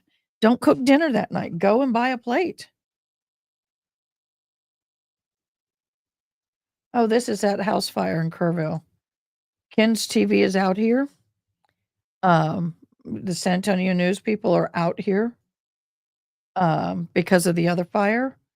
So this is that house that was on fire. And just so you know, my office is way over here. So we're past. I mean, we're way off screen, but that's not very far from where we live. That is a mobile home that is burning, and thank God that the fire departments. This is a city fire department. I could see the incident command truck there. I'm friends with a lot of these people. I know them. This evening, once all this is cleared, I will be going over and visiting the family as an emergency services chaplain. I will either that or contact them by phone tonight or tomorrow. Samaritan's Purse, they're not as much in this area. I think we have it nearby, but that's a good place to also. But the biggest thing is when we have these big disasters like this, and we need volunteer fire departments are all sprouting, and we're all spread thin. I can't go out and help in my medical condition right now the way I am. Respiratory is not a good thing if you're sick to go out and be amongst all that stuff. But I will say that it takes time for the Samaritan Purse and all those organizations to deploy and to start getting these provisions. So even your local fire department, just take them some bottles of water, and instant coffee is good because some of them are up all night, and coffee is good. They'll have hot water. You can donate just a lot of things to your volunteer departments to help them. They do have auxiliaries, and that's usually the families of the firefighters and other people who just can't fight but want to participate and be a part of it. And those auxiliaries are the ones who usually try to feed and care for the fire departments. But those auxiliaries also take time. So if it's at the department, they can just throw it on the truck in which they're leaving on. And a lot of departments already have the truck stocked for the initial. And then after they leave, then the auxiliary will continue to come behind them with more. That way they don't have to stop and go. The auxiliary doesn't have to stop and go to grocery store and buy things and then go back out to the fire. That's losing hours of precious time. And let me tell you, bottles of water and Gatorade and little like granola bars, some diabetic friendly snacks, they go quick when you're fighting. You dehydrate quickly, and blood sugar goes crazy quickly. So it's, I'm just being honest. So that's why today, any and all super chats, I want to thank June so much here for $2. Here's another for the firefighters. Alana, thank you so much for donating to the firefighters. Again, June donated to the firefighters. I think the 3-hour window is up, but y'all can keep donating. Anybody that donates will get 25 additional entries into the drawing at the end of the month, or a $50 gift card. Whoever wins the gift card, is your responsibility to communicate with me that through the Discord or however you feel comfortable, your address, full name, address, phone number, and email so I can get it to you. So, but thank you so much to June and Alana so far for your donations. We had a few yesterday. Wonder if Samaritan's Purse is going to show. I don't know. Some of the times what happens, and I was with Red Cross for 15 years. We have logistics, and they need something, they'll contact Samaritan's Purse. They will go in an ERV, which is an emergency response vehicle, and they will meet them and pick up whatever they have that they needed or could get, and then the ERV will take it to the actual site of the disaster. They may or may not actually show up. They will not show up. So sometimes they will. I guess it just depends on where you are.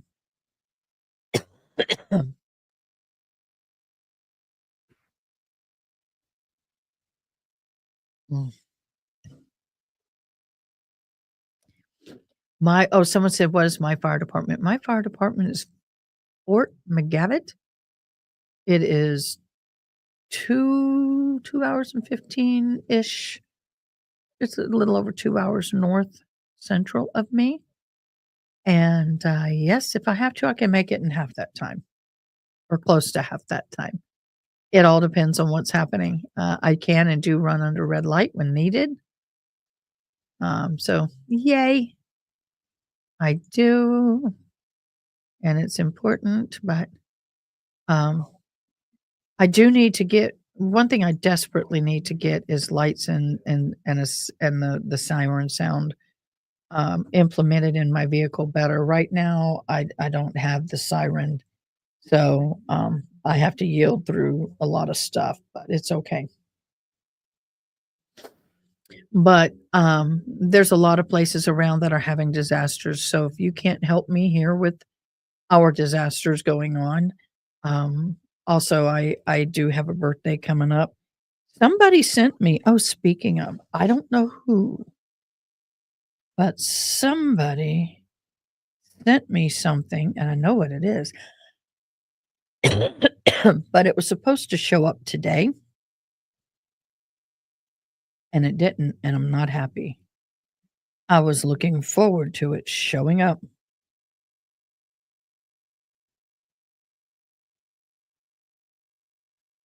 So it will probably show up tomorrow.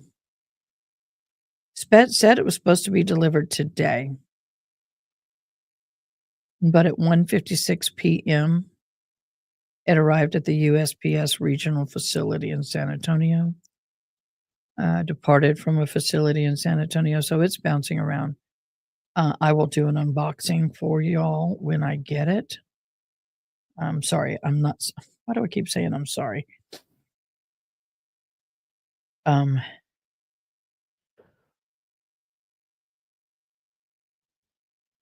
am trying very hard to stay on. It's been a very difficult day today, but I am very, very blessed to be here with you.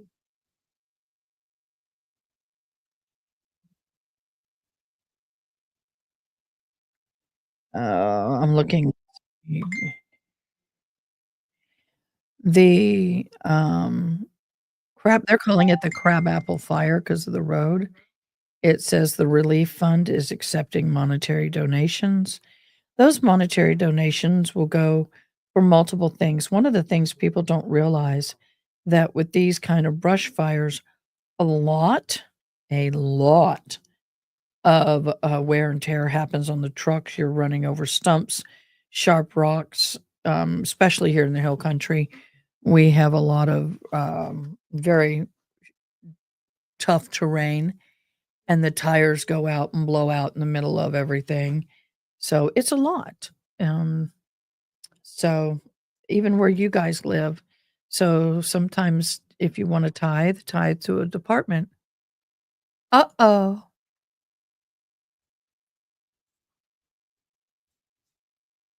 I had lost my life. So we are at 3 out of 10. Thank you guys so much for donating. Every little bit helps. I will be putting in money, and then I will be taking it to them. Also,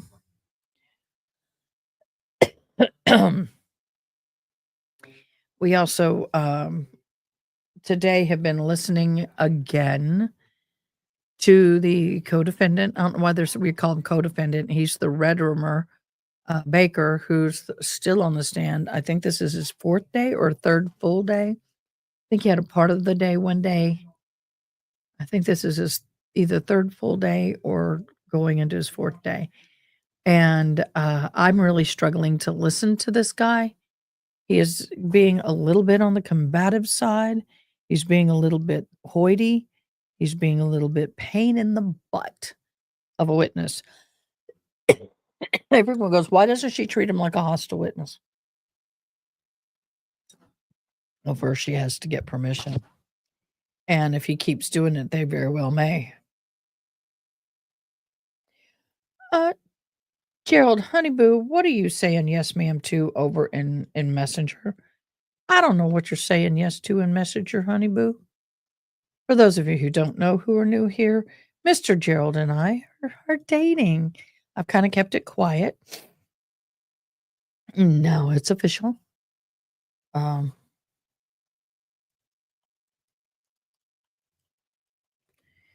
So, I want to talk about hostile witnesses while we're doing this.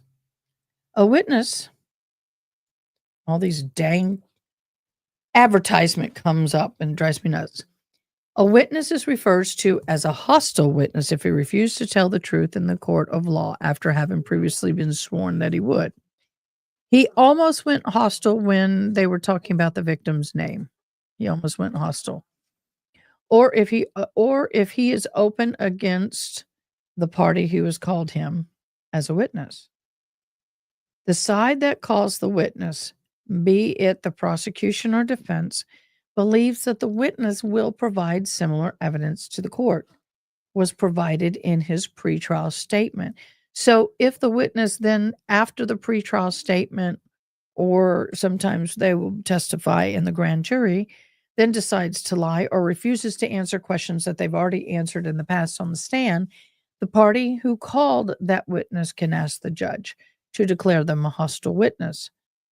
This allows different tactics on questioning, so it's only on the party that calls him can do that. To explore the concept, considering the following hostile witness definition. A witness who refuses to tell the truth in court after previously declaring he would do so. A witness who shows bias against the case or the party that has called the witness. What is a hostile witness? A hostile witness is someone who appears to be refusing to tell the truth in a court of law, or one who is by his actions or statements is contrary to the party who called him. Witnesses provide what are known as pretrial statements, which are statements that essentially sum up the relevance of what the witness is to that particular case. Including in that statement, there are the facts and the evidence that the witness agrees to provide in open court at the trial. Witnesses is declared hostile, however, when his account under oath changes significantly from what was originally provided in the pretrial, or even in, sometimes I think it's also in, I just said the word. Anyway, for example, hostile witness can no longer be trusted, and as such, his own attorney can treat him as if he was working for the opposite side. So the prosecution in this situation with him cannot treat him as a hostile witness. She is not her witness. Hostile witnesses can only be declared as such by a judge through it, generally at the request of the attorney posing the question. In determining who can be considered a hostile witness, the judge decides based on the witness's demeanor and credibility. If the witness should, in fact, be treated as hostile, the judge can also rule that the witness is an unfavorable witness, not a hostile witness. That means just because the witness is providing unhelpful or unfavorable evidence does not mean he's doing so in effort to be vindictive. If someone is declared to be a hostile witness, the judge will decide, and then on the stand will state that he's a hostile witness. The attorney who called that witness may be given permission to pose questions as though he was cross-examining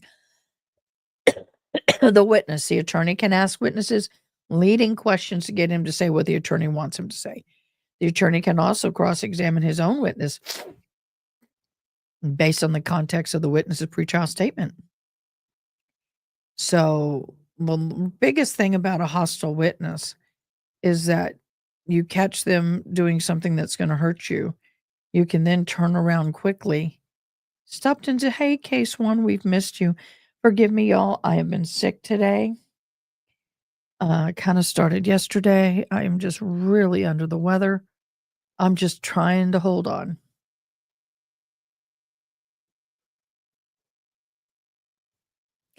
USPS. So they're not going to, we're in a business. So they would have delivered well before now. So it should get here tomorrow. God, I hope, because I'm excited to get it. And I think it's pertaining. I don't know for sure. I think it's pertaining to the care and read. I said I was going to order something pertaining to the care and read. And somebody got a hold of me and said, no, don't. I've already done it. I said, you did what? Okay, child, honey boo. I'm confused. Your message just says, yes, ma'am, you do. I wouldn't. What are you talking about, love? Someone's talking in code here, and I don't know the processing key. Oh, do the hostile witness thing. He can only answer yes or no. Yeah. Yep. That is true. They can only answer, well, they can't answer more than yes or no if they get permission from the judge. But yeah. Honey Boo, you're sending me everything in instant messenger. Thank you so much. But text might be better. But if you're not near your phone, that's fine. I'll take anything from you in any way. Messages, that is. Stopped. This is case one. We do love and miss you greatly. We wish you were here more. But I understand.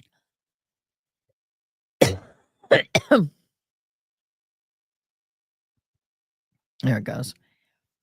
We appreciate all of you stopping in and saying hello. It means the world to us.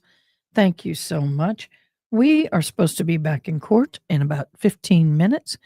Let's put on some music. Let's get ready. Let's do some country.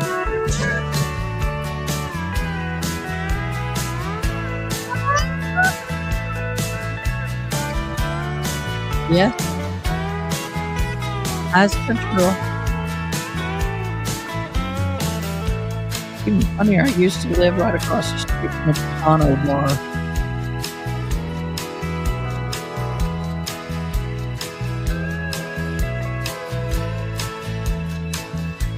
I tell you what, every weekend, it was, ugh.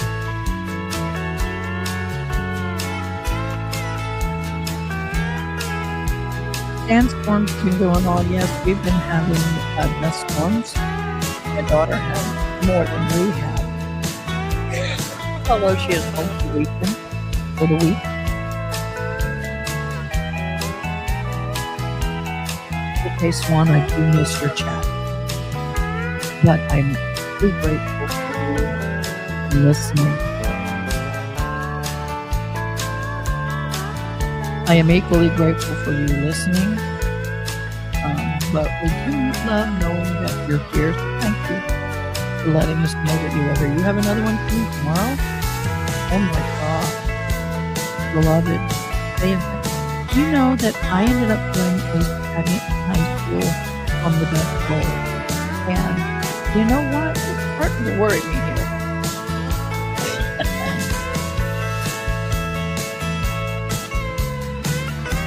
Oh. I'm trying to get comfortable, guys. My lungs are tender and my back hurts. You know, when you cough and your back is just sore. And last night I coughed a lot.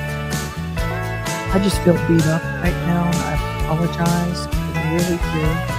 But I am so grateful for you. Thank you so much for being here.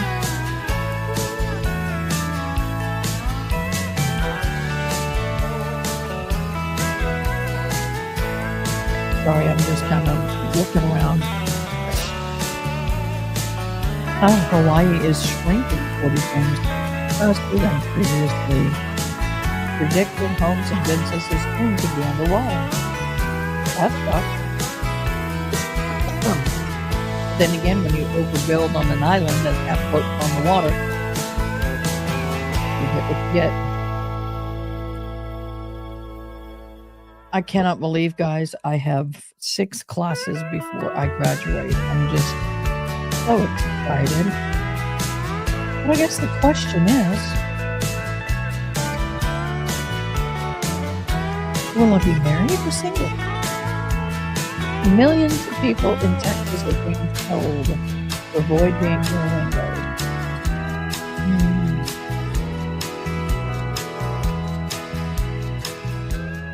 Meteorologists and the National Weather Service are warning roughly 1 million people in Texas to remain on the lower levels of their home and avoid being near windows as strong winds are blowing dust, hitting the Lone Star State. The exceptionally strong winds come as much of the central United States is under an increased risk of wildfire and amid dry conditions. Well, those people who are in the path of the fire plumes are really shouldn't. I turned it off, June. Those in the fire plumes really need to be listening to this. The NWS office in Amarillo, El Paso issue a high wind warning and blowing dust advisories on Monday. Amarillo is in that top little square section, and El Paso's in that when it goes like this and kind of comes down, it's in the far western border between on our border. In the El Paso forecast region, winds are blowing between 35 and 45 miles per hour with the gusts up to 70, which is tropical storm strength. In Amarillo, so you got El Paso here, El Paso right here. You're looking at the map. Oh, let me do it this way. You're away looking at the map. Amarillo up here, and I am where my thumb is. I would call Baker hostile. I know. You're between Amarillo and Lubbock. I know exactly where you are. Okay, Amarillo west winds are blowing between 35 and 45 miles per hour, gusts up to 65. In Amarillo, the high wind warning will go to an effect on Tuesday morning and last until early hours on Wednesday morning. The wind warning is in place for the following: Dumas, Colorado, Dalhart, Borger, Dawn, Canton, Amarillo, Hartley, Panhandle, Stratford, White Deer, Buffalo Lake, Groover, if I said it right, Washburn, Gillytown, Guymond, Bootleg. God, I haven't even heard of these towns. Bushland, Hertford, Claude, Channing, Good Night. Well, I didn't know we had a Good Night. Okay. Where? I know where is. Spearman, Pantix, Palo, Duro Canyon State Park. I know what that is. Wayside, Romero, Umberger, Masterson, Keys, Four-Way, Boys City, Vega, Conlin, and Boys Ranch. I should have put my hat on when I was playing that. In El Paso, the winds were blowing. Advisory will affect Tuesday noon local time. Here's why we have so much dust. That area of Texas is high farming. Cotton, corn, all kinds of farming. This is a stock photo of the dust storm near Lubbock, Texas, near where our beloved K-Swan is. We had a 50 vehicle pile up on Friday. Oh my gosh. Okay. I'm going to stop sharing this and go back to the trial. So, yeah, y'all just, but the other thing is people in my neck of the woods going east towards Austin, Bastrop, even north of Houston, even down in Houston, they're saying that some of the smoke and ash from this big, almost 10,000 acre trial, 10,000 acre trial of fire, that is less than 30-minute drive from me, will hit the Louisiana border. That's what they're saying. Now, I'm not being 100% sure. It is what they're saying. Oh, this is so cool, y'all. I want to show you this. Why do I get engagement rings coming up? That's not a bad one. But no. Okay, here we go. 3 months stranded at sea. The man was rescued in his small boat last week after being spotted by an Ecuadorian vessel about 700 miles off the coast of northern Peru. He was released from the hospital over the weekend. The man left on the fishing trip last December with enough food for 2 weeks, but 10 days in, storms threw his boat off course. He says he survived by eating cockroaches, birds, and turtles. Cockroaches? Where did you get cockroaches? Honey boo, for my birthday, I want you, I'm not going to tell you what you do. You want to bring cake, you want to bring flowers, you want to bring balloons, you just want to bring a kiss. I don't care. It's all up to you. Show me how you want to celebrate my birthday. Isn't that horrible? I'm being so. I am not picky on celebrating my birthday. I do like to celebrate birthdays because in my life, there have been many times where I should not be here. So every year that I'm alive is a miracle, and I'm happy to celebrate it, even though I'm going to be older than dirt. Hey, you guys. You guys, every time I come on, I see that woman's face, and I hate it. Hate it. I don't like seeing her every time. Y'all tell me, how can we celebrate my birthday online?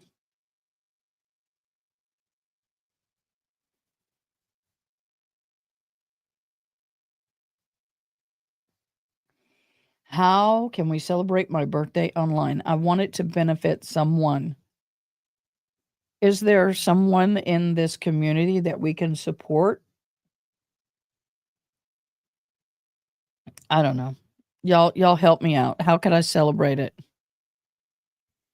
Case one, do me a favor. Oh, by the way, everybody, when you go into the Discord page, everybody, which I appreciate all of you on Discord, we do have a breaking news area, but under members, we have a weather check-in. This stuff that's happening, fire and all this season is considered weather. Please, if you were in any of the possible affected areas, would you please be so kind as to let us know, and that way we can pray for you, and then we'll be knowledgeable.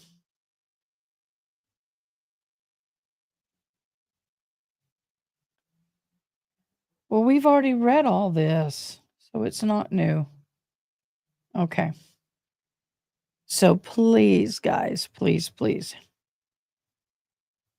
It'll be fun. I want to celebrate with y'all, and I want to make it a fun day.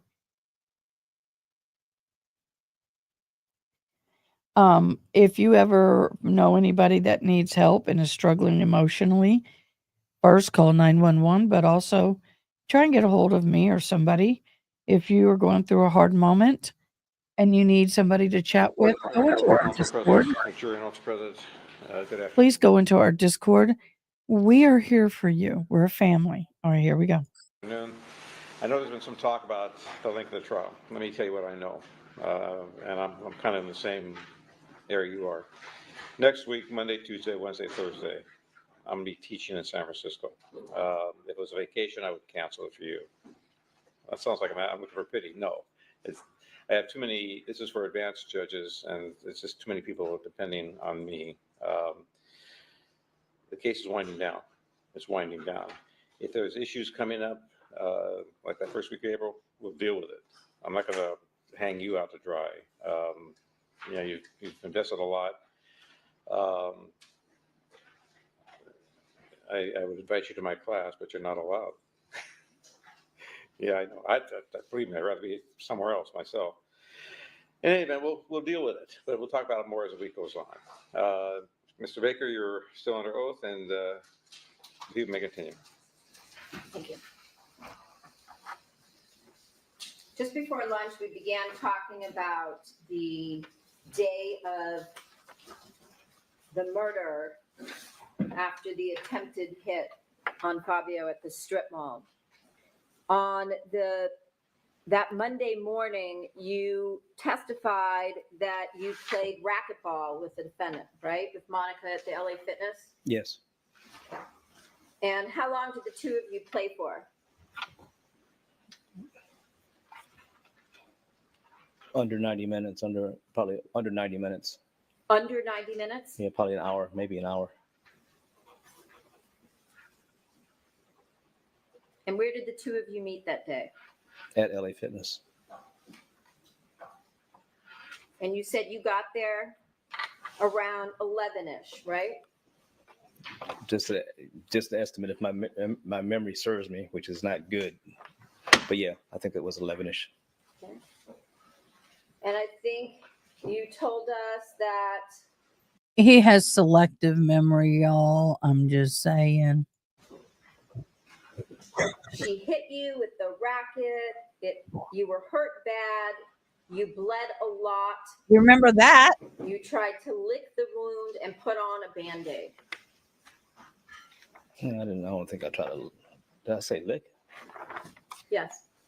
Okay. I don't think I licked it. I might have stuck it in my mouth. I don't know. Okay. I was just trying to stop the bleeding. So it was bleeding badly. It's bleeding a little bit. Yeah, it's A bleeding. little bit. It's bleeding like more than usual. When I mean a little bit, I mean more than usual. More than usual. Okay. And Moderate. once you put the Band-Aid on, did that take care of it? It took a while. It took a while to stop the bleeding. I had to put direct pressure on it. Okay, To so stop when you say it took a while, what does that mean? It wasn't instant. It wasn't instant. It took a few minutes, 10, 15 minutes to finally get it to really stop. That was after the hour that you played racquetball? I still think, I can't remember, but I think we still played a little bit longer after I finally. No, we didn't. No, we did not. No, she had to leave. She had to leave. Yeah, And you stayed. not long. I didn't stay that long. I stayed maybe 5 minutes, 10 minutes. And then you left. Then I left. Okay. And any further issues with the Band-Aid? No, I had to keep changing it. You had to keep changing because it was Yeah. dripping blood. Yeah. Well, eventually I put a little super glue on it to stop it. Super glue. Eventually, when I got to the house. When first of all, super glue is a good option if you don't have anything. That's why I always have super glue in a med kit. If it is a surface full, if it is a deep, very deep, when you got fat tissue showing, you don't want to super glue that, boo. But when I was a dog groomer and I used to get deep scratches that just kept bleeding, I clean it up, put a lot of pressure, and put a drop, and then fold the skin together and hold it till it dry. The glue held. It's better than liquid Band-Aid because liquid Band-Aid. The only thing is if you want to clean it again later, kind of hard. But do you know what?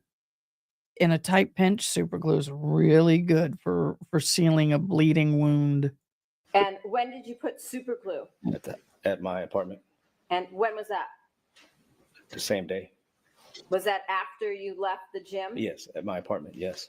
So in this case, do you recall that day that the defendant came to the gym that morning with her daughter, Jessica? I do. Okay. And Jessica told law enforcement in her first interview, as well as in her testimony here in this court, that she worked out with her mom that day. They lifted weights and they went on the treadmill, and her mom didn't play racquetball. Okay. Does that refresh your recollection that this injury didn't occur that day? We played. You played. Yeah. That you're clear on. You can remember that. That was the I same. remember we played. I remember I got hit. And did you and Monica discuss on one of the lockup overhears the fact that Jessica said you guys didn't play racquetball that day? And then you guys talked about what other day it could have been. I don't remember. You don't remember that? No, I don't. Okay. And then you said that Monica left and then you left shortly after her from the gym.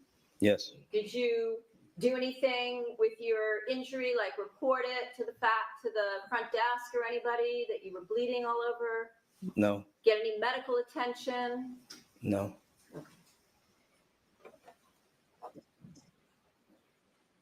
Would it surprise you to know that you actually walked out of the LA Fitness just in front of Monica and Jessica that day? They were there. Yeah, I'm sure. I don't know. I don't know if they. I didn't pay attention if they left the LA Fitness or not. But I left. She said she had to go. She left. I didn't see her again, and then I walked out. I walked out. I don't know where they went. And we also watched the video of you walking out of the LA Fitness that morning. Okay. I'm sorry, Your Honor. Did you? I think it's a prelude to a question. Thank you.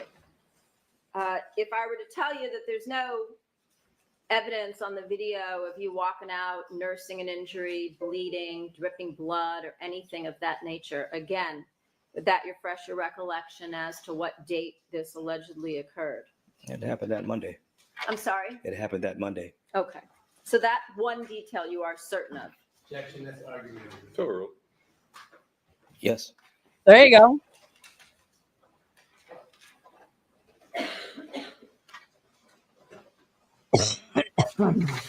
And then you told us on direct exam that Monica told you about her day and that she was going to be picking up her daughter at school. Right? She did say that.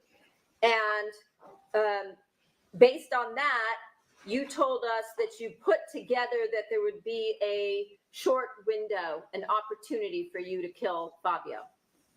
In my head, yes. I'm sorry? In my head, yes. Okay. And you said that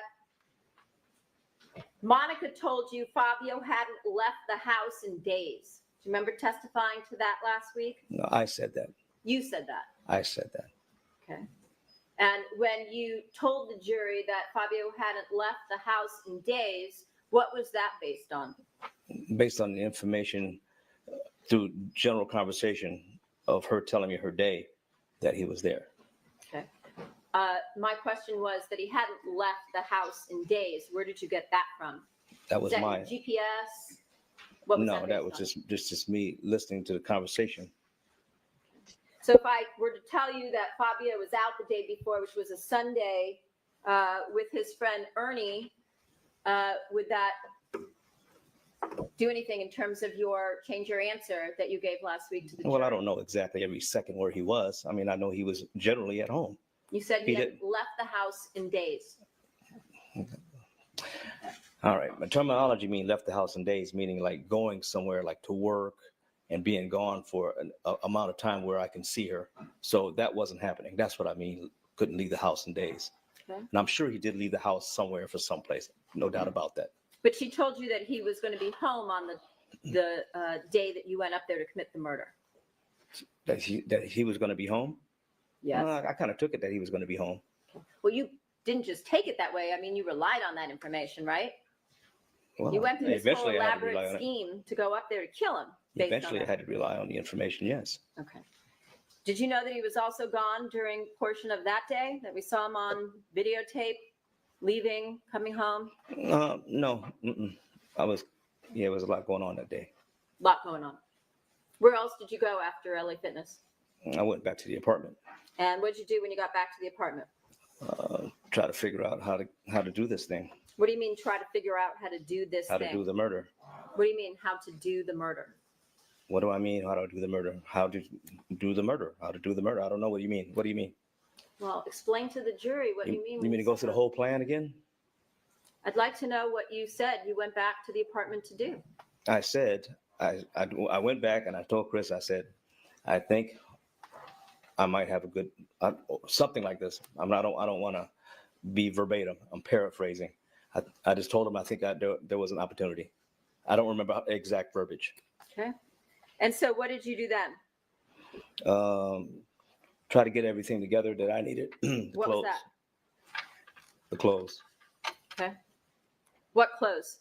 The clothes that I was wearing that day. Okay. What else? Then I had to sit down and think about how I'm going to actually do this, which meant how to actually put it into motion. Okay. So what did that entail? Getting up there, No, when you said you had to sit down and think about it. yeah, it means I had to sit down and figure out how I'm going to do this. That is So what did you do? You like Perfect, wrote it out on Elena. this paper? No, I just thought about it. Just Thought about it. perfect, Elena. He didn't pull this kind of crap when he was under the defense's direct examining. He didn't have memory problems like he does now. He's had all weekend to get amnesia. Okay. And then what'd you do? Guys, I'm sorry I'm sitting at this angle and not really facing you. I'm trying to keep that bright light out of my eyes and trying to keep me vertical until today's over. Start trying to implement it And how did you do that? by going to by going to a place or the location where the car was, where I plan on putting the car, park it, and find a way where there's no camera, or the least amount of cameras, the least possible amount of cameras. So you went somewhere before you went to the house? No, no, I went. Everything was done on the fly. On the fly. Yeah. So you went back to the apartment. Were you again still in touch with Monica throughout the day? I'm not sure. I'm not sure. Not sure. I'm not sure. So how would you know that Fabio wouldn't get up and leave and go to the office for a meeting? I wouldn't know. How would you know that he wouldn't go out to pick up lunch or He might something have. else? That was a chance I was taking. Okay. So you had Christopher Austin fly all the way in. You went through all of this thinking, planning. The attempted hit the night before didn't work. So what steps did you undertake to ensure that you weren't going up there needlessly? There were no steps. I just tried to get it done. There was no specific steps to try to make sure. It just had to see if it could get done. If he happened to leave, then it would be over. Right then, it would be over immediately. Okay. And how would you know if he had left the house? Well, maybe I saw him. You saw him. I said maybe if I would have seen him. So that's one way of knowing. How would you see him? If I saw him coming out the house. You mean while you were actually there on the street? Or if he was coming down the street. Okay. That was one way. GPS movement. But I really didn't have too much time to look at that. It wasn't enough time. The GPS. You didn't have time to look at the GPS. I really didn't have a lot of time. I really didn't have a lot of time for that. Because it's a very short window. No, I just didn't have the time for it. I knew that the way I understood it was she said that she had to pick up her kids at around 5, and she would be back and let me know when she was back and whatever. So I figured I had a small window to get that done and be able to receive her call or her text and let me know that because she always lets me know how her day was. So I didn't want to break that. So you don't remember being in touch with her throughout, again, I really that entire day? I'm sure I did. I just don't remember what times and all that. I just don't remember all that. So from your apartment, where did you go?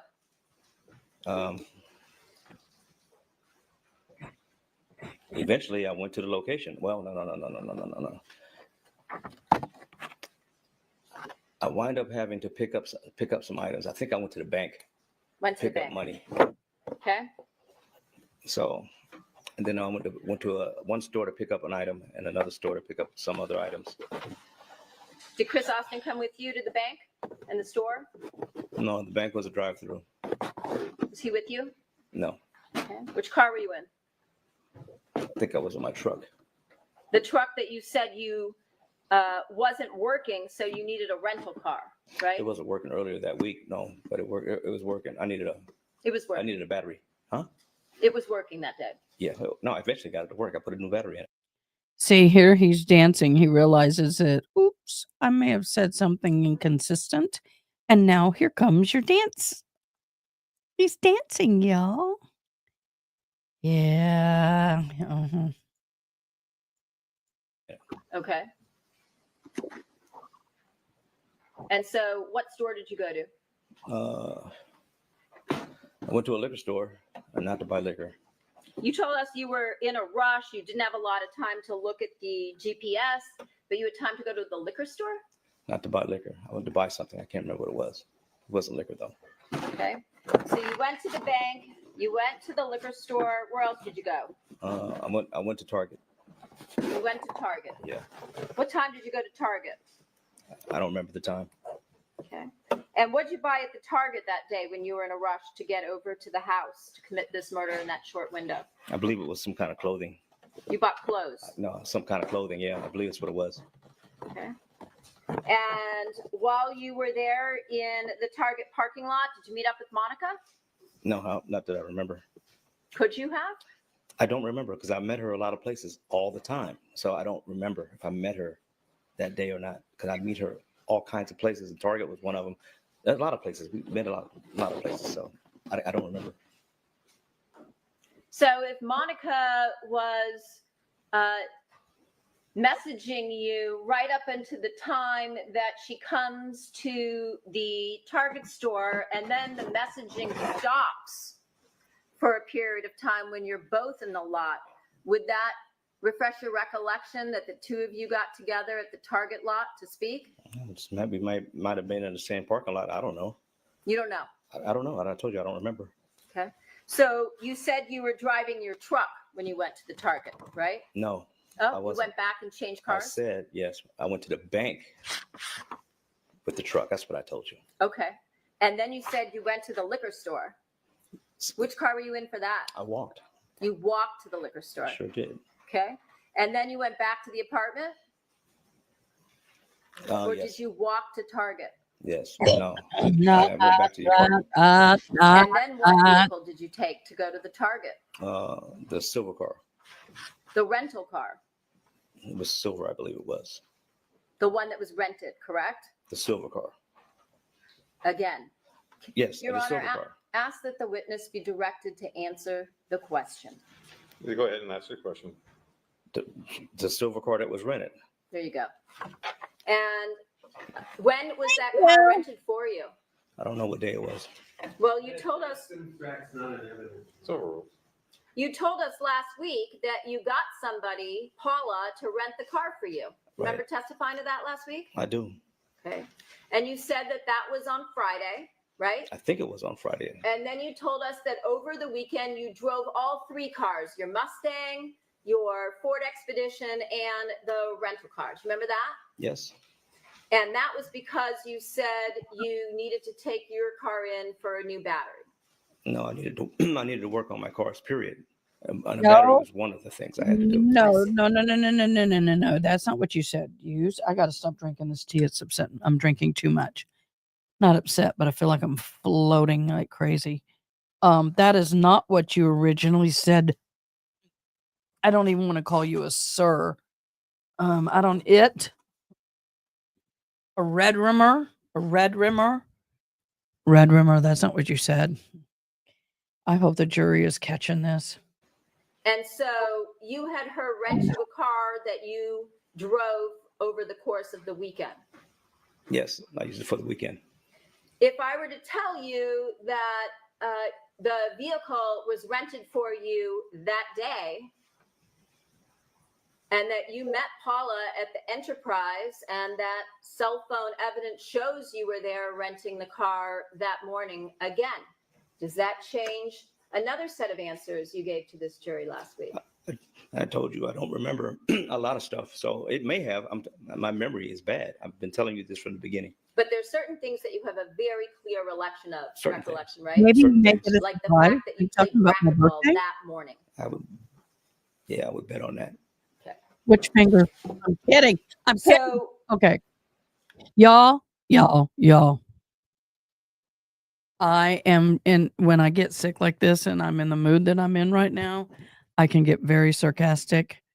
So don't take anything I say today to heart unless you're reading it from emotion. Because I am really melting here. And I've got to teach ASL tonight, so I won't get home until 8:30. And then I got to get back up here in the morning because we got Karen Reed tomorrow morning. We got Karen Reed in the morning. I know. when did you go to Target? I don't know. That day, sometime during that day, I don't want to give you the wrong time again to say I'm lying again. You so I don't know, know. It was that afternoon. Morning, that afternoon, between 2 and 5. Bull crap. That afternoon. I think it was that afternoon. And when you went to Target, where did you park the silver rental car? I'm not sure. Oh, You I don't don't remember. know. I'm not sure. I know I was there. I just don't remember where I parked exactly. It was 8 years ago. I don't remember.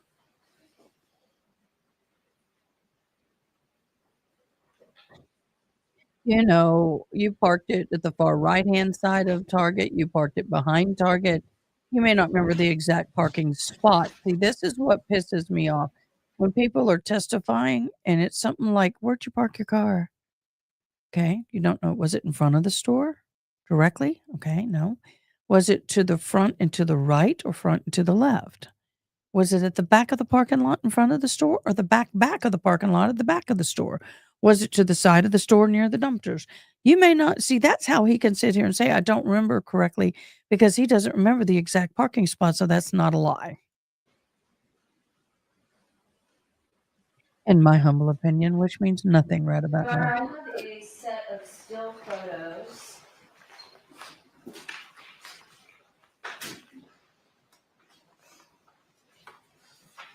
Six in total.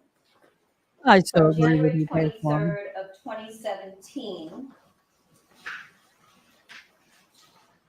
There are numbers in the bottom left corner. Are these surveillance photos? Yes, there's still photos from the surveillance video. You mark as 277. Thank you.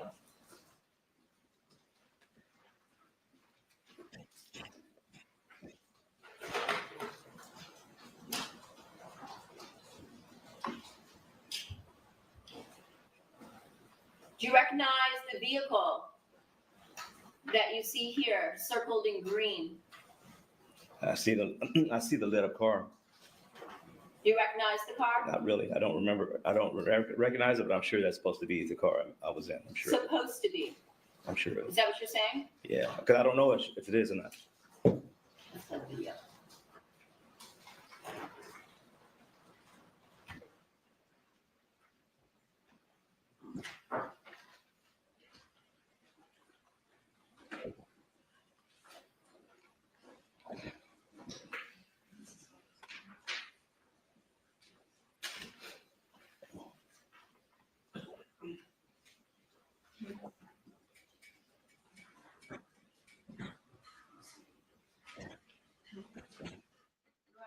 Play a portion of the video that is on the DVD that's been marked as People's 42.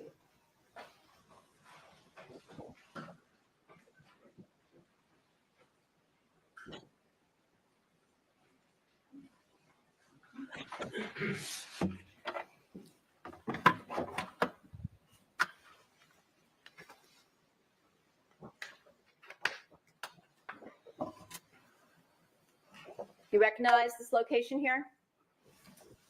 Is that the Target parking lot? I think so. I still can't get oriented yet. It's been a while. Oh, please. Oh, crap. Drama. Remember driving past all the different lanes to go to the very farthest lane closest to the 101 freeway No, I don't in the remember. rental vehicle? I don't remember it. I don't. Okay. I don't remember that, but I'm sure it happened.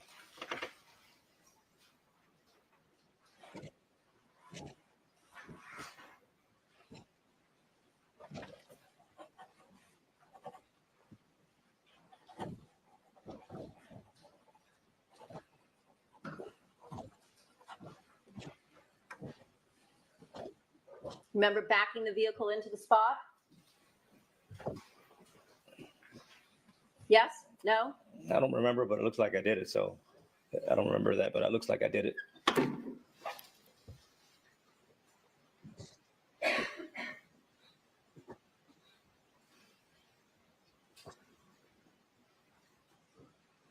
Recognize yourself from the way you walk and what you're wearing?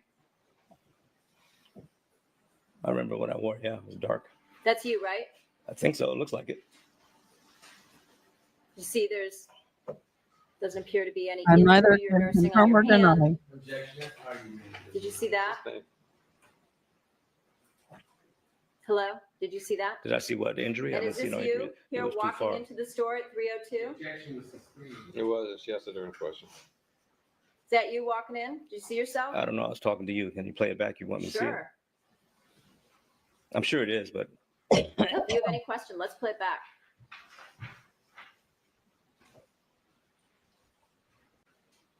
yeah, it looks like me from the back. Yeah, it's me. It's got to be. I know it's me. Okay.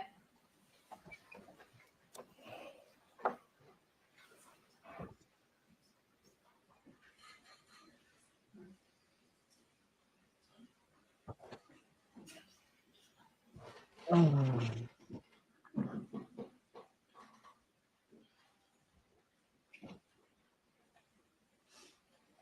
to show you another clip.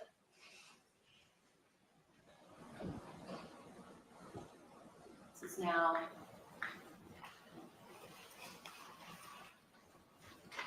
at 3:23. You remember moving the car?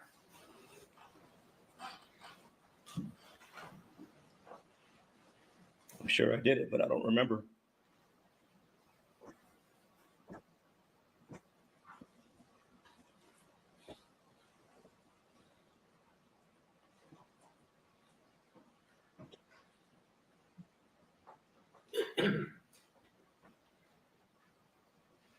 You remember moving the rental car, the silver rental vehicle that Paula got for you at Enterprise that morning to that little alcove at the back of the parking lot, the furthest away from the Target?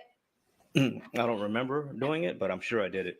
Have you done that on numerous occasions such that it would be something common? Yeah, not really. Not really. I just, But it doesn't stick out in your mind that that particular day you moved the car to the back of the no, I Target? probably did. Understanding I the just comment.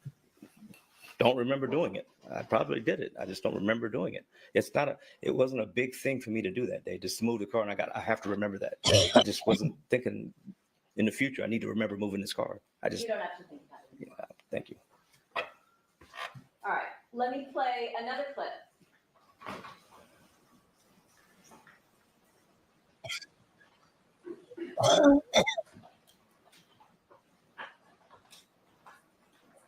Ooh, every See time I Monica's cough, my car, ribs and red head Ford explode. F-150 that you said you had a GPS on, Yes. pulling into the lot? Yes.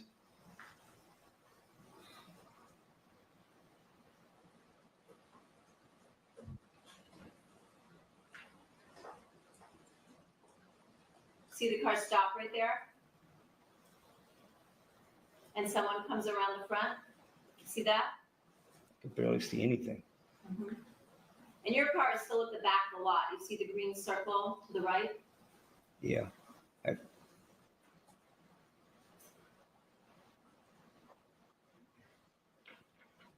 So do you remember meeting up with Monica at the parking lot in front of the Payless Shoes? I really don't remember. I really don't remember. It seemed like any other day when I met her. When I meet It her, seemed like any other day, except Yeah. this was the day you were planning on murdering her I'm talking about husband. this right here. It seems like any other day to me.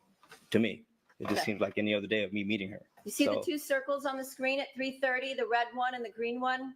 Mm, Your rental car is still there in the back of the lot. I You saw see it. that? I saw it. So what were the two of you talking about in her car at this point? I told you I don't even remember seeing her, let alone talking to her. Well, do you remember in the holding cell just behind this door here, having a conversation with Monica about exactly this? The two of you in the Target lot just prior to the murder, meeting up. Remember having a conversation with her about it? I remember always trying to have conversations with her. Do you remember a conversation with her about the Target parking lot I and the don't- video? I don't remember the subject matter exactly, but I always try to talk to her all the time. Okay. So this was from August 24th of 2017, where you told her, we got to get married, babe. And she said, I love you. And you said,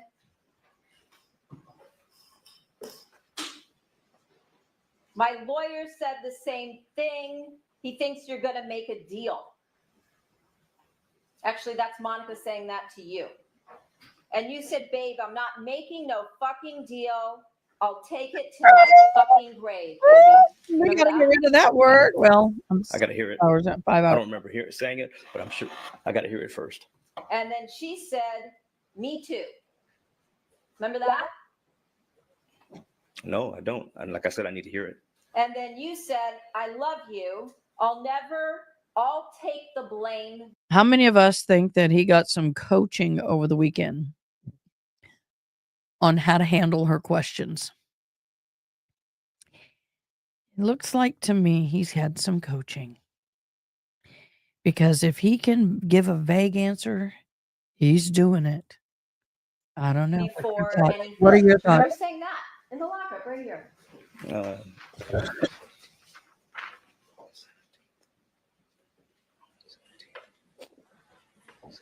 Trust me, the answers aren't up there.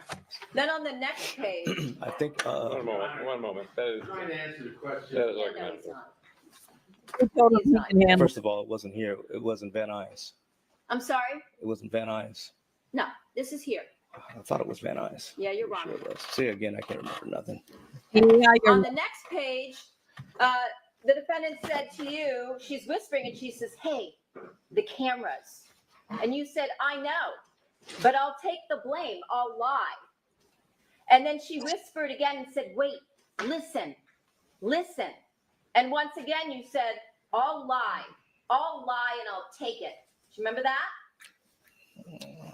I don't remember the conversation, but I'm sure if you said it's there, it's there. And then she said to you again, whispering, listen, the cameras, the cameras. And you said, where? And she whispered to you, up at Target. They have a camera at Payless Shoes. They have no video of you. And you said, of us? You remember that? No, I don't. And then she said, in whispers, none. And you said, yeah, I know. He told me, meaning your lawyer, right? The lawyer that didn't tell you any evidence. I don't. I know. No, exactly. Oh, the overhears? Absolutely. He told me nothing. I knew nothing about it. I knew they were there. And then she said, in a whisper, the video was only for a month or two. And you said, I know. And nothing on the other one at night too. The other one at night too. That was the one at the strip mall where you tried to kill Fabio the night before when Monica gave you the address, right? I don't. I'm telling you, I don't remember any of this. I don't remember it. Your answer that you don't remember is different than saying it didn't happen, right? Sustained. And then the conversation went on. And you said, there's nothing. Only thing is a couple drops of my DNA. That you explained that already. That he took it. And she said, yeah. Remember that? I don't remember the conversation. And then the defendant said to you in a whisper, I'm so scared. And you said, even if we, and she said in a whisper, if I have to stay in here my whole life, I'll take my own life. And you said, no, baby, don't you? And she said, I will not stay here. And you said, don't you do it ever, baby. Remember that? I do remember that one. So now it's coming back a little? I remember that phrase. And then she said to you in a whisper, I've never been asked yet about the flip phone. I haven't been asked yet. Do you remember that? No, I don't remember that either. And then she said to you, this is what we talked about this morning before lunch. In a whisper, they want your computer. And you said, mine? And in a whisper, she said, yours. And your response?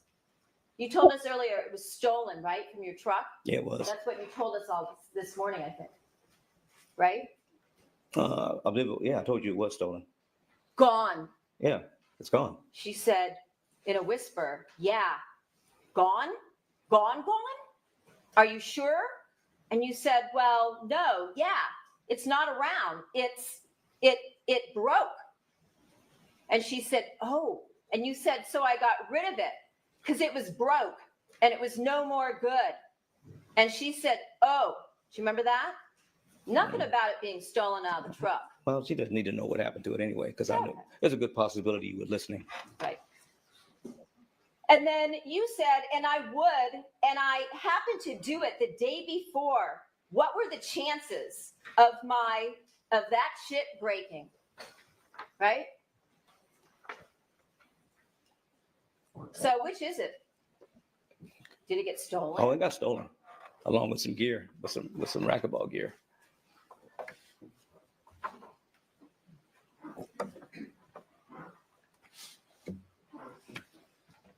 And so after you and Monica met up in the Target parking lot, where did you go next? Well, where I went, where we met, you say we met. I'm not going to say anything about that. I'm just saying You don't where have. I met. Where I went from there is I went to find a place to park the car, Which car? the silver rental. And where did you go to park the silver rental? I don't remember the exact address. It was off Ventura Boulevard. Behind or next to what? It was in a housing area, so it wasn't behind or next to anything but some houses. Okay, so it was next to houses. Yeah, I don't And then- remember where. Where did you go from there? On foot Okay. towards the house. And again, this is during that same period of time that you told us that there was such a short window where you had to get this murder done, right? But now we've talked about going to the liquor store, going to the bank. Now we can see you're at Target, you have a conversation with Monica. Now you go drop the rental car somewhere and you're on foot. Clock's ticking, so where do you go next? I don't agree with the talking to Monica part, but I'll go along with the other stuff. Going to some back way towards the house, trying to get to the house. So you walked to the house from there, Jogged. Didn't you forget something? Probably did. How about your lookout? Okay. What about it? Well, you told us that from the Target lot, you went and parked the car somewhere. I'm assuming at some point you went back to the apartment to pick up your lookout? No, he's in the car. Oh, he was in the car at Target? Yeah. Oh, okay. So when, in all the interviews that you gave to the defense team, when did you ever say that Chris Austin was actually in the rental car sitting in there? I never said anything. Till today? Till today. So would this be like story number somewhere around 14? Objection, Your Honor. Well, you had 12 That's all right, interviews. that's an objection pending, it's argumentative. So you never told the defense that Chris Austin was sitting in the car. You didn't ask every. Objection to counsel testify. Yes. You wish to approach? Or make an objection? I would like to. All right.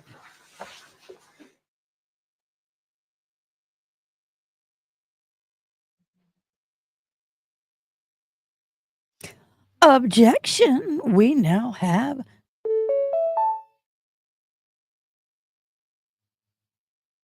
Sidebar.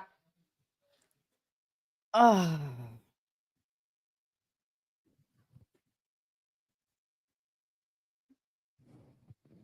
Oh.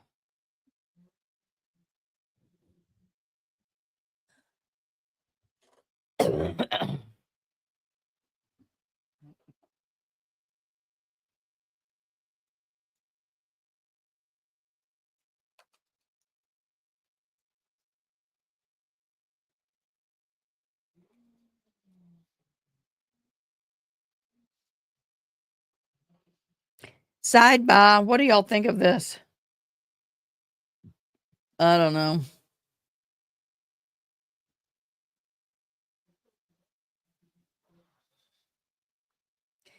I don't know. Yeah, he's a goofball, and I totally agree with you, Jason. Thank you, everybody, for hanging with me today. I greatly appreciate it. So I'm going to show you People's 160, which is a timeline of communications on Viber between you and Monica on the day of the murder. And I'm going to switch to page 3.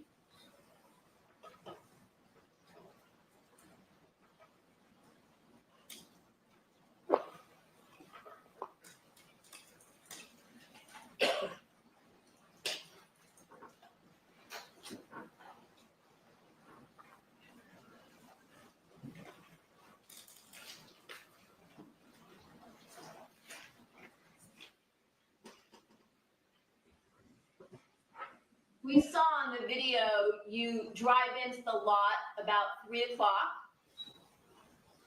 Here at 3:01, you send a message through Viber to Monica, right? That's what the paper says. Is that to let her know that you've arrived at the Target lot? I don't see the text at all. I don't see the message itself, so I don't know. That ain't it though. And then right after that, at 3:10, she texts back to you. You then go back and forth for several minutes, texting back and forth, correct? So that's what the paper says. And then we see here at 3:21, messages again back and forth, correct? That's what the paper says. You don't remember any of this, right? It's eight, almost 10 years ago. I don't remember any of this. Okay. And then we see here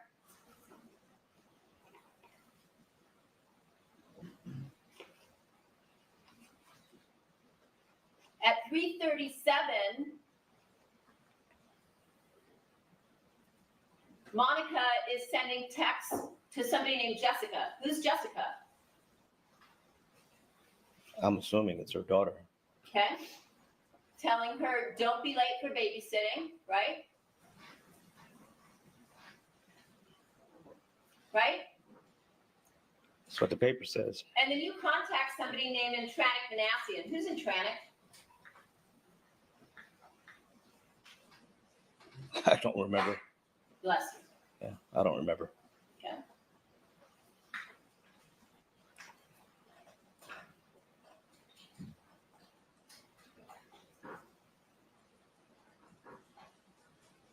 And then we see her last communication to you is at 16:46. See that? I do. Just after a call to an eye doctor and to her daughter Isabella, right?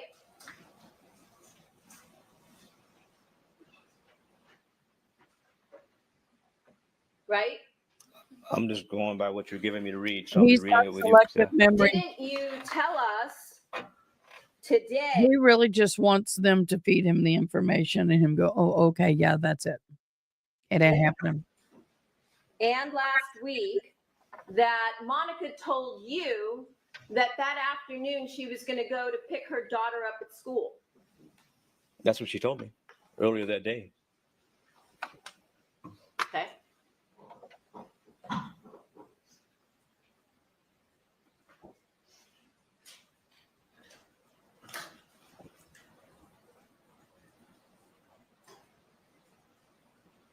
Do you know where you were at 16:46, which would be 4:46 and 11 seconds in the afternoon, California time?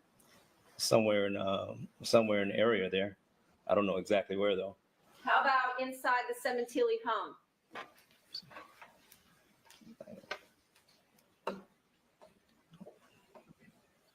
It has to be. It has to be. But like I said, it's somewhere in that area for sure. I don't know because I don't know exactly what time everything was happening. Do you know what time you went up to the Sementilli home? I don't have an exact time, no. I'm trying to figure that out. I'm Googling, trying to figure out the stuff at the same time. I don't have an exact time. We'll get it for you.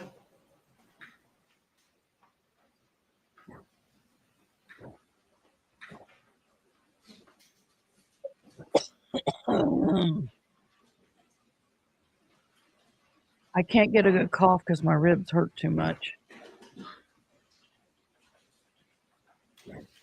When you told the jury last week that you needed a rental car over the weekend while you were fixing yours and that you drove all 3 vehicles that weekend, that would have been false, correct? That I didn't drive all 3 vehicles? Yes, because as I told you, you didn't get that rental car until this morning. Could have swore I got that car. I got that car on Friday. Like I said, my memory's not good, so I don't know. The only reason I was you there. didn't Saying get that, a maybe you'll rental convince car yourself. Was because you needed to have a car that was not Keep saying that, maybe you'll convince yourself, but you ain't convincing us.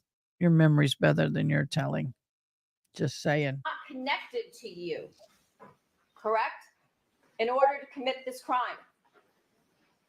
And that's the reason you asked Paula to rent you a vehicle that day. Well, I was going to rent it myself.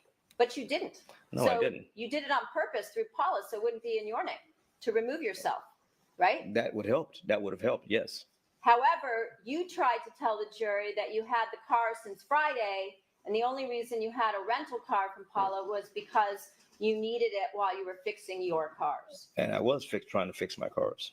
But The problem is, sir, as I told you, that you didn't get the rental car until that morning, That's argument. right? Sustained.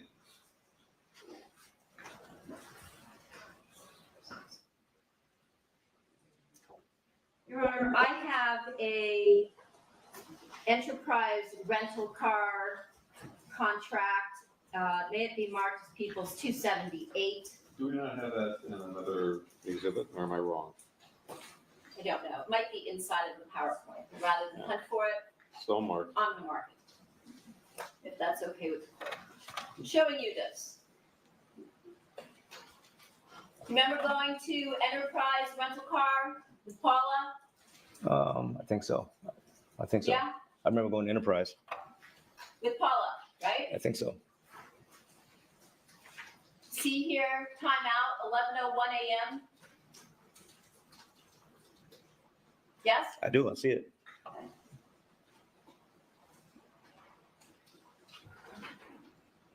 And the rental company, the enterprise company that you went to, that was one that was in Canoe Park, correct?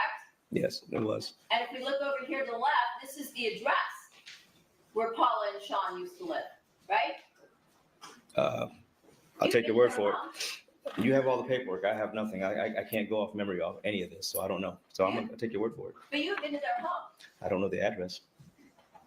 Was it Honey, in you Chatsworth? It was in Chatsworth. You sent me something in the Lubbock News, but I am not finding it. What you're sent. I've been looking, but thank you. I'll keep trying. Elena, you're right.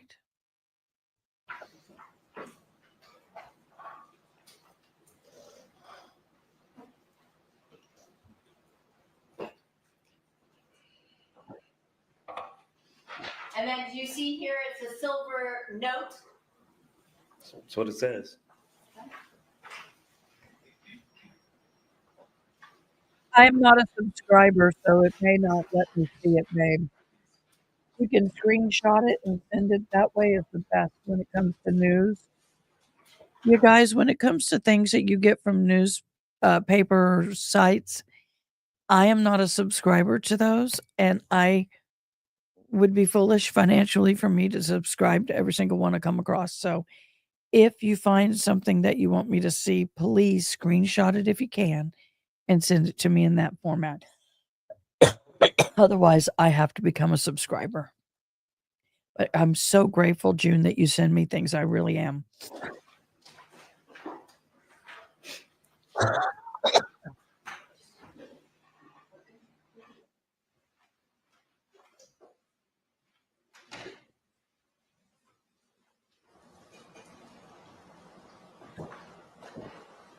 Showing you a still from a video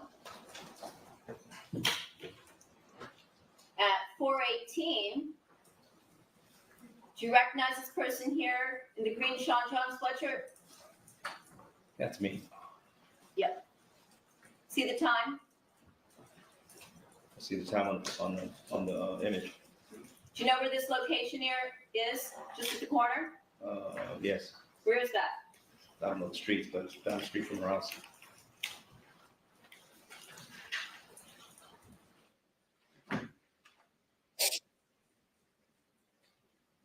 So that was 4:18. 19.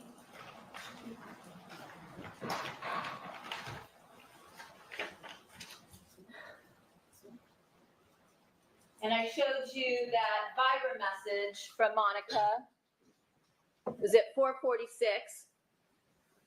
Do you know how long you were inside the Sementilli house for? I wasn't keeping track of the time at that moment. Okay. Well, see the Porsche there at 4:53? I do. I see the Porsche. Would that be you driving the Porsche Yes. away from the crime? Yes. So again, at 4:46, you were inside the Sementilli home, right? Or Elena, I wish I could, but I got to go teach American Sign Language tonight. It starts at 7 and it'll be done by 8:30. Then I'm going home. I'm going to get a hot toddy and go to bed. or on the property or something, somewhere in there. Can you put it in All right. Discord for me, please?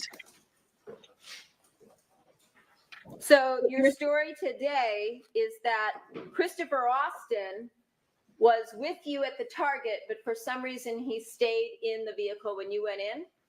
Yes. And then when you reparked the vehicle to the back of the lot, he once again is still inside the vehicle. Yes. Yes, Miss Karen, that's fine. Why didn't you ever mention that in any of the prior interviews that you had with the defense team in this case? Overruled. I wasn't asked. And so you felt that only giving up certain information was, as you said, being very truthful and honest with them. That's argument. I'm gonna allow that. At that particular point, I'm trying to get information from them. You knew that they were trying to get information from you, right? That was the whole point of them interviewing you over and over and over again, right? Overruled. No, That's not true. They didn't interview you. they did over and interview me. Yes.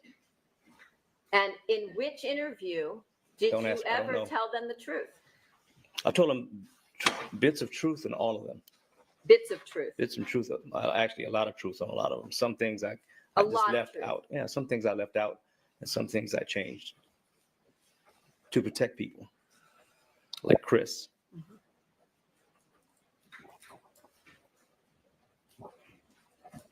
So yes, I lied to protect Chris. But at some point, Hi. they told you that Chris Thank you Austin for coming in. had been arrested. Appreciate you. And then Really did you go turned on. around and told them about Y'all, we don't have as many entries on the like button. We need y'all to put the thumbs up. And we have 20 so far. We had many more people viewing. God, this hurts. Sorry. Chris Austin.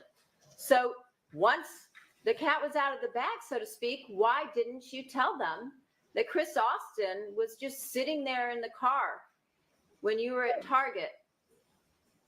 I don't think it has to. I don't know. There wasn't asked, so there was no reason for me to give them the information, and there was no use of it. So what was the purpose of that? Maybe to show that you were telling the truth versus now making up yet another version of a story. Suspend. Thank you, June. I will read it. And then I think you said that Okay, thanks. you went to the gym that night, right? I said that. Isn't that what you told the jury? Yes, I did. Who's Bob Bagley? He's another racquetball league director. And isn't it true that that night you never went to LA Fitness? And so Bob Bagley ran the racquetball league that night. Bob Bagley was there, and I asked him to take over for me. We had testimony in this case from Sheila Salahian, who was there that night with Ricardo, because Ricardo plays in the leagues on Monday nights. And Sheila told this jury that she didn't see you there that night. She didn't see you, in fact, till the 26th when you showed up at LA Fitness with a cut on your finger and asked if she and Ricky would go with you to Monica's to pay a call. Does that refresh your recollection? All right, I got to show you what I'm getting, love, because I don't know where it is. This is what I'm getting. Is this right?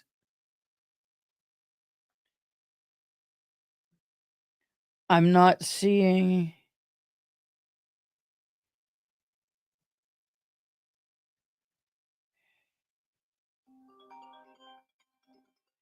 I'll be back. Let me get this going and then I'll talk to y'all in a minute. My mom's calling.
Y'all, I'm sorry about that. I don't know what happened, but we're all good. I got it going for you. That on your way from your apartment, Okay, gotcha. once you and Chris put on clothing, that he was in the front passenger seat. And then shortly thereafter, in another question, you said he was in the trunk. Which area of the car was Chris Austin in when you drove from your apartment to the Sementilli residence? He was in the passenger seat. So when you said that he was in the trunk, at what point in time was that? Or was that just, again, another statement that wasn't true? I think he was in the trunk when we left the apartment, or we were in the apartment before we left. And I don't even remember if it was right at that time. I think it was before time, because somebody came from the apartment complex and I didn't want him seen. So I told him, slip in the back seat, and slide in the back so nobody can see you. That's where the trunk thing came in. And where was that? When you said he was in the trunk in your apartment? In the garage. In the garage. Yeah. So when the two of you left your apartment, he was in the trunk. I think so. He eventually got out, but I can't remember. I can't be sure. I can't be sure that exactly. So which is it? Was he in the trunk? Was he in the front passenger seat? Or is it that now you can't remember? He was in the car. He was in the passenger seat and he was in the trunk. So he was in both. He was in one or the other, but he wasn't in the trunk the whole time. He was only there for a short period of time. I see. Just out of camera range. I see. Well, people knew he was coming and going from your apartment, so you weren't hiding the fact that he was at your apartment, right? So, Evidence, that's argument. so what exactly, when you say out of camera range, which cameras I don't are know you if anybody referring saw him to? or not. I have no clue of that. Excuse me? I have no idea if anybody saw him or not. I don't know. Okay. Again, he had been staying with you, you said, for a couple of days, right? Yes. In fact, last week you told us that he was here for several days, right? He's here a couple of days. Okay. And so again, when you said he moved from the trunk to the front passenger seat once you were out of camera range, which cameras are you referring to? Okay, I thought you were talking about somebody seeing him. I don't know. Just in case any camera saw him. Any camera. So again, I'll ask it again. At what point in time did Chris Austin move from the trunk to the front passenger seat? Probably after we left the underground garage. Probably. It's 8 years ago. I don't remember. So when you told the jury last week that he was in the front passenger seat and you also told them he was in the trunk, were both of those statements again false? Hey guys, I'm back. Sorry, Mama called. We have a big conference that she's in charge of coming up on this coming weekend, so I'm having to help overrule. All right, here, hold on. No, this is different times. They were just different times. But you don't even know today which times, and it's only been a few days since you said that to these people. Sustained.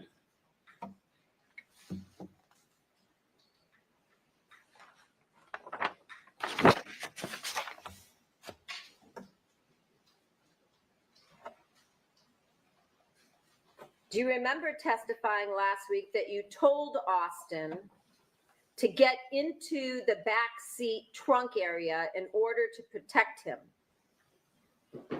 Yes. Remember that? Yes.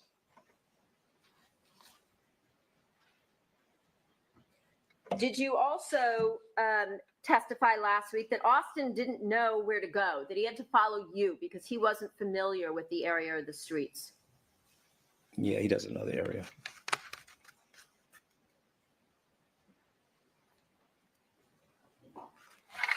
Last week, you said that it made sense that Austin stabbed Fabio so that you must have given him a knife. When did you give Austin a knife? I don't remember saying that. Do you remember saying last week that it made sense when you heard that Austin stabbed Fabio and that therefore you must have given him a knife? I don't remember him giving him a knife at all. I don't know that part. I don't remember, but if somehow it just makes sense. And I don't know how it just somehow makes sense now after the fact. Okay, what makes sense? Then maybe he stabbed him. I don't know. I don't know. I don't remember that. I really don't remember that part.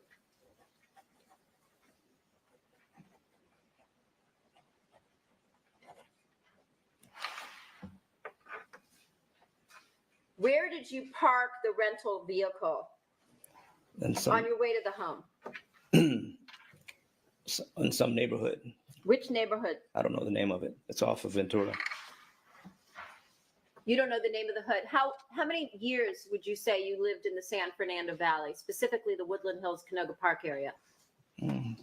Quite a few years. So which neighborhood was it? I don't know the name of it. I just know where the car was. Okay. Residential neighborhood, industrial neighborhood, commercial neighborhood? Can you give us some description? His houses. It was residential. Okay. And you just picked a location at random on the way to the house? Pretty much. And at that point in time, Thank was you, Austin Amy. in the front passenger seat or was he in the trunk? He was in the passenger seat. Okay. And so was that because you believed there were no cameras at that location?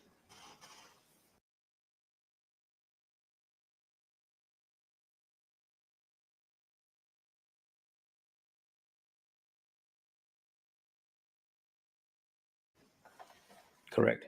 Thank you, Amy. I'm And sorry. I didn't so at unmute. that point, Thank you. when you got out of the car, did you have to put on any clothes? Yes. So you were not wearing extra clothes at that time. No. So where did you change? There. On the street. In the car. Okay.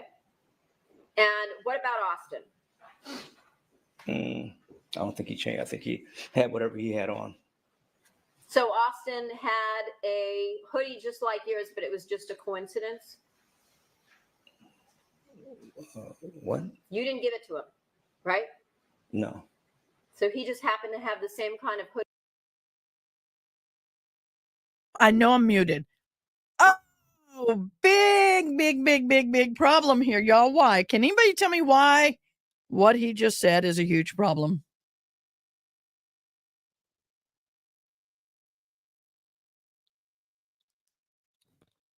Why is that a huge problem? Can anyone tell me?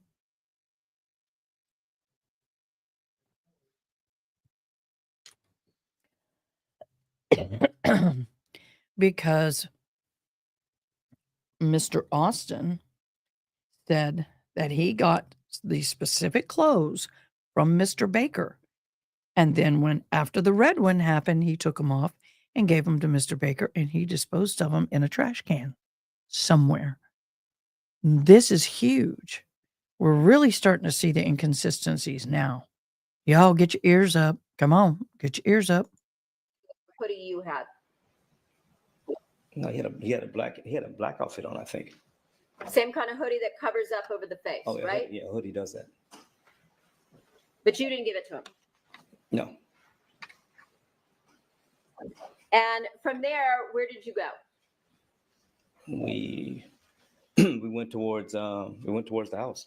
Okay. And how far was it from wherever it is that you parked in this unknown neighborhood? It felt like it felt like about 2 miles, maybe 2 miles. Felt like about 2 miles. So you ran or walked 2 miles? Yeah.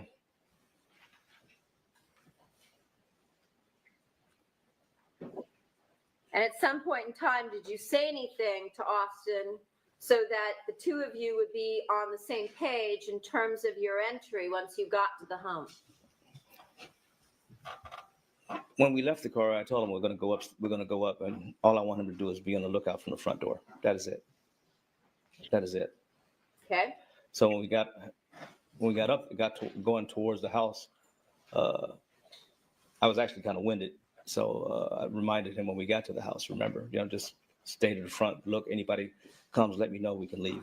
We can get out of here. So you left him at the front door area of the home? Inside. Inside? Yeah. Okay. So how did you get in? To the back. Through the back. Back sliding glass was open. You told us earlier that you had only been to the Sementilli home a couple of times prior to Fabio Sementilli's murder. How did you know where to enter the home if you had only been there a couple of times? Because I know that going through the front door is covered through a camera. So I'm trying to avoid that camera for now. And you know that because, again, on June 28th, when your cell phone connected to the Sementilli's home Wi-Fi, that same day, Monica sent you an email with the logon instructions for her home security system, right? She did. She sent me the logon. Yes. Okay. And that was so that you could also be aware of people coming and going, the family from the home, right? No, it was just for her to say hello to me. For her to say hello to you. Yeah, stupid as that sounds, but yes. If she wanted to say hello to you, all she had to do was pick up the phone, right? Like you guys did 180 times a day. No, not right. Not right. Not right. Not right. Not right. So, in other words, she knew about your prior history, right? Yes. And you said she was fine with that. We talked about that the other day. Remember Yes. that? Yes. She was okay with the whole sex registrant, underage minor, all of that, right? Yes. And yet she sent you the password her home Wi-Fi and the login code for the cameras at the Sementilli home, where she had 2 teenage daughters coming and going from the home, right? Yeah, she had daughters. And so that was so that you could see Thank everybody coming and going from the home and keep tabs on them. He has Becker already been sentenced? Yes, he's done. I think he got life plus. But the problem is he has nothing to lose. Whether he lies or tells the truth, he's got nothing to lose. I want to know why they're not lovey-dovey and getting married. Apparently, he said at some point when he told her that he killed her husband, that's when she said, "I don't want to talk to you ever again." But we know a little bit different, don't we all?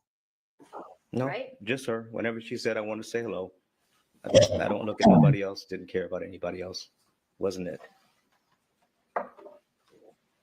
So if you had only been to the Sementilli home on a couple of other occasions, how did you know where to enter the home? Because the front door was covered with a camera. And I knew that, so I knew it was best to try the back. And the back, I tried the door and it was open, and we went through the back door. And you knew which door was going to be unlocked because it is in text and recordings that she left it unlocked for you. And Austin witnessed that conversation as well. How did you know, if you had only been to the Sementilli home on a couple of prior occasions, that a back door would be open? Because that's the way I would come to the house, would be through the back door. On So the 1 or 2 times that I was there. The other 2 occasions that you were It was there, a couple of times. I don't have a count. It was a couple of times. I don't know how many times it was. you told us one occasion was when you got so drunk out with Monica that you slept over while Fabio was out of town, right? That's when she brought me over, yes. And I assume on that occasion you would have come through the front door. I was drunk. I don't remember. Okay. So that time you wouldn't have come through this back door, right? When I was drunk, no. I would come escorted with her. And you said there was another occasion that you came, and we talked about that in July of 2016 when you returned from the Las Vegas trip after plotting the murder with Chris and going to the Aria to see Monica. You went to the Sementilli home that night with Chris, right? Yes, I think so. And on that day, did you go around to the back of the home to enter? No, I think it was the front, but I think it was the front. I'm pretty sure it was the front. So on what occasion are you referring to where you came to the Sementilli home and knew the back door would be open? I don't know the dates. I don't remember the dates. So how many times had you entered the Sementilli home through the back door?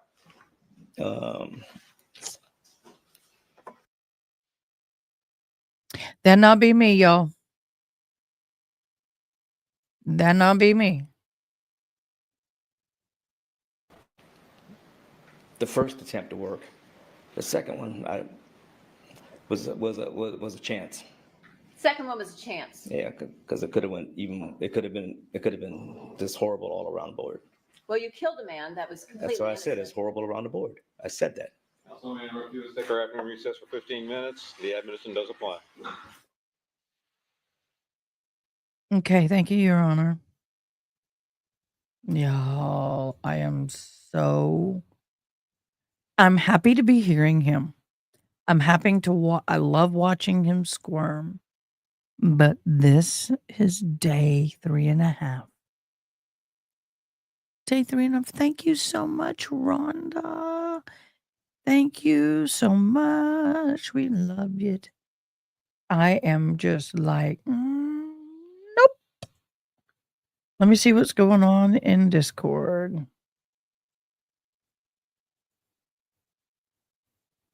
We've already read all the Karen Reed.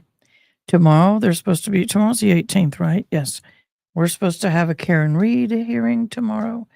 And then we will do the Sementilli trial after that. It all depends on how I'm feeling. What I may end up doing tomorrow if I'm worse. If I'm worse than tomorrow, what I'm going to do is what I'll do tomorrow is I'll put it on. I will stop cam and put up a little notification, and I'll lay down and listen and watch with you. But I'm hoping to be better tomorrow.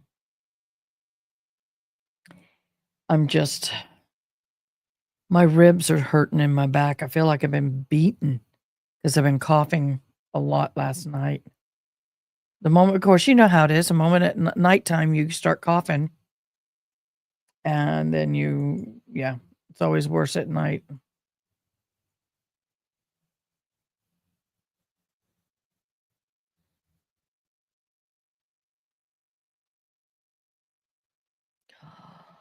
Oh my Lord. Y'all got to see this. Somebody else's stream, but I'm going to show you the screen. Look at that. That's the cop car has been cut in half. You can see police right there. There's another cop car. There's the front of a cop car.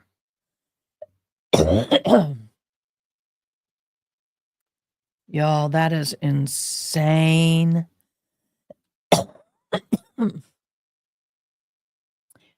Oh, dag name.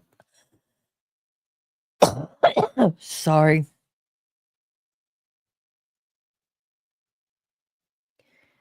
I'm sorry. I'm coughing and I'm trying to breathe.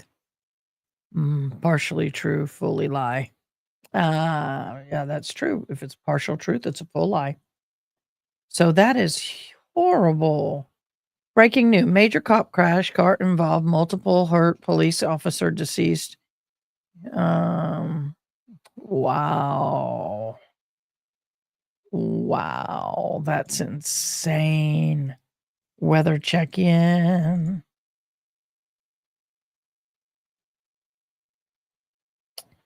Oh yeah, the video of the of that wreck. I just hate they didn't take out in one of the videos I saw, and I won't show it. They have the yellow what I called the deceased cover. And you can see that it was still inside the vehicle, the person. So I didn't want to that's insane, y'all. I didn't want to share that because it's not fair to the family. And by the way, I will never share anything like that unless I know the family is given permission. I don't know you want us to name names, but I won't. But FYI, I'm excited for you to talk about Karen Reed. I would normally watch another purple-haired lady, but I'm totally going to watch you. That's okay. You can say things like that. The problem I have, Amy, is when people sit there and say, oh, EDB is got this lawyer from the Karen Reed right now, and I'm going to go over there. It's okay to say, hey, man, the other day on RA, he said that he had hail 5 inches big. That's okay. But the problem I had to do is I had to put a stop to it all because people go, well, I'm going to go over to EDB or RA or whoever because they have so-and-so on. The moment that happens, my viewership plummets. I had one for years. Hey, Eva Queen. So in this context, I know you don't want his name, but you can say, FYI, I'm excited for you to talk about Karen Reed. I would normally watch it over at EDB's, but I'm totally going to watch it with you. That's fine. It's almost like saying, well, so-and-so's on and I'm going to go over because they got a more interesting guest or whatever. And believe it or not, y'all, it happens a lot. Sometimes I will delete the comment before you see it, or my mods will. So, Amy, thank you so much for trying to honor me and honor. But in this, if you guys can hold to that kind of conversation, we are all good. We are all good. Gerald, Mommy says she looks forward to meeting you. And yes, you were invited for Easter. Yeah, Gerald gets to meet the family real soon. 22 minutes ago, Kerr County, where I live, with the current drought and fire conditions persisting in Kerr County, Judge Kelly has issued disaster declaration and order, effective starting today at noon, March 17th, and lasting 7 days, restricting outdoor burning in Kerr County. Kerr County Emergency Management Plan has been activated. Within signing of this order, all open campfires along with all brush, trash, debris are prohibited. Fine up to $1,000 and 180 days of jail time are possible criminal penalties for violating this order. Anyone doing outdoor work that includes high heat source, including welding or using cutting torch, shall have adequate water or fire suppressant on site and immediately available. Outdoor cooking falls under this definition as well. If you must cook outside during this time, please remain present with the heat source and have a plan to extinguish any fire that may escape. This year's been an active one. Yep. It is hereby ordered. All outdoor burning, including but not limited to outdoor burning of trash, brush, trees, storm debris, construction material debris, open campfires is prohibited. Further order, all outdoor hot work, such as welding or cutting with torches. Further order that the state of disaster will continue until rescinded in accordance with the update site. So, we don't normally get this kind of a warning. We really don't.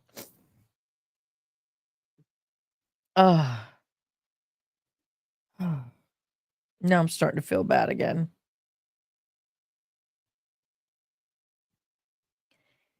Whew. Sorry, guys.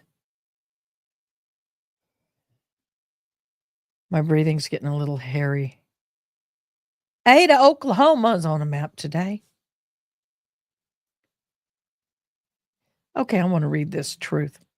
Having a handicap license pass displayed on a mirror, I parked and got out of the car. I had this lady say to me, "Well, you look perfectly normal to me." I turned and looked at her and said, very seriously, "Maybe that's a part of the problem. You can't see what's lurking under my shell." She looked at on her face was priceless. Just because you can't see, it doesn't mean it doesn't exist. Until you have walked in the shoes or felt the pain we feel, keep your cruel and ignorant comments and opinions to yourself. I'm posting to stop people from mocking and laughing at people for things that are beyond their control. Not one Facebook friend will copy this. Yeah, I will.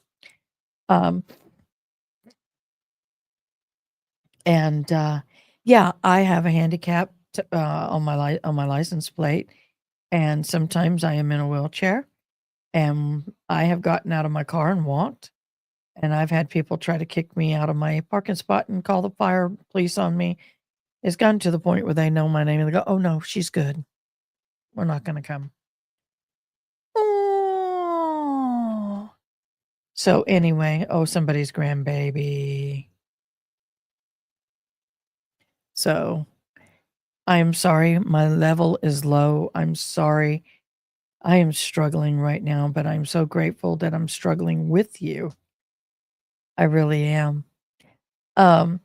Me great grandmom was an Irish princess. Oh, this is freaking fabulous. It is so funny, y'all. Okay. You have okay, when people find out I'm Native, they come up to me and go, "Oh my gosh, my great grandmom was a Cherokee princess. I'm Cherokee." And I'm like, "Cherokees don't have princesses. They may have a chief's daughter, but Cherokee do not have princesses. Now, at powwow, we may have a young woman who do scholarshiping like Miss America would, or any other little thing like that. And so they compete in different categories and do things, and they become a princess for the powwow. But she is not a princess of the Cherokee Nation. Just, why am I crooked? There we go. Just saying. So that's why this is a joke. Me great great grandmom was an Irish princess. That to me is funny. I know a lot of you are going, and it's funny. So I just go, usually when they say that to me, oh, okay, good. Bye. I've had people tell me I'm not native, I'm too white. And I said, well, I'm Irish Cherokee Cree. Irish on the outside, Cherokee Cree on the inside.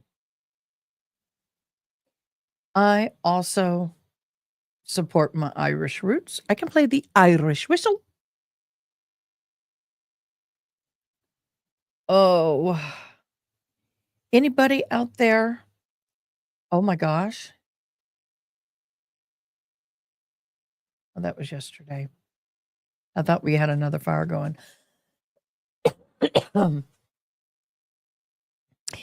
So, guys, give some birthday suggestions for Mr. Gerald. Oh, praise God. Right now, 4 minutes ago, 95, the crabapple fire in Gillespie County, or that big fire that I've been talking about, is 95% contained, according to the Texas A&M Forestry Service. Yay! It is, right now, it has burned 9,737 acres.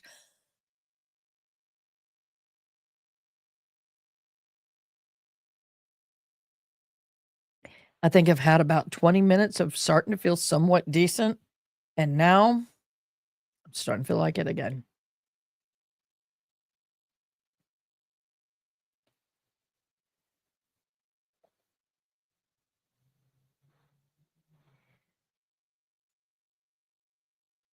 I love, no, when I say chocolate covered cherries, I'm not talking about the ones that come in a box with that weird cream.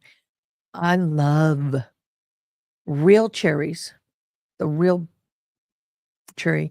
And then I love to dip them in chocolate. Yes. Council President, jury, and Alderman's present. My Again, grandmother was a Blackfoot Indian. She tried to hide it and told her kids a lie. She was terrible, terrified of the Klan. Yes, my grandmother was of the same age. Great grandmother was of the same age. I have a picture of her, and she almost looks like she's African American. She actually would take that little curling iron and curl her hair, and she really did try to hide her native, because it was better to be an African than it was to be a native. Yes, it really was. and Mr. Baker, you're still under oath. You may continue. Oh, no, I didn't know this. I got to show this and then we'll start right here. Pepsi distributing Dr. Pepper on the left and Coca-Cola distributing on the right. I've noticed the difference. Side by side, Dr. Pepper isn't owned by either company. It is owned by Keurig, Dr. Pepper, but they don't have a bottling facility.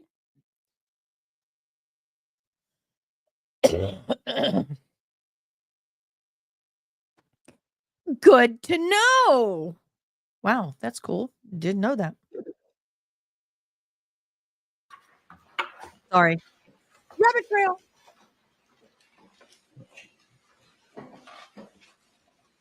Do you know the distance between the Target and the Sementilli home?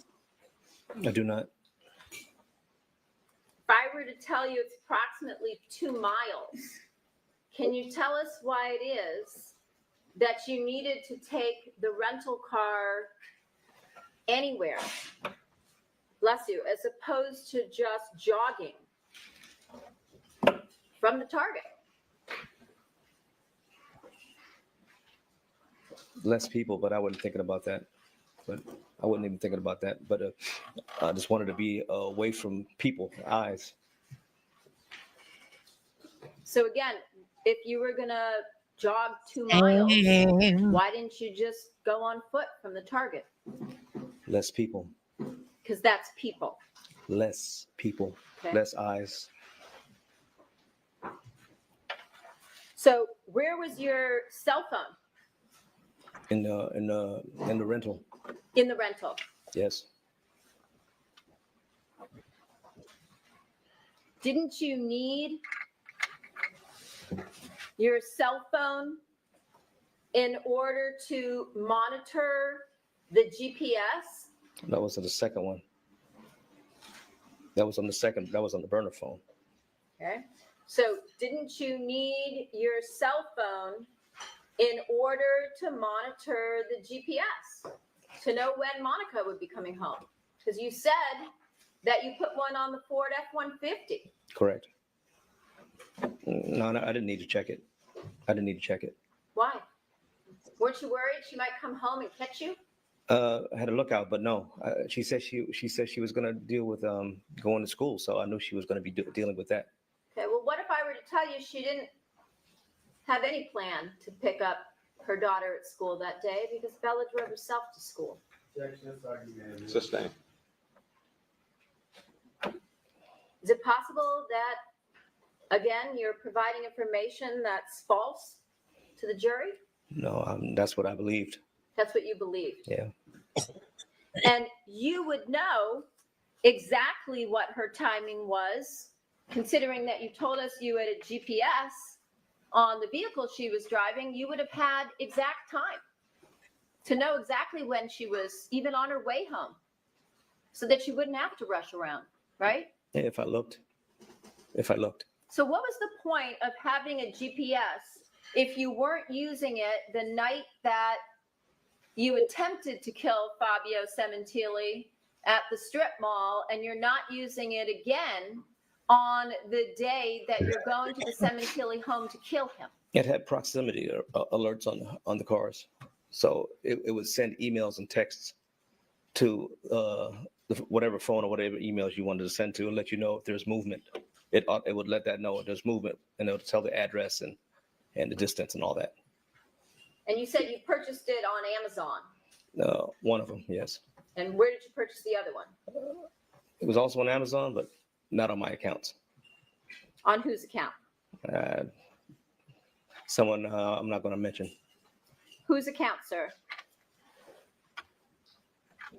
Your Honor? Nah, I'm not going to get nobody involved in this. There's enough people involved. Hostile. He's behaving I need you hostile. to answer this question. We had a talk, you and I just can't answer that. I don't want to get anybody else involved in this. Because it's fake, right?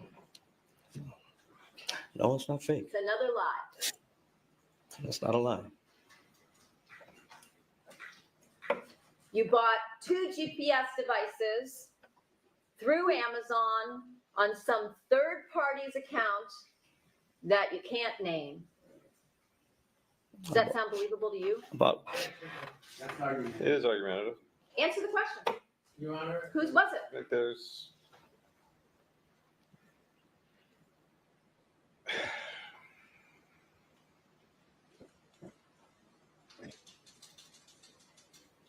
There are people that, if you do not answer this, think that you're lying. If you want them to believe you, answer the question. it doesn't matter if they believe me or not. I'm telling the truth. I just don't want to get the information out. That's all. Thank you, Your Honor.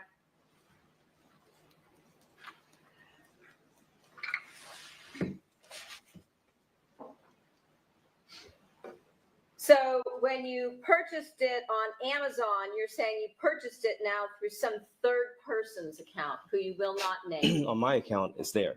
On your account. There's one on my account. And the One other on- ones, I just kept it off my name. That's all. Got it. And so again, if you had this He won. information, They didn't force it. That pisses me off. He should have sent the jury out. He should have let him know. But the problem is he's serving life plus. There's nothing that he... I mean, what are they going to do? Electrocute him? That might be a good option. Kidding. On your cell phone, Joking. were you monitoring the GPS to see where Monica was? On that day, no. So again, wasn't that the whole point of allegedly purchasing some sort of GPS device through Amazon, through some unknown person's account? No, that wasn't the main reason why I did it. Okay. So again, you took the car and you parked it somewhere where you still would have to jog approximately 2 miles. Correct? Yes. And you leave your cell phone in the car. Both of them. Both of them. Yes. Again, so that you can't be traced, right? That and don't want to lose the cell phones if something happens that goes really, really bad. Well, how much worse could it possibly get? It's bad. So you go up to the home. You don't know if Fabio's going to be there. You're taking a chance, but you go all the way up 2 miles with Chris Austin with a knife on you, a hunting knife. And how long was the blade on this knife? On mine, it was about 8 inches, like I told you. An 8-inch blade. He does not care. Correct. That's a large knife, right? 8 to 6. It's about this big. Not that big. Your Honor, it's about a foot. Can you show the judge? Sorry. I don't think that's what you're on. I'll let the jury decide. That appears to be about 9 inches. Is that with So a large knife. Is that with or without the handle? Is that the blade length of itself, or is that with the handle all combined? I want to know blade length. Just want a clarification. And where did you have that knife? On me, On you where? in my pocket. In your pocket. You just have a 8 to 9 inch bladed Deep. knife with a handle in your pocket as you're running 2 miles. It's in the scabbard. It's in the pocket. It has a little attachment on it so it doesn't slip out. Like a cover, right? It's a scabbard, yes.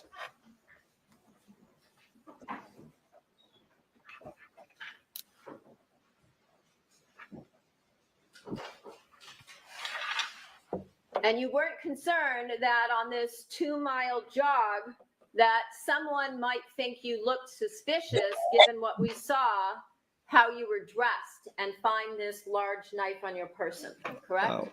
I was absolutely nervous as hell. So yes, I did think that. And you go up to the house, and again, not knowing where Fabio would be, you go around to the back of the home, right? Eventually, yes. And then what did you do? Start looking cautiously to see if I could find him. Okay. That was after you entered the home. Yes. Okay. And what did you do? Where'd you go? Went through the house to try to see if I could find him. Listen for him. Try Okay. to stay hidden. Try to stay out of sight. Okay. Until eventually I found him. I told Chris to watch the front, and just if there's anything going on, just come through where I am. I could go for that. Hopefully before this thing happened, and let me know, and we can get out of there. If not, I'm just gonna keep going. Well, you wouldn't have had to do any of that had you been monitoring the GPS, right? Because then you would have known Where he was in the house, he doesn't have a GPS in his pocket. where Monica was. When you said you were leaving Chris Not to just see if for her. anybody had come home. Not just for her, it could be anybody. It could be anybody. Anybody. Yeah, it could be anybody. And so it just happened to be luck that day the housekeeper had left at an earlier time, correct? That I don't know about. Again, just another stroke of luck along with the door being open, right? That I don't know nothing about that. Okay. Monica never mentioned anything about the housekeeper. I didn't hear anything about it.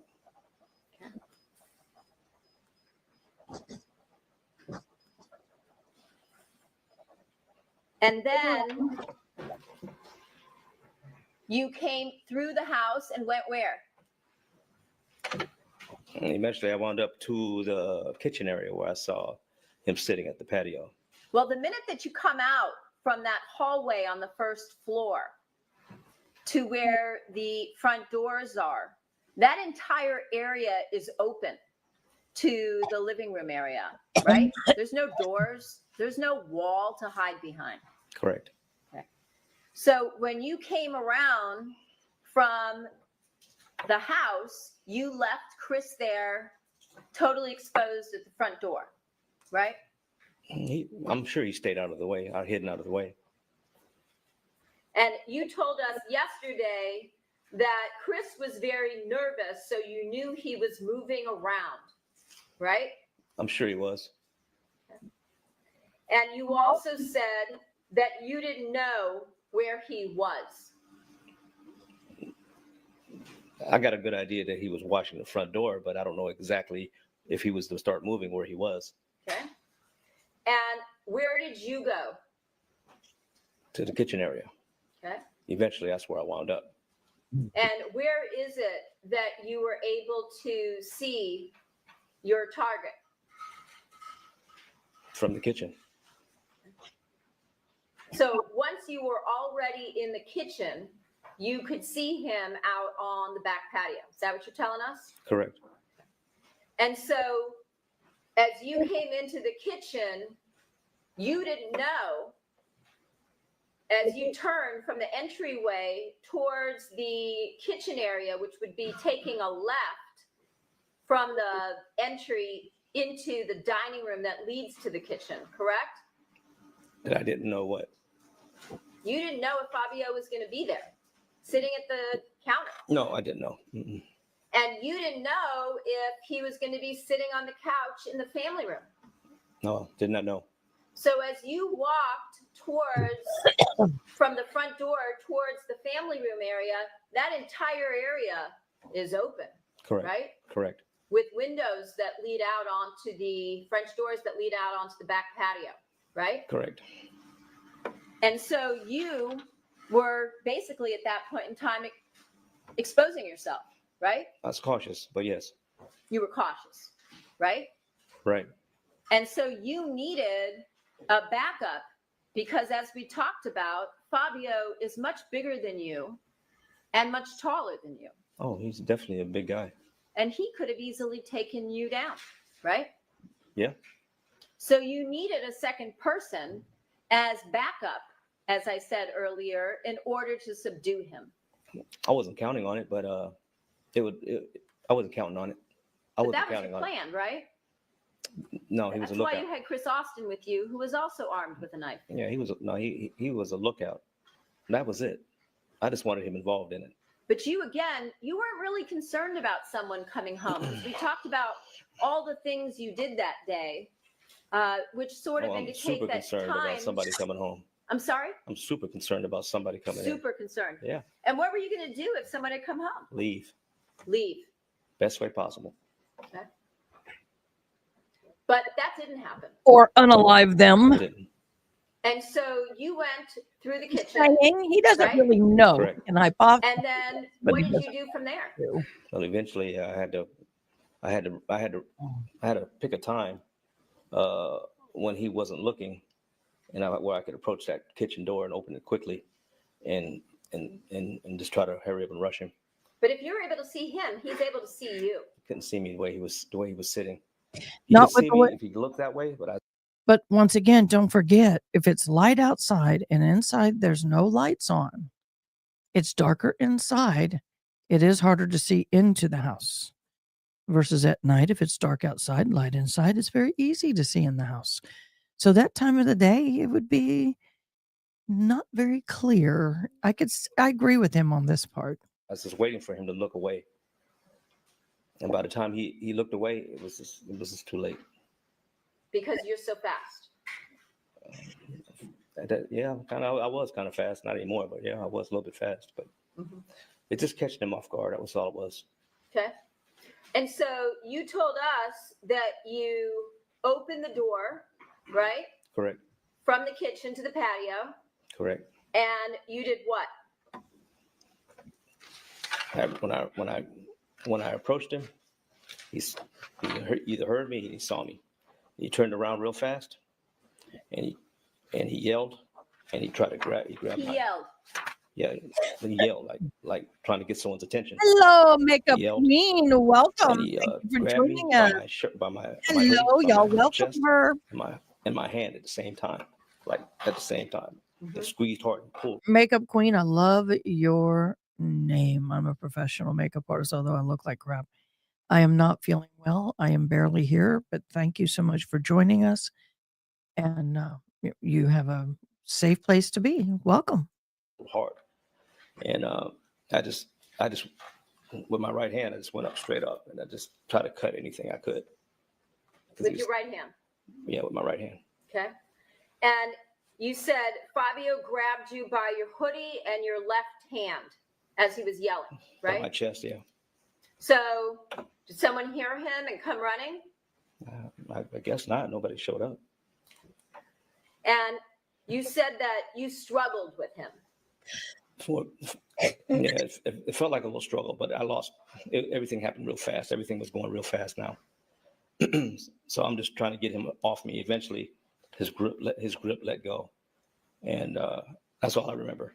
That's all I remember. His grip. So you he remember more grabs the your other day. hoodie, he grabs your left hand, but yet he has no defensive wounds anywhere on his hands or Yep. arms, right? I don't know. I never saw the autopsy or any of that. Okay. And how long did the two of you struggle for? I don't know. I lost track when after I tried to cut him the first time. I kind of lost track of everything then. What do you mean you lost track? I blacked you were out. there, right? I blacked out. You I blacked out. I just don't remember. You blacked out. I just don't remember. You I don't became remember. unconscious? I just don't remember. Did you fall to the ground? No, I just don't remember. You just don't remember. I just don't remember. He remembered more when he was testifying for the prosecution. And how many times did you? He confessed to it. I mean, did he confess? I don't remember. No, that was the other guy. Do you know what, June? I wasn't following this back then, but I'll look it up. Stab Fabio? I have no idea. I just kept on trying to cut. I just know I was moving until I felt him weaken, until I felt him let go of me.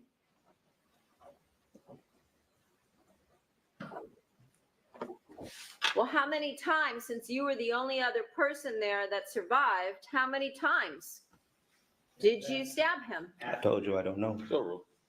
You don't know. I don't know. And is he yelling during this entire time? I don't remember him yelling. I don't remember any of this. You just told us that he yelled, though. He That wrote was- before as we were doing it, but after I cut him, I don't remember anymore. So you blacked out, you don't remember, but you just kept cutting him.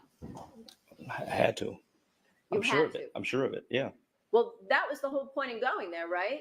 Yes. You were there for a premeditated, planned out murder, right? That's what I pled to. Excuse And me. your plan was to take him by surprise while he was sitting out in the back on his own patio, minding his own business, right? Right? Correct. You wanted to take him by surprise, right? I said that. So you basically were watching for an opportune time when he would look away and you could attack him, right? The lying in wait part. Yes. Yeah, that's lying in wait, I know what you're doing now. which you also admitted to in this case. I know what you're doing. And so that's what you did. Yes. And Chris Austin, did he come out onto the patio with you? Not at that time. Okay. At what point in time was he out on the patio with you? He came out after me because I walked in the kitchen because I was still kind of shook up. I walked in the kitchen because my hand was hurting real bad. I was still panicking. My heart was racing, and I just finally had the oh shit type. It was just it's hard to describe.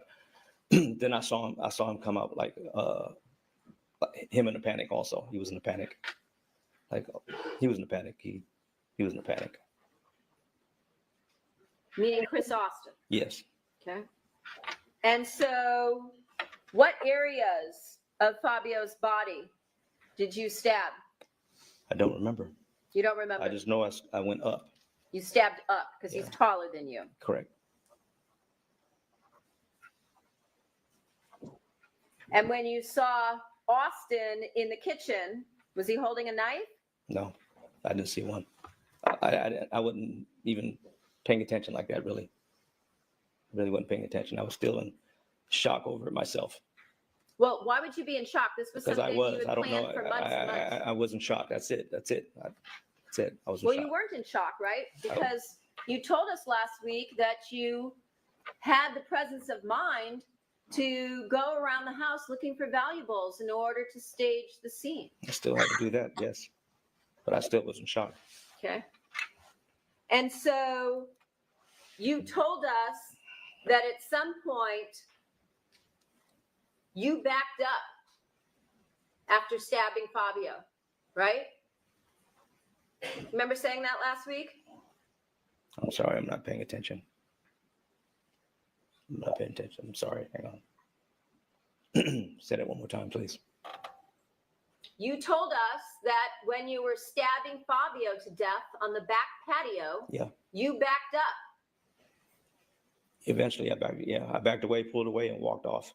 And just left him there to bleed to death. Right? That's what happened. That's what happened. And then you told us you walked back into the kitchen, Yes. right? Because at that point, you knew Fabio was dead. Correct. You Well- weren't going to take a chance, Well, I didn't check for vitals or nothing like that, so I don't know, but I would assume so. but you knew he was dead, right? I I mean, you I had didn't know. stabbed him as you told. I assumed he was dead. I assumed. You stabbed I him. assumed he was dead.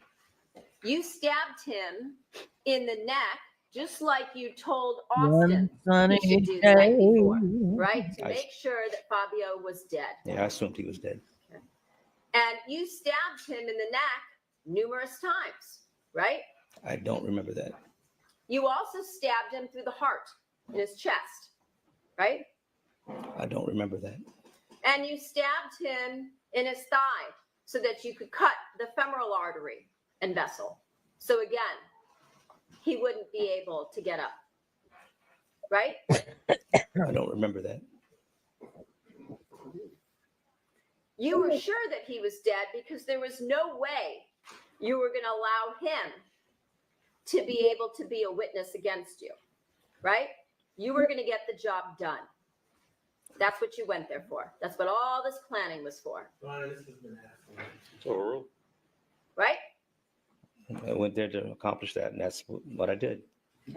And so again, before you left that patio, you wanted to be sure that your intended target had been disposed of. For the third time, yes. So when you told the jury last week that you were unsure if he was dead, that would be again another lie, correct? Incorrect. I assumed he was dead.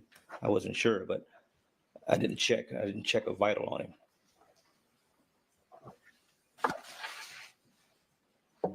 Well, you again weren't going to leave to chance the fact that this man might be able to identify you, right? I believed he was gone.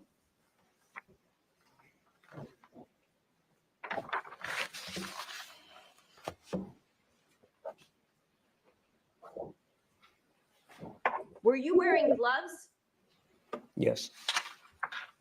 And when did you don the gloves? Before we got there. While you were running? We had them on when we were running, yeah. You and Austin both were wearing gloves? We were all covered. We both were covered. Did you give gloves to Austin? I think I did. And when did you give him these gloves? They were in the car when I got them. I think that's what I went to Target for, to get the gloves, but I'm not sure. So you think you bought gloves at I Target? did. I bought them, not him. I did. You think you bought gloves at Target? I'll say it again. Yeah, I think so. 2 pairs. No, just an extra pair. I had a pair for myself already. Okay. Because again, you had been planning this, as we talked about, for many months. This has been asked and answered. Yes, sustain. So you put on gloves and ran 2 miles with your face covered and gloves on your hands? Yes.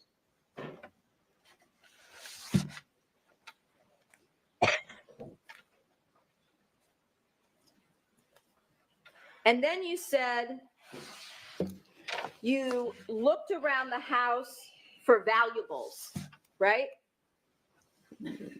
That was part of it, yeah. And where did you look? I looked in the bedroom. My time was I believe my time was running out, so I looked in the bedroom, looked around the kitchen. The next part was trying to create a disarray in the bedroom to make it look like it was a home invasion. That took more time than I thought it was, so I didn't have really time to go around the house the way I wanted to. So you spent some time looking around the house for valuables, and then you spent some more time looking around the house to create the scene. No, I went to the bedroom first. Okay. To first thing to try to do is start pulling out drawers and throwing clothes around to make it look like it was a home invasion. Okay. Then I started trying to look for jewelry or anything that looked like it was valuable. I just started grabbing stuff. I didn't do an inventory or nothing like that. I grabbed a pillowcase, started putting it on the pillowcase, Okay. and trying to mess the house up at the same time. But I just believed the time was getting short, so I didn't do what I really wanted to do, was go through the whole house, or not the whole house, but a majority of the house. So which areas of the house did you go through to mess up? Just the bedroom. That's it. That's the bedroom. Okay. And you told us, I think last week, that you had clothes there. Remember saying that? I think I said clothes. I'll grab it. I grabbed Clothing. clothes. Yeah. It wasn't my clothes. It was clothes that I think I might have gotten her that I grabbed. You told this jury last week your clothes were there. I don't think I had clothes there. I don't think I had clothes. I meant probably her clothes that I got for her that I wanted to take. Wouldn't that cause Monica to know that it was you if the only clothes that were taken were items I you didn't gave find her? anything anyway. It was me being paranoid. Probably would have. It probably would have. It was just me being paranoid. So you took clothes that you bought her. I said if I saw something, I took like a racquetball shirt. That was just me being paranoid, but I took a lot of other stuff too. It was just trying to, anything that I could see that belonged to her that I got, I just was going to put it, take it, but I didn't find too much. It was like a t-shirt or something like that. It was nothing. So as I was throwing clothes around, I was looking. There was nothing there though. You were throwing clothes around looking for clothes that you had given her now, No, not I'm your clothes. just throwing clothes in general, not just her stuff to take, just clothes in general, everything that was in the drawers. Okay. And then you said you put them into some kind of a pillowcase. Yes. Okay. And you also said that there was a safe. I never said that. You didn't say last week that you saw. Yeah, you did say there was a safe. The safe, and you knew there was a safe. You didn't say that to this jury last week? I didn't say it like, I don't know what I said about that, but I said, we talked about a safe, and I said, I Who thought there was talked one. about a safe? You did. This is the first time I've asked you about a safe. Objection, Your Honor. You mentioned it. Excuse me. First, she indicates she talked about. One moment, That's impossible. counsel's testifying. Sustain. You mentioned in your direct exam last week that you saw a safe. You mentioned the safe. Okay. So you don't remember mentioning. Your defendant's attorney, the defense legal team, mentioned and asked you if there was a safe, and you said yes. That in your direct exam to the jury. I remember we talked about it. I remember we talked about it. I told you I don't remember seeing it. I think that's what I said. Okay. We'll go with that. Sustain. So your testimony today is that last week on your direct exam, you never mentioned seeing a safe. Do I have that correct now? Overruled. I remember we talked about a safe. I don't remember seeing a safe Okay. that day. Okay. Did you know there was a safe? I don't remember. I honestly don't remember. I think Yeah, there was you a safe do. in the house. I really do, but I don't remember.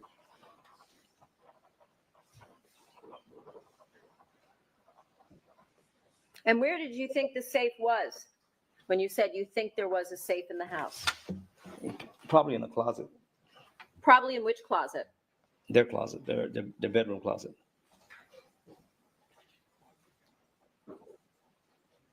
Of all the places in this multi-room house, why would you say that the safe was probably in their closet? Because I can't remember if I saw it. I saw one before on one visit that I had. I can't remember if I saw it sitting somewhere. Who showed you the safe? Nobody showed it to me. Sustained. How did you know where the safe was if nobody showed you? I think I just saw it on a glimpse. Just a So- glimpse. It was behind something like a photo or something, and he couldn't have seen it straight out. Yeah, I think I saw it subconsciously. Like in plain view, it just happened to be sitting there in the No, I closet. think I just saw it in the closet. I just didn't make a direct observation and say, hey, I'm going to look for this safe. That wasn't in my head, so I didn't really look for it like that. What if I were to tell you that the closet or the safe in this case is behind a mirror, so it would be hidden? See, it tells you how much I know. See? You lie like a dog. So you said you grabbed a bunch of stuff, any clothing you had given her. What else?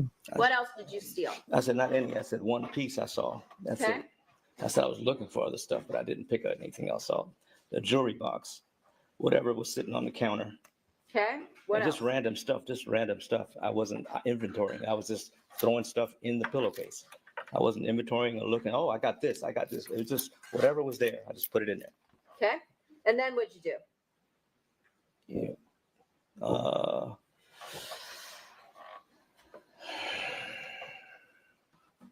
I think I went back towards the kitchen. Okay. And then what? Eventually left. Last week, you told us that you went back out onto the patio for a second time. Do you remember that? Yep, I do. Why would you go back out onto the patio where the man you had just murdered would be lying and bleeding? Actually, I went outside to look over there's a little walkway over there, not a walkway, but you can see people from the street. So I just wanted to take a quick glance over behind the patio to see if there's anything going on, people moving about real fast before we left. Well, wasn't that what you had Chris Austin posted up to do, to be the lookout at the front door? Yep, it was. So why did you need to go back out onto the patio to look for people? Double check. Okay. And then what did you do? You know, that's when I saw there was some paperwork on the ground with a small manila envelope with a little piece of like a gold coin hanging out of it with some documents in it. And I grabbed it real quick. I just grabbed it. So where was that? I was on the ground. Last week you told us it was on a table. So which is it? It was Is it by a on a table. table or is it on the It was by ground? a table. I'm sorry? It was by a table. By a table. Yeah, it was on the table when he was looking at it, because I remember he was looking at paperwork when I was looking at him through the kitchen. Okay. And he was on the phone. And on the phone. Yeah. Okay. And so this paper with folder on the ground near a table, what did you do with the papers? I just grabbed everything, stuck it in my pocket, and trying to get out next. Just get out of there. Well, if you took the papers, then how would that indicate to somebody that something had been taken? I mean, the absence of something doesn't show anything being It taken. just looked like it was something valuable. Looked like something valuable. Yeah. The paper. No, the gold coin in the envelope But you said you took the papers. that was in the envelope. So you took the papers, you took the envelope, and you took a gold coin. The gold coin, there was a couple of gold coins, not a couple. A couple. There Yeah. was more than a couple. Last week you said a gold coin, meaning a singular. How many gold coins today do you recall? It's overruled. How many gold coins do you remember today? Oh, how many I remember from that day. I think it was like 8. 8. I'm guessing 8, 9. And then did you, even though you were in a rush, start looking through the papers? No, You didn't. So if you told that to the defense team, that part would also be a lie, or is today the lie? Which version? That's argumentative. Sustained. Which version of the story is true? That's argumentative. That's overruled. you're getting more detail today, so I'm giving you more details. I see. So again, which version of the story is true? Well, why don't you ask me the question? I'll give you the truth answer. Objection, non-responsive, move to Sustained. strike. Which version of the story is true? The more detailed version has been the truth. It's the one I'm telling you now. I see. So whatever you told the defense last week would be a lie. I wasn't detailed with them.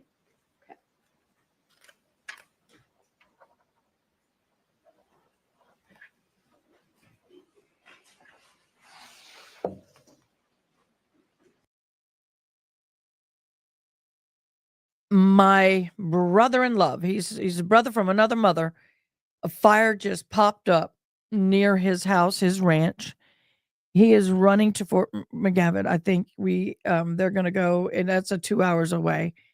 Anyway, long story short, we've got more fires close to my home, and those I love popping up. So tomorrow I may just run this and not be live. I don't know. We'll see. But he is serving life without parole. And then after you decided to take the folder, the papers, and now you said, I think it was not one, but did you say 8 gold coins? Roughly, some 8 or 9. 8 or 9. Everything was happening fast. And where were these 8 or 9 gold coins? They were in my pocket now. And where were they before they were in your pocket? They were on the ground, on the patio, Scattered? in the envelope. They were in an envelope. That's what I told you. So all of them were in the envelope? Yes, Just loose coins? they were. Yeah, they were all in the envelope. Again, were they loose coins? Objection, that's been asked and answered. It's overruled. I don't know what he means. There's just some. They were just in the envelope. Loose. Yeah. So they in were- other words, if you dumped out the envelope, they would yes, be loose. yes.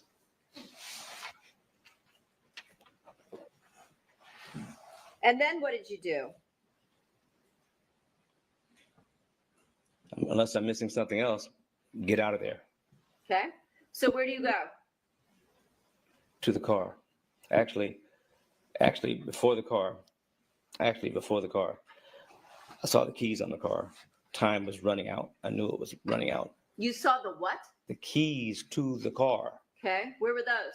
They were on the counter. Okay. One of the 2 counters. I can't remember which one. Okay.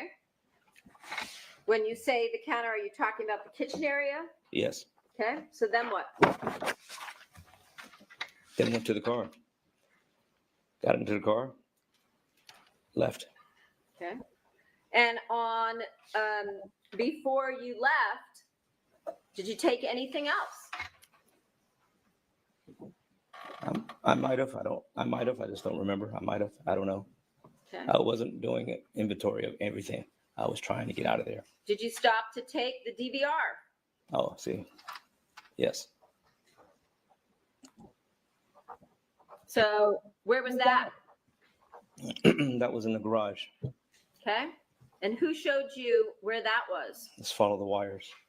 Okay. So there were wires that led you there. Can't miss it.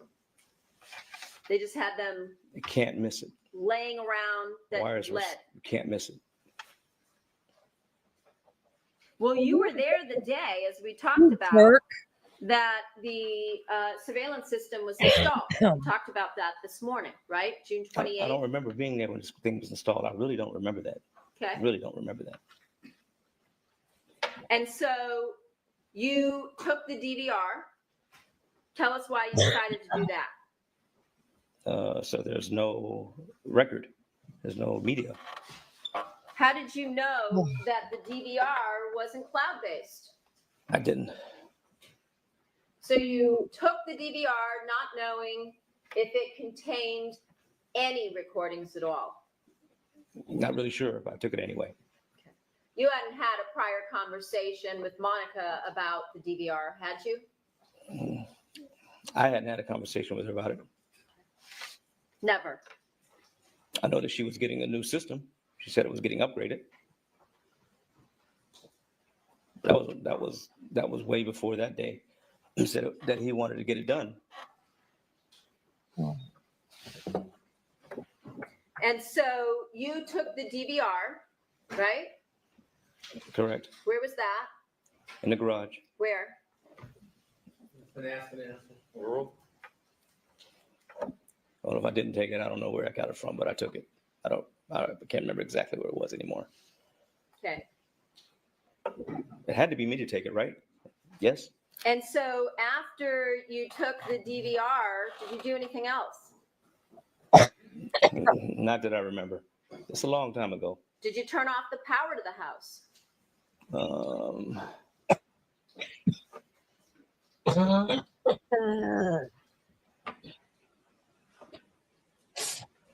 I think I did. Why? I did. I think I was trying to get him to get out of that chair to Who? come into the house, Fabio. I think that's what I was. Yeah, I was trying to get him to get out the chair. I wanted him to come in the house, but he wouldn't come.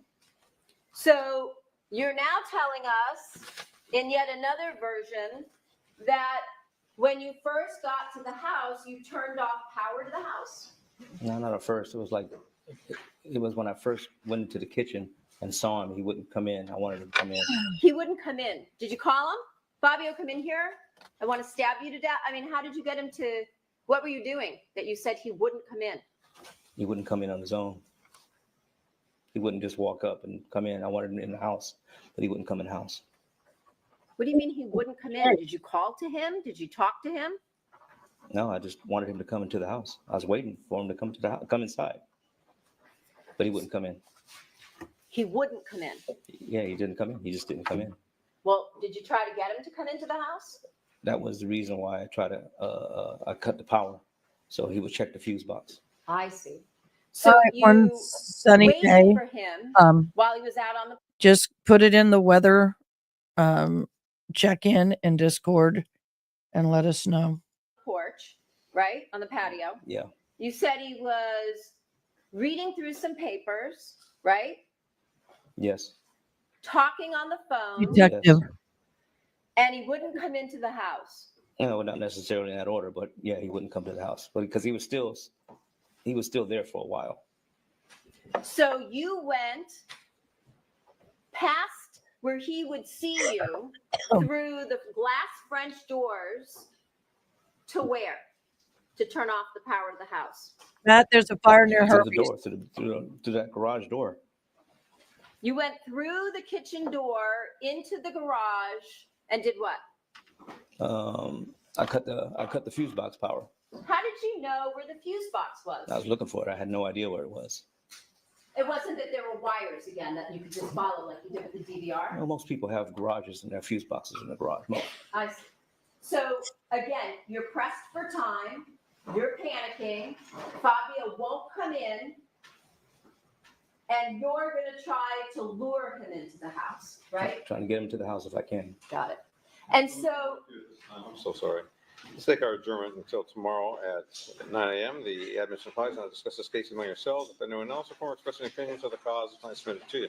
See you tomorrow night. Okay, guys. I love you. Y'all are awesome.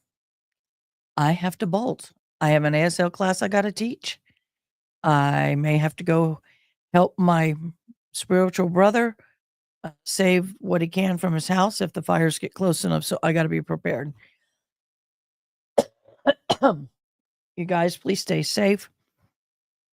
Tonight, I believe that the space shuttle is going to undock, or the spacecraft is going to undock, and may take home the stranded astronauts. I'm not sure if it's today or tomorrow, but it is supposed to be like at 11 something tonight.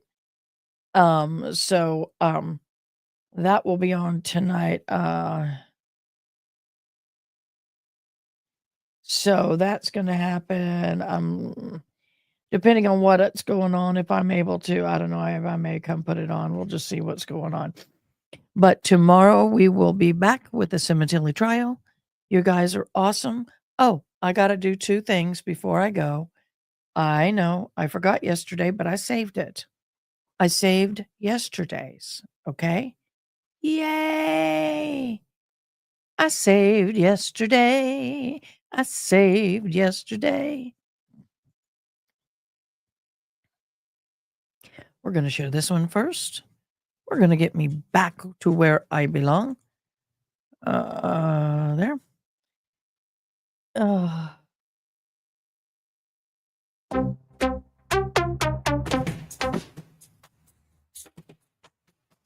These were from yesterday.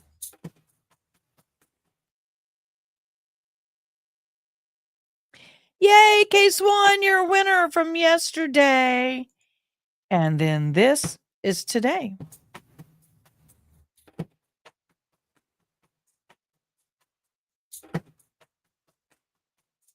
Oh, this was yesterday. The other was today.